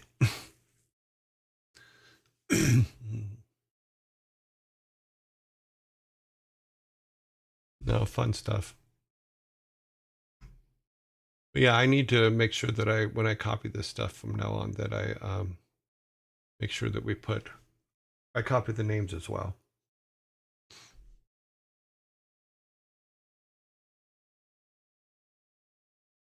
Okay, so yeah, and that gives us, but we do have to have a logical reason. So the grandpa keeping his brother prisoner in a mechanical device, and in so doing, his brother loses his humanity because he's a mech.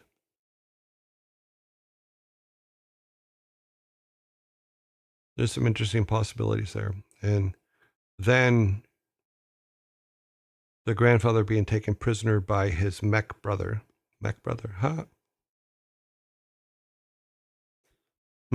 Yeah. Uncle Uncle Mech never gets invited to Thanksgiving. He used to, but then he always shows up drunk, gave the kids cigarettes, and did magic tricks involving fire. And he also always insisted on using his index finger to cut the turkey. Old Uncle Mech.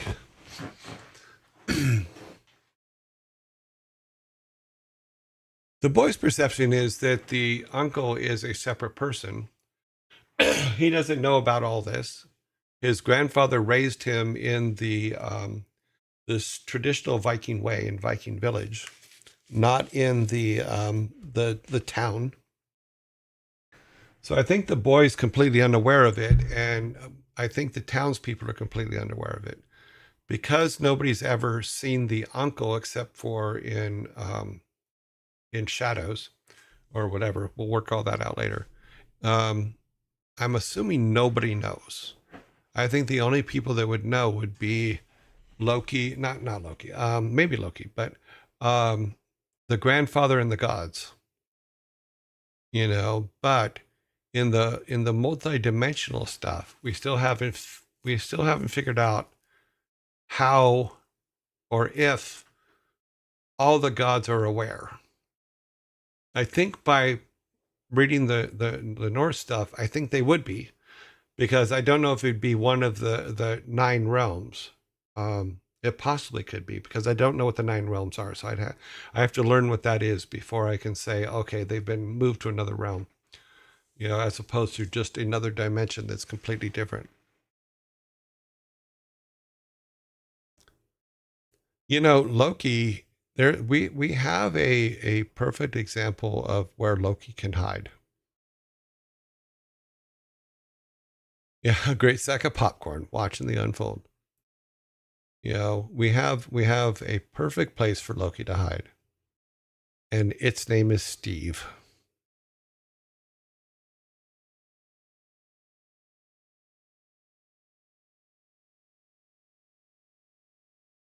No, I don't think it would, because I think that by the time the boy realizes what's going on, because the question is, would that make the boy resent grandpa for hiding things, possibly to sacrificing pa to stop uncle? I don't know.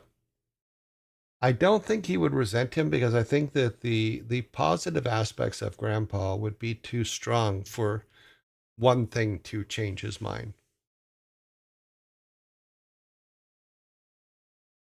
Yeah. That might be. I mean, because we have this balancing act going on, is the boy, it could just be a player's choice.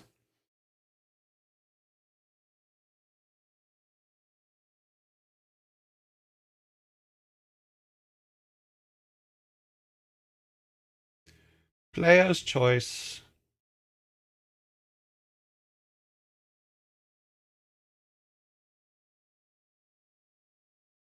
Sorry. Lots of stuff just came up on my notifications. Earthquake, central mid-Atlantic, it looked like. Let's see what it said. I love watching earthquakes. Not watching them, you know what I mean.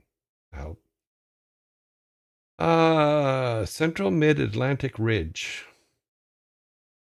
It's 6.6. There's a 7.7 magnitude in the northwest of Sagai Myanmar. Myanmar. 7.7. That's a big one. Yeah, it looks like there's been a few of them. 6.1 in the Mid-Atlantic Ridge yesterday. And then 6.4 today. 7.7. Wow. Quite an active place over there.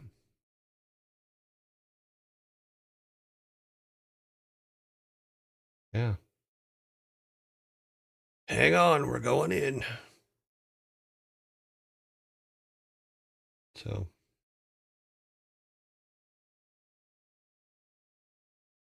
Myanmar. Getting a little shaky.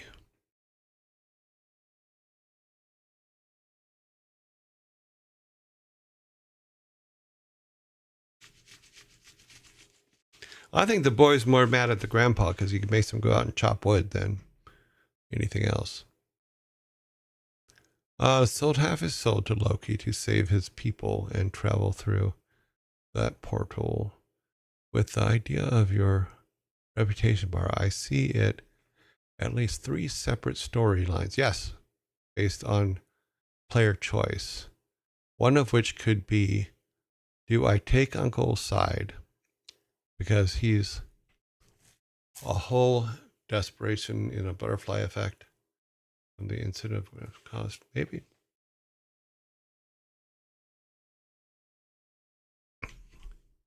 The other is, the neutral one is, say, how can we save them both? You know, negative one would be, oh, I'm going to save Uncle because Grandpa lied to me.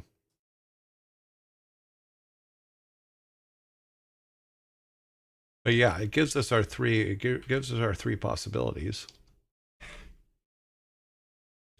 So the neg would be.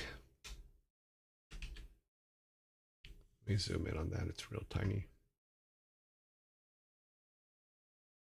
Neg would be take Uncle's side.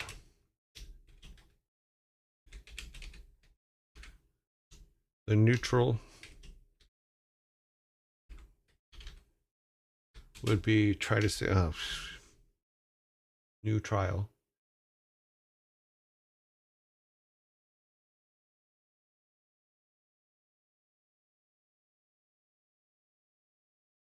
The Nutella.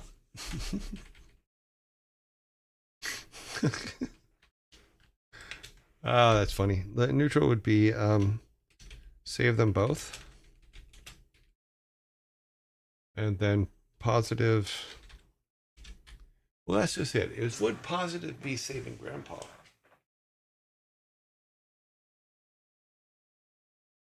Because technically the Grandpa kept his brother trapped for X number of years. Who knows how many years? We haven't figured that one out. But let's do this.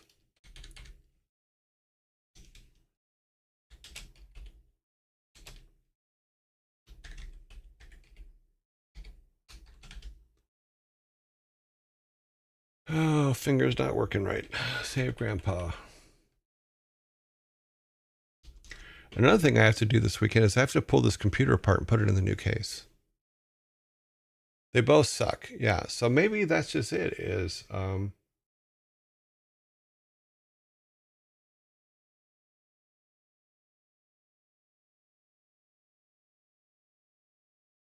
know there's an E in there or something. The positive would be save both.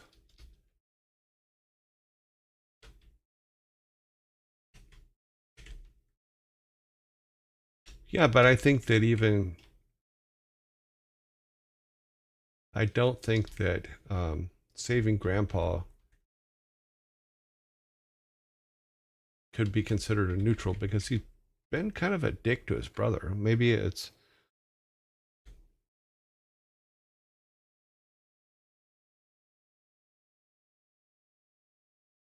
nutrition.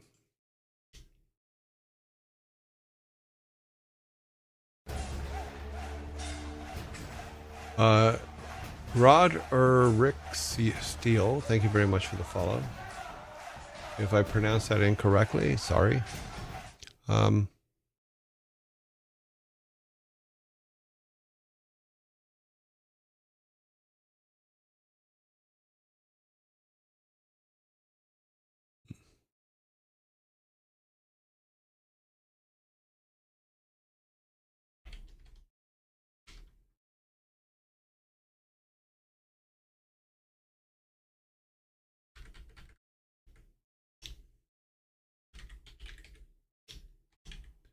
Yeah, but Grandpa would have to, like, in order to make that a neutral, Grandpa would have to repent and basically, admit what he did was wrong. But could be wrong, but like we talked before, is in being wrong, he understands he was wrong, but he thought he was doing the right thing.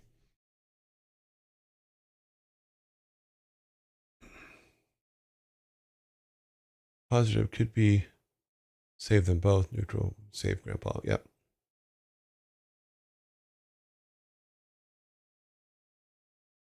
It's a nice case. Yes, it is. I'm really looking forward to actually having it up and running. Because right now, I mean, it's the temperature's not too bad, but it's literally the radiator is hanging off the front of the computer. So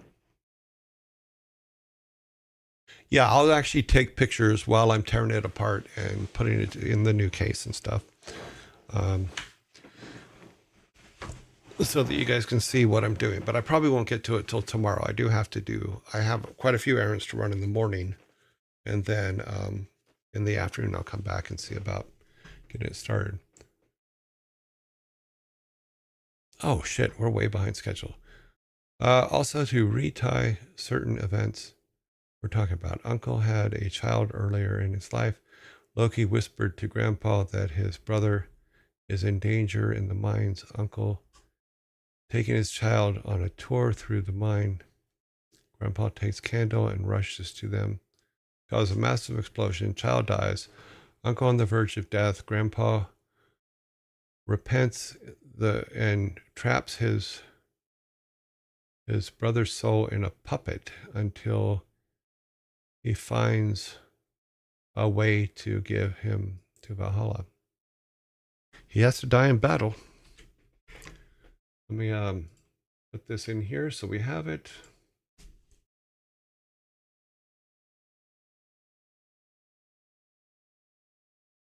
The child I think that in this particular case, I think the child is pretty much blown to pieces and can't be. And but we can talk about that later. Not in so many pieces. Yeah. He dies he does not die in battle. We might want to keep that in mind.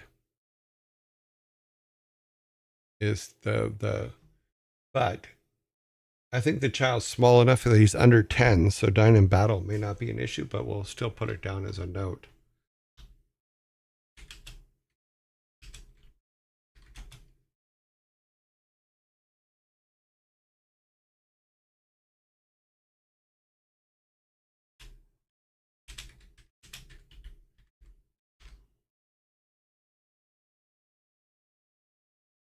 I added it as a note.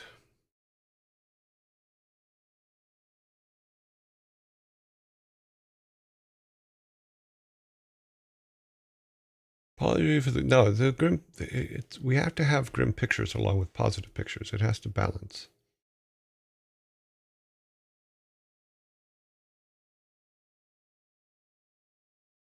Yeah, and that's what was mentioned earlier is Loki telling his brother that telling Grandpa that his brother is not going to Valhalla but to heal, and so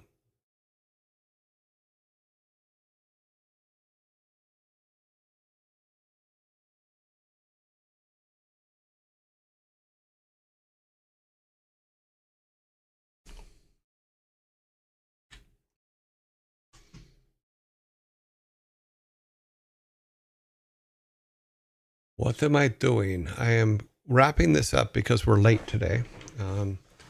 But we were going through the new storylines and stuff like that and trying to come up with some answers between the relationship between the grandfather and his brother. And we have some interesting stuff, and we'll see how it kind of all pans out. So if I missed any information, I'm in work at the moment. Oh, okay. You've missed a lot of information.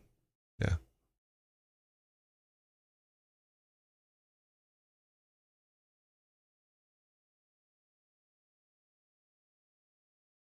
Yeah, we could. There's a lot of ways that the grandfather can cover what happened to the uncle, and then we can throw a terrible wrench in it. And I hate to do this at the very last second, but maybe the uncle's kid didn't die, and now he's the creature that lives at the bottom of the mine. So,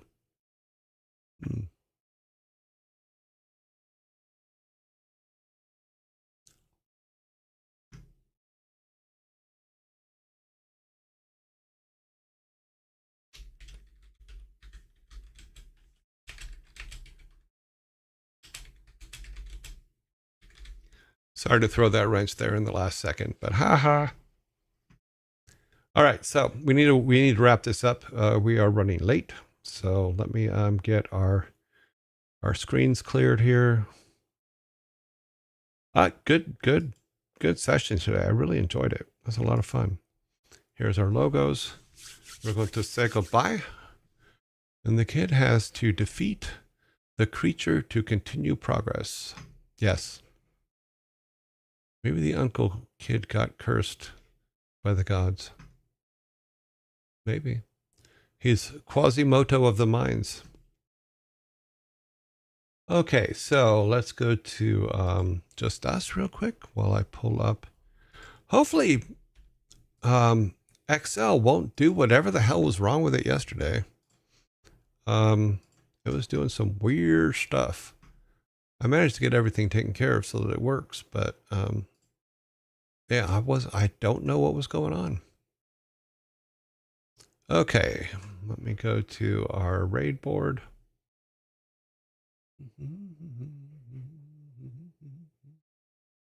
And it should pop up. Oh, it's way too big. Let's get some smalls in here.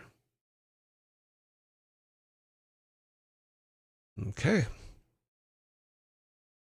Pull this over here. Alrighty then. Alrighty then. Okay. So we do have someone coming off of quarantine. Yeah, Psychohypnotic comes off of quarantine today. So he is back in the running.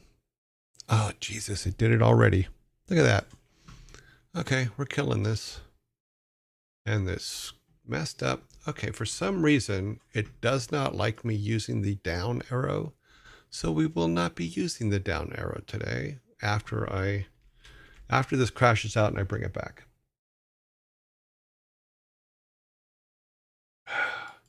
I'm not sure what it's unhappy about. But for some reason, our XL does not like the down arrow at all when it comes to us working on stuff. So I cannot use the down arrow. All right, we will have to do it this way. Once again, Psychohypnotic gets removed from quarantine. And let's see what else we have to do here. No, we're all good. We're going to have to use the roller, not the down arrow, which is what I'm doing now. I need to pull this so that so you guys can see only what we're supposed to be seeing here. Close this. We should be all good. So no down arrows, only rollers, only wheel. Okay, let's come over here and pull up.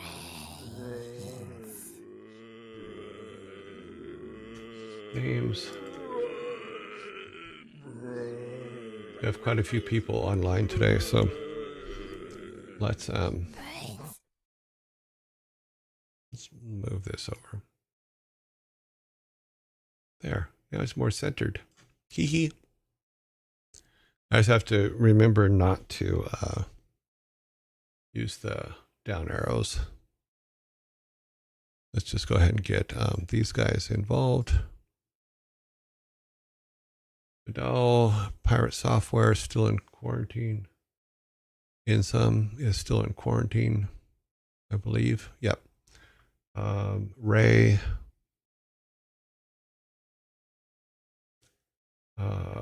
Code Miko. Right now, I'm just getting our list of who's on Ezekiel.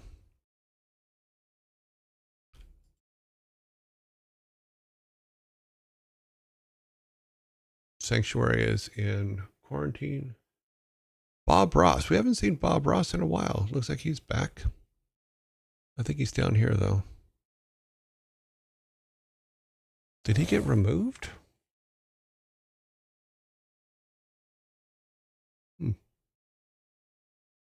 Oh, there he is. Wow. My brain do work. Let me pull this back over here because I'm bouncing back and forth between two farthest points on the screen. Let's see. Bob Ross, Pizza Princess. She was close yesterday, if I remember correctly. Pizza Princess. Mr. Tweedy. Ferret Software, I believe, is in quarantine. Yes. And back over here. Lena is in quarantine. Psychohypnotic just came out of quarantine, so he can join the group. And Furball Farm, I believe, is in quarantine because I think we did them. No, they're not in quarantine. Okay. Q Bunny.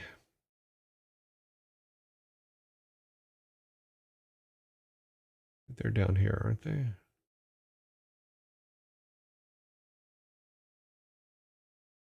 I could have swore they were. Must be down here. I know they're. Oh, there they are. Duh. Q Bunny, Jay the Bard. We got a lot of people today. A lot of people to choose from.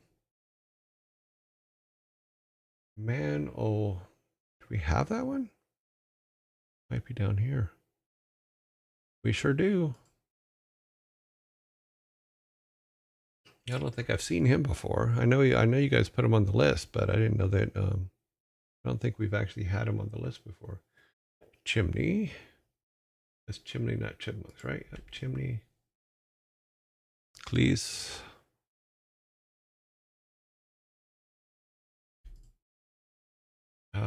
And that's it for today. We have 14, so we'll do 5, 5, and 4. I can't believe Annie was 4-0 when I went to bed. And yeah, it was hilarious. Yeah, for some reason, I watched them playing chess for a while last night. And it made me fun. It made me laugh. Wait a minute. We rated Annie yesterday, right? Did we? Who did we raid yesterday? I forget now. Look at the numbers here. Who has 1? Yeah, I think, yeah. Okay. For some reason, I did not put the... I think when the mess up happened, it happened here as well. Oh, that's actually 7. That's yesterday. 7.2025. Yeah, okay. There. All right. Okay, so 5, 5, and 4 is the call of the day. Let us get our first round of polling done here. Let's go to here and go to there and pull up our polls and then make new poll and say round 1. One thing I found out yesterday is if you're doing polls and you you think that you can save the information from a poll in the as a tab. It doesn't work. What happens is your poll gets overwritten by your new poll. And then if you, like I had a round 1, round 2, and round 3 last night. And when I went to check them afterwards, because I was trying to get the numbers because we had some Excel problems, all of them were the same poll. So, all right, here comes the, let me see. Yeah, zombie's gone. Okay, here comes the first vote of the first 5, of which we have Bob Ross. We have Chimney. We have Code Miko. We have Ezekiel. And we have Furball Farm. So we have 1, 1, 0, 0, and 1. That's where we're at right now. 11001. Let's see what that is real quick. Zamda91, thank you very much for the follow. It's very much appreciated. 1103, 003.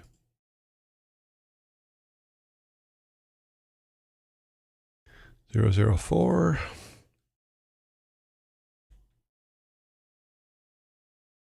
We got a couple 2s up here. 22014, 22014.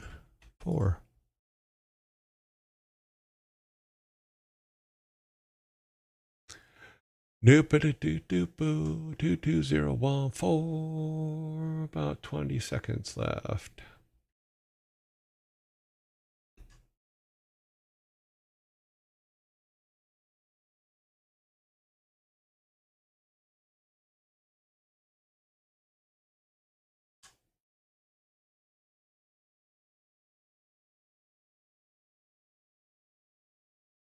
Three, 2.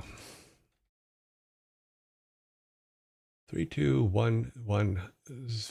32114.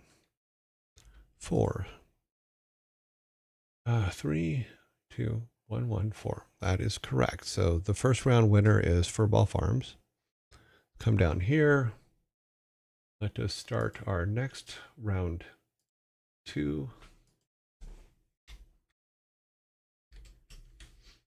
And in round 2, we have Jay the Bard. We have Mr. Tweeday, Pizza Princess,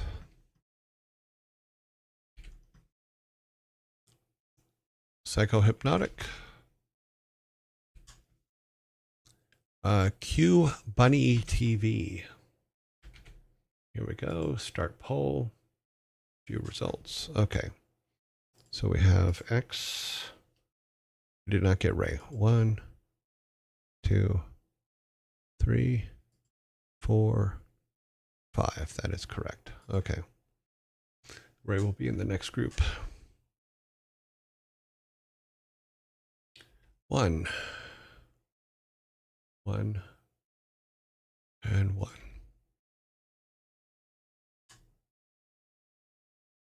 Doop-a-doop-doop, boop-a-doop-boop-boop. Let's see if I can get this out of the way here.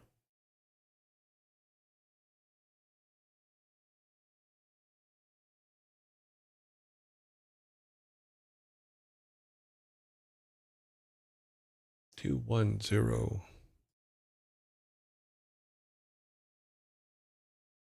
Wait a minute. Oh. 2, 1, 1, 1. Or 3, 1, 1, 1, 1.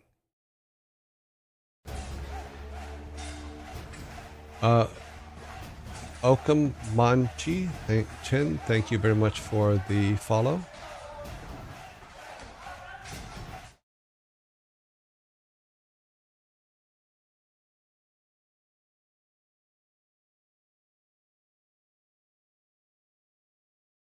41112. 41112. Okay.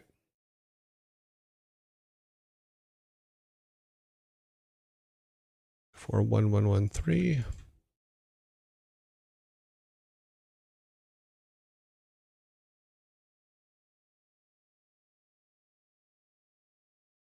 Five 51113.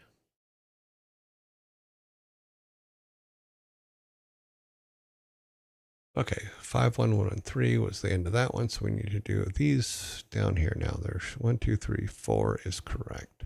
All right. So we do new poll, round 3. And we have Ray.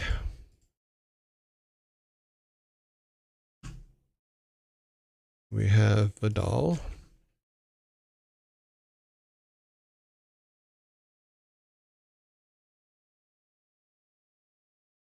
We have Glismond. And a new one. I don't think we've voted on this person yet. I don't know if it's a boy or girl, but yeah, here's round 3. We only have 4 people in this one, so we do have to scroll back and forth, which kind of a pain, but oh well, it's scrolling. Okay.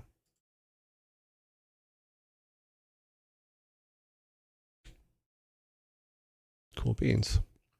Okay, so 0002. Okay.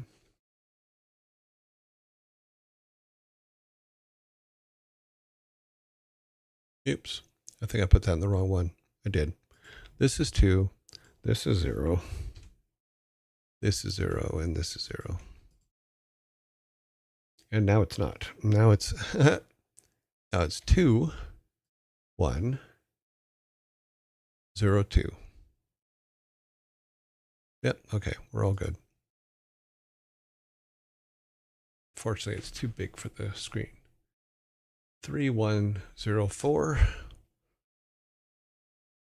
3104. Oops, I put 5. It should be 4. Okay. 3104, correct. You're about the halfway point, a little past the halfway point, actually.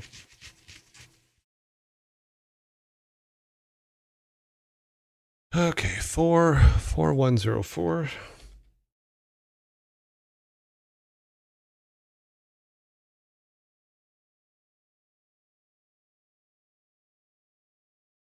4204.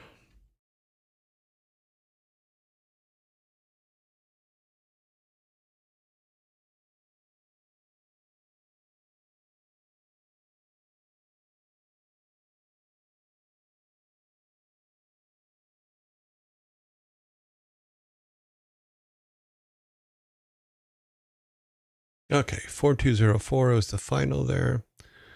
That gives us our top 5. So let us see here. A couple things we need to do. We need to create our new final vote.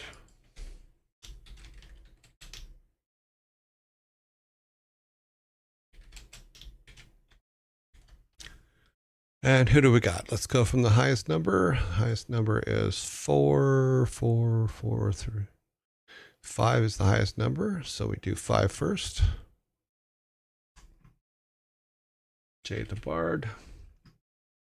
4s come second, so we got to start at the top for the 4s. Furball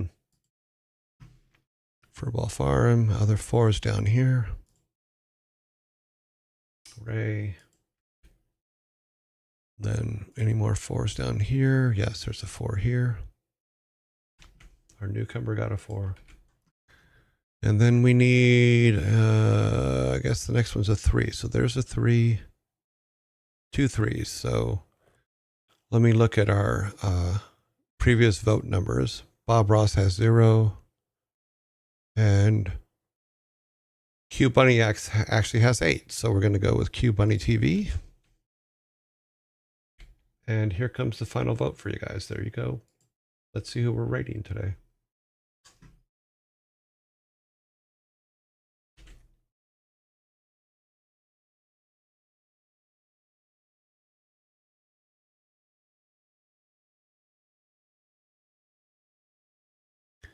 I may have to rebuild this page because it won't let me scroll down for some reason with the hotkeys. Okay, so we're just going for who's winning. So right now, Jay the Bard is in front with 3. Manolis Bribos is tied for the first place now.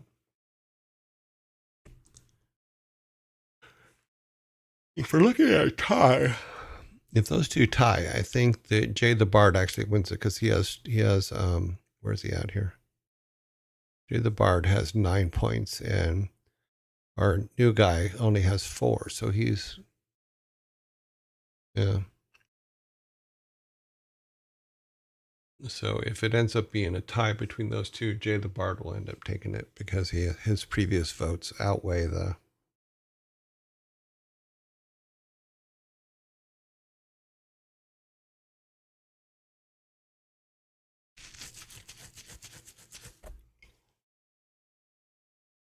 Oh, God, very yawny today.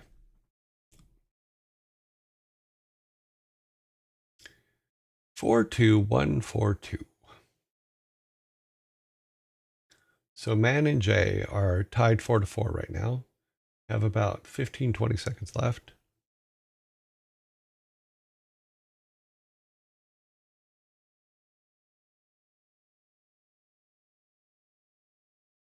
And the winner is, with 8 points, is Man. So Man, a newcomer to our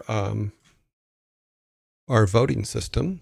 I think this is the first time he's even been voted on. Yeah, I think this is the first time he's ever been voted on.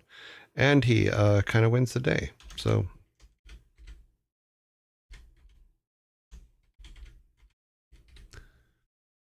let's put that on him so we know he's the winner. Let's grab this. We need to go to here and set this to tomorrow. Okay, we need to go to his page so that I can follow. Oh, a fellow bearded man.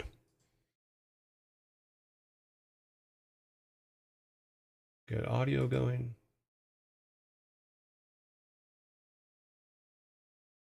I think he's singing. He's singing to peoples.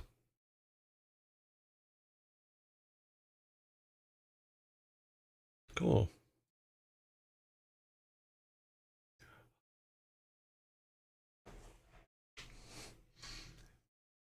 I think I'll wait till he finishes his song.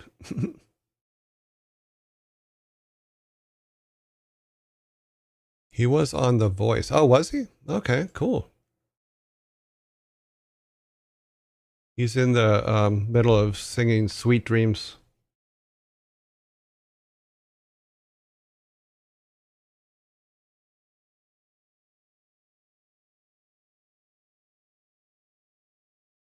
He seems to be a pretty decent piano player, too.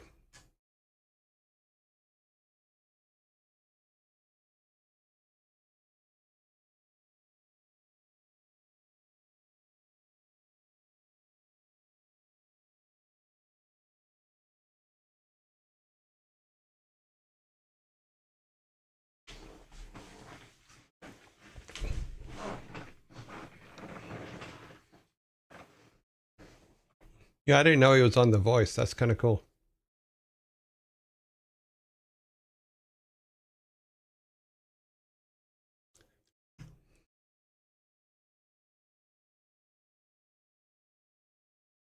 I got to turn him down a bit. He's very loud. Okay, so let's go ahead and I will see you guys. I think he's coming to the end of the song almost. So he's I will see you guys in 18 hours. Wait, no. That is wrong. Today is Friday. Here, let me fix this now.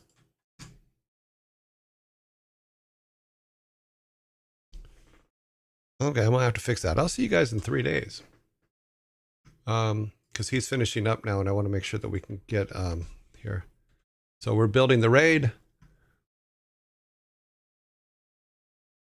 Unexpected error while creating the raid. Okay, now it's building. 11, 23, 38. Almost end quick so that he doesn't start another song before you guys go. Let's see. Okay, raid, 76 people. Here you go.